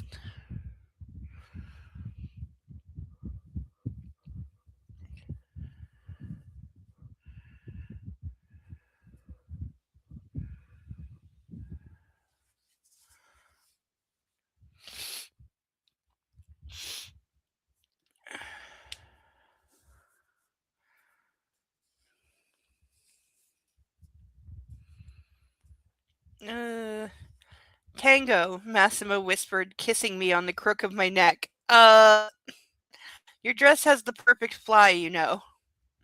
I'm wearing panties, I said, licking my lips lasciviously. Okay! Not... Like, girl, you said you were with somebody else. Hi there, Zeus!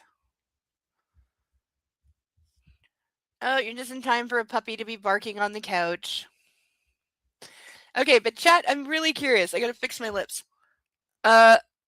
Do we believe Massimo that it was Nacho or one of his men that killed the dog? Do we think he did it as some kind of a setup?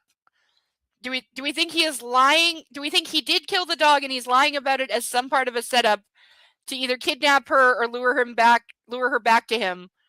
Or do we think he's telling the truth? I'm curious what people think. Do we believe him or not? And regardless of whether he did it or didn't do it, do you think he is trying to get her back? And yes, please hit the like button. It doesn't usually hit back, Zeus.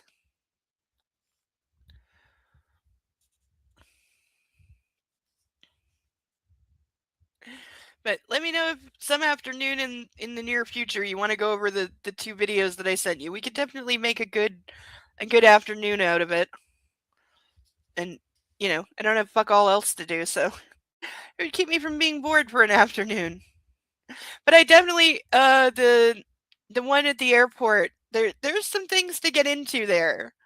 I definitely have certain points of view on the legalities of that situation, and definitely think that the police definitely failed to do several things that they should have. So we could, that one's got some serious meat to it. If you're into dissecting it, we could definitely do that. At this point, I hope he's still listening because I have no way of seeing who's in the chat and who's not. So I could entirely be talking to myself. But I do that every day.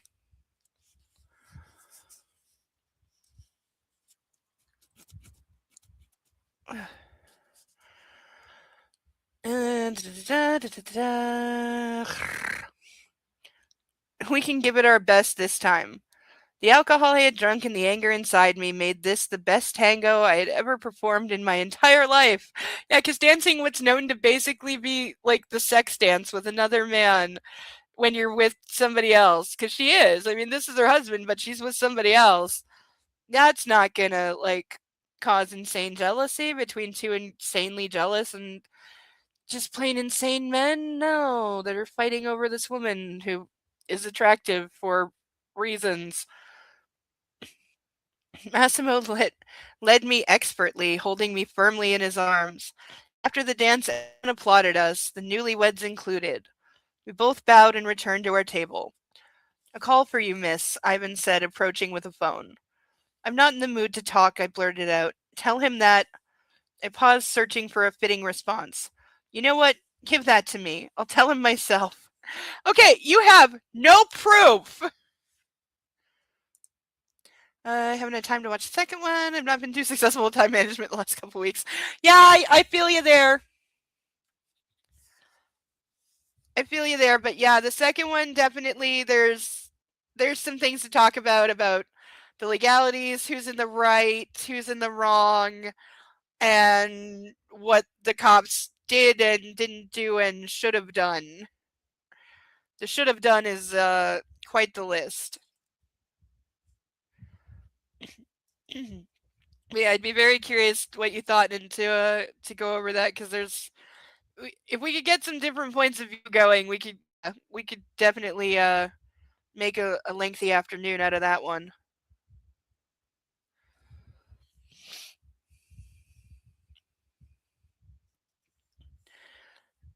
I grabbed the cell phone, shot up to my feet, and stomped outside. What's the matter, B? Nacho asked. Pay any price? I screamed. You said you'd pay any price? How could you, you fucking bastard? You already had me. I was already in love with you, but you wanted me to hate the man I left you for. Wasn't my love enough? I dropped to my haunches, fighting to keep myself from throwing up after drinking too much champagne in such a short time. You killed my dog, only to make Massimo look bad. How could you? Tears streaked down my cheeks suddenly. I felt hands on my shoulders. Launching myself to my feet, startled, Ivan took a step back, staring. Okay, why are you believing this? I'm not saying that it's not true, but why are you believing it? From a person who has every goddamn reason to lie to you. And then some. And is definitely capable of killing your dog. You should know this. That does it, Nacho. I yelled into the receiver and smashed the phone on the cobblestones. I don't need you anymore, I growled at the bodyguard. He inhaled, wanting to say something. Okay, so now what do we have? We have she smashed the phone, so she can't talk to Nacho. She didn't let him say a word, such as saying, I didn't kill your dog. And now she's blowing off security. So I'm betting by the end of I'm betting like somewhere in the next chapter, yeah, he's gonna take her.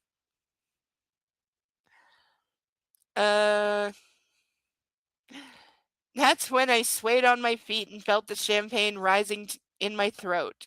I spun around and threw up over the neatly trimmed lawn. I didn't notice Massimo and his men approaching. The Sicilian wrapped his arms around me and held me up. I believe you're free to go now, gentlemen. You won't be needed here anymore, said, sending Ivan an icy glare. Yeah, totally. He can just dismiss another mob boss's security of his woman. Yeah, sure. That's how that works. He did say he brought 100 guys, though, so he's probably saying, like, you can leave or we can shoot you. But... And she drank the poisoned wine. Yes, this is true. I fully believe there was something in the champagne. 100%. Especially now that she's puking. That's like classic roofie. And he's done that before. We know he's done that before.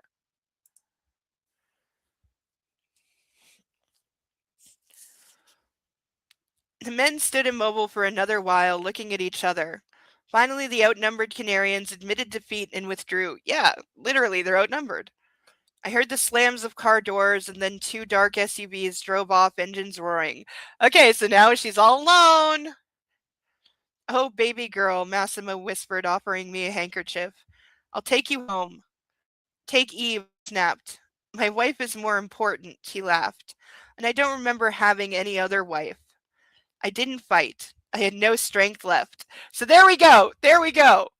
He just dismisses her security and says, you're coming home with me, which is what he said to her like 2 weeks ago in the restaurant. Just basically come with me. So what? Is she going to go back to it? We've got like 50 pages left. That's the end of the chapter.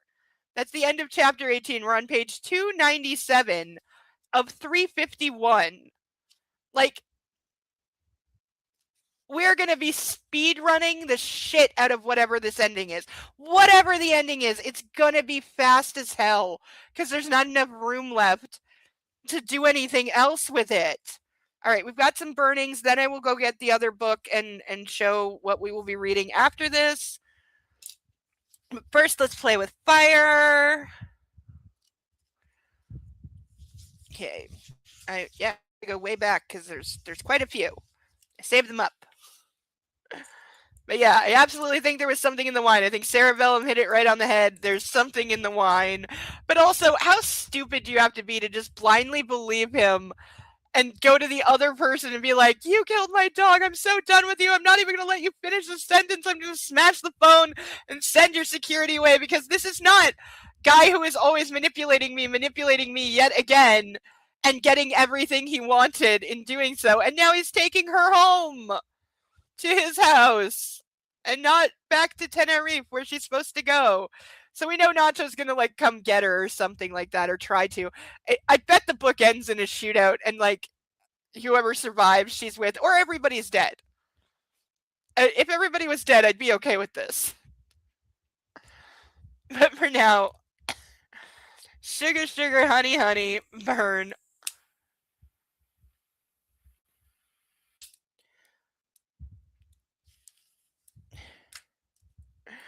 Most random and non-cohesive ending. Yeah. Do we think it's like, yeah, it has to end, right? There has to be a proper ending, right? I mean, isn't that a rule even in trashy books? Even in really badly written books? Don't you have to have an ending of some kind and not just stop? Though a couple of the Harry Potter movies just stop, so does at least one or two of the Twilight movies, they just stop. Like,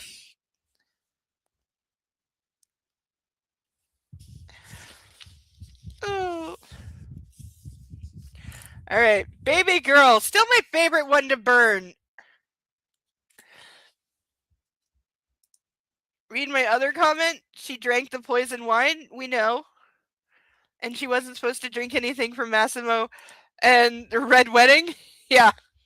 That could still happen. That could still happen. But Baby Girl.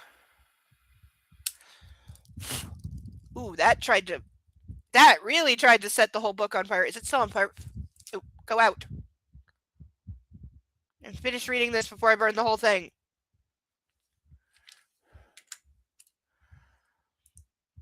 Also, we know at the beginning of the book she ends up with Nacho. We do. I'm not doubting, but I just don't remember.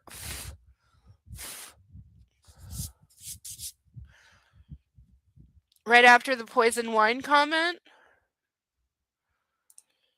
Most random and non-cohesive ending. If there's another comment, I'm not seeing it, which might be YouTube being a piece of crap.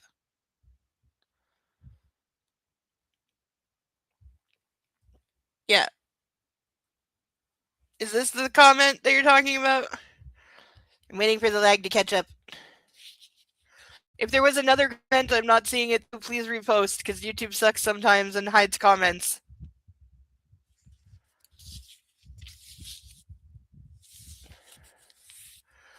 Right, because this whole book is a flashback. Oh my god, you're right. I'd forgotten that. Yeah, that's right, it is. It's all told in her narrative, but from like third person and in the past. No, before that, we'll repost. Okay, yeah, please do. Because I've lost it. I'm sorry. Oh, they eventually get married in the movies? Oh, that was Riker and Troy.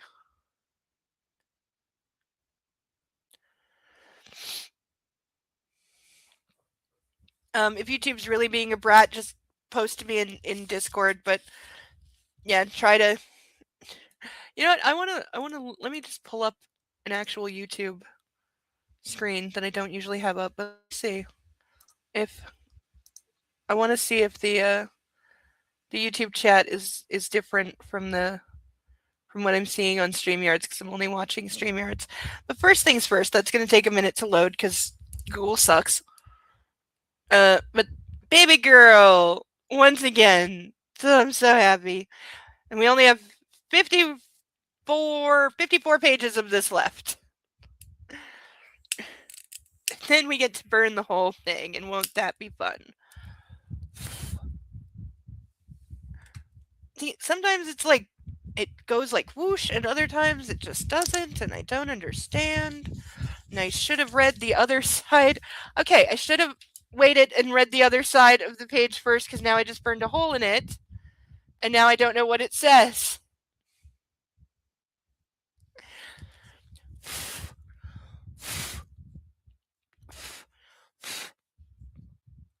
Okay, so we'll be missing a few pages. We're missing a few words when we start next week because I didn't think of that, and I'm sorry, but we will be missing a few words, not that much. I'm sure I will be able to figure it out, or it doesn't matter that much. Yes, I did, Zerzeus. You're right. I burned the page I needed to read because I was having fun playing with fire, and it didn't. Yeah. And we have Cerebellum suggesting that a meteor comes down and deletes Massimo. That would be as plausible as anything else in these books. Yes, I burnt the page I needed to read. It doesn't really fucking matter. Do we care? Like, do we care if I miss a dozen words? I don't think so. We'll be able to put it together.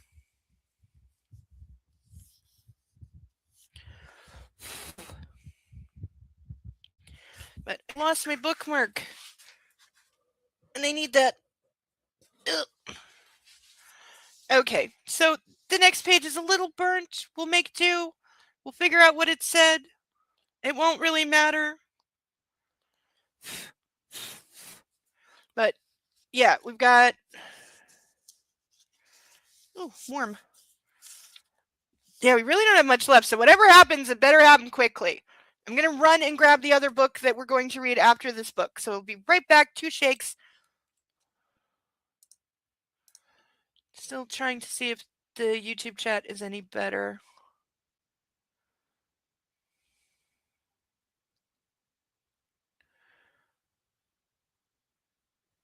No. Yeah, YouTube is.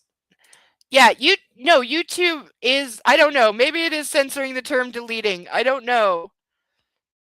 It's been a mess. But I'll be right back. 2 secs. Stop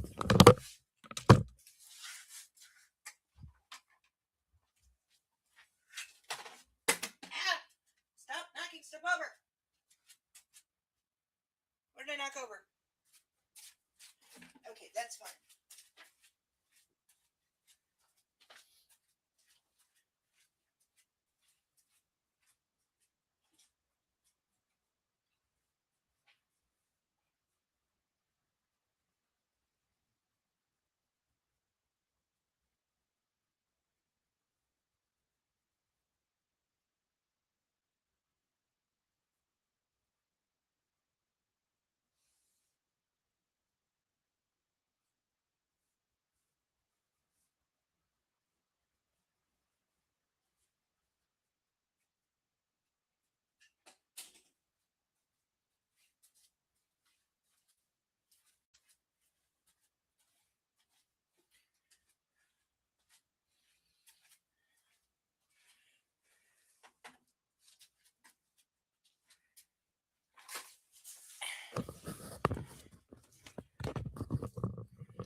It's probably just crap anyway. Perhaps you had a prediction. Yes.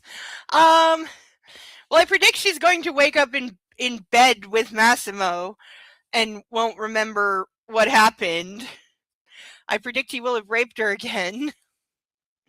And that he will think they're now back together and everything's fine, and then Nacho will show up and try to rescue her, and Laura will have to have her choosing between both men as they both stand there and beg her to choose them while aiming guns at each other, and then something happens. Whatever you make up will probably be better. Okay, so here's what we're reading next. It is by one of my favorite authors, not this series. I read another series by this author, and then she started this one, and I bought the 3 books, never really read them. So this is the first one. It is by J.R. Ward. It is called The Bourbon Kings. That is what the series is called. It's The Bourbon Kings. I don't remember anything about this. It is still leafed to where I read to. I apparently read to the beginning of chapter 4 and page 32. So I have read the first 32 pages like 10 years ago. I don't remember a single thing about this. So now that I know that, I'm going to flip it back to the beginning. We have these lovely inside covers. Let's see if we can, when was this published? Because I don't remember. Her other series is the Black Dagger Brotherhood series, which I've read a number of those. There's so many I haven't read, but because I stopped reading them for a while and now I need to catch up by like 10 books. She also did a Fallen Angels series, which I think I read the first one of and decided to pass on. First printing July 2015. So I probably bought it a little after that. But yeah, see, we've got the fancy script, and then whatever this is an invitation or something. It's written in the fancy script. We got big pages with actual proper freaking font. Looks like it's about 418 pages. Wow. You can tell the pages are a little yellowed. I'm on the last page. I don't want to spoil. But yeah, the edges of the pages are yellowed because it's been getting sun while it sat on my shelf for all these years. We've got lots of people praising it on the back, and on the inside cover, we have the synopsis. Oh, we have a picture of J.R. Ward in it. Not her name. But let's see.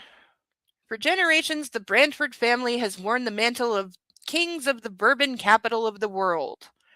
Their sustained wealth has afforded them prestige and privilege, as well as a hard-won division of class on their sprawling estate. When is this set in? I thought this was modern times, but I could be wrong. Easterly, on their sprawling estate, Easterly. Okay, apparently their estate is called Easterly. I have a puppy wanting attention. Come here. No, come on. Up. Nope, come on. Everyone wants to see you to say goodbye. Come on. Come on, you. There's your belly rubs, you sucky little thing. He's so demanding. Come on, up. Come on, up. I will pick you up. He's like melted. All right, I'm going to read this and I'm going to pick you up to say goodbye. Yes, I am. I'm going to pick you up, you sucky little thing. Come on, up. You can do it. Come on, you can do it. That's a good boy. Come on. Up, good boy. Come on. Yep, come here. There we go. Come on, we got a puppy. There we go. We got a puppy. Oh my God, he's 1,000,000 degrees. Why are you 1,000,000 degrees? I'm gonna go find a debate. Need some drama. Enjoy. We're wrapping up, but thanks for stopping by. Oh, you have stinky puppy breath. Why do you have stinky puppy breath? You're such a puppy. Okay. Easterly. Upstairs, a dynasty that by all appearances plays by the rules of good fortune and good taste. Downstairs, the staff who work tirelessly to maintain the impeccable Bradford facade. And never the twain shall meet. Is this going to be an upstairs, downstairs thing? Did this predate Downton Abbey? I don't remember. For Lizzie King, Easterly's head gardener, crossing that divide nearly ruined her life. Falling in love with Tulane, the prodigal son of the Bourbon dynasty, was nothing that she intended or wanted, but their bitter breakup only served to prove her instincts were right. Now, 2 years of staying away, after 2 years of staying away, Tulane is finally coming home again, and he's bringing the past with him. No one will be left unmarked. Not Tulane's beautiful and ruthless wife, not his older brother whose bitterness and bad blood know no bounds, and especially not the iron-fisted Bradford.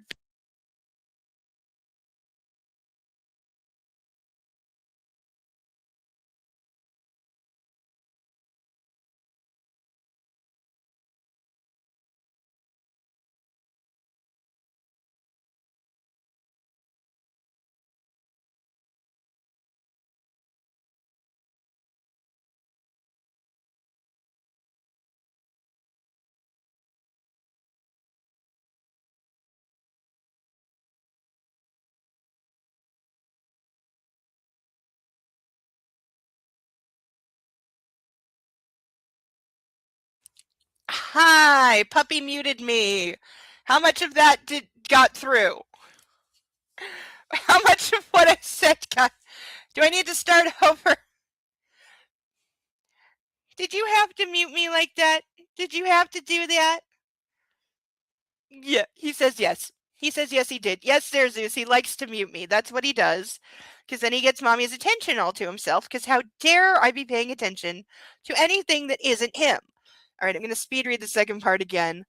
For Lizzie King, Easterly's head gardener, crossing that divide nearly ruined her life. Falling in love with Tulane, the prodigal son of the Bourbon dynasty, was nothing that she intended or wanted, and their bitter breakup only served to prove her instincts were right. Now, after 2 years of staying away, Tulane is finally coming home again, and he's bringing the past with him. No one will be left unmarked. Not Tulane's beautiful and ruthless wife, not his older brother, whose bitterness and bad blood know no bounds, and especially not the iron-fisted Bradford patriarch, a man with few morals, fewer scruples, and many, many terrible secrets. As family tensions, professional and intimately private, ignite, Easterly, I'm gonna trip over that goddamn word every fucking time. Easterly and all its inhabitants are thrown into the grip of an irrevocable transformation, and only the cunning will survive. So it's like Downton Abbey meets Ready or Not, from the sound of it. And I think it is set in modern times. I don't think it's a period novel. I think it is set in like the 2015s when it was written. So we'll see. We'll see if we like it. We'll see if we read more of it, but we'll read this one at least. Here's the cover, guy in a suit. It's very shiny, in case you can't tell. The whole cover is like gold foiled. So it's very, very, very shiny. Very shiny book that I will finally get to read. And we'll see what we think. But yeah, I think it's gonna be fun. I think we can have some fun. So that's where we're going when we're finished with this one. Right, Mr. Puppy? I'm sorry, I'm not paying enough attention to him. He's informing me. Yes, there's Zeus. He is a smart dog in certain ways. Such as he can defeat any supposedly child or pet-proof garbage can that you can buy. I can attest to that. If there is food in a container of any kind, he will get into it. He's very good at that. That and getting mommy's attention. Yes. And being a sucky little baby. Yes. That's why you like to stick your face in front of my face so I can't see the screen and have to pay attention to you. Yeah. Yeah, it's because you're a suck. Sucky baby. All right, so that's going to do it for this week. We got to page 297. Maybe we will get through it next week, but we're in a weird place where I kind of have to because it's only like 54 pages. So yeah, so I'm going to try to read fast next week so we can also read some of the Delta of Venus, the 40s erotica book that my friend sent me. Oh, it still smells amazing. I want to put it in a bag so the smell never goes away. But yes, we'll read the first few erotica stories from this and see what did the 40s think erotica was. I think it could be very interesting. I don't know if any of us will find it erotic or sensual or sexual in any way. I don't know how explicit this is, by the way.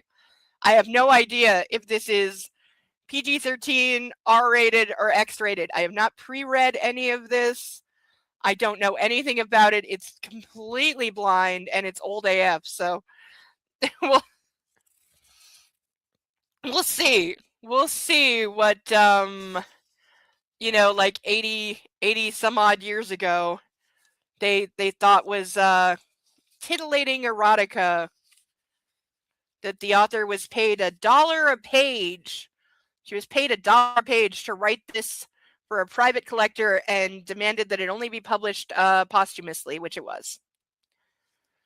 So we'll finish that, we'll read some of this, and then we will get on to the Bourbon Kings and see what we think of them. As far as I know, there's no vampires or supernatural creatures in this one. I think this is her like normal series after writing vampires for 20 years.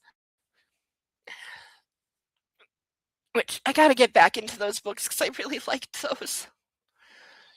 But for tonight, that is all. So, have a good weekend, everyone. Bo sends everyone his love. He's just pretending to be melted because he's very happy and sucky. Love on your fur babies, everyone. Sethdale with his dragons. Butters, Sasha, Ozzy, Izzy, and Persephone. Love on your pets and your fur babies. That's going to do it for Bad Erotica Book Club this week. We will wrap up next week, most likely, unless something goes disastrously wrong. We'll wrap up and then move on to that, and then move on to Shiny Book. And we'll have a wonderful last burn video. I'm not burning the hardcover book, by the way. I am not highlighting or burning holes in it or burning the entire book, unless it is really bad. If it is really bad, I will give it the treatment it deserves, but it's a hardcover book, and I have a thing about books and hardcover books and like keeping them perfect. It's one of my autism things, so I really can't deface it. The other books I could, only because I bought them with the intention of destroying them, so they don't count. Otherwise, I am a person who cannot stand books being... I can't even stand dog-eared corners or creased pages or broken spines on my books. Like, it makes me want to throw it out and buy a new one. So, we'll see how that goes. But, until next week, I've been Insane Lane. This has been Bad Erotica Book Club. This is Bo the Wonder Puppy. Love yourself and love a fur baby, and enjoy the rest of your weekend, everyone. Say goodbye to our ducks. They were glad you're here too. Bye, everyone. Bye-bye. Say bye, Bo. Bye-bye.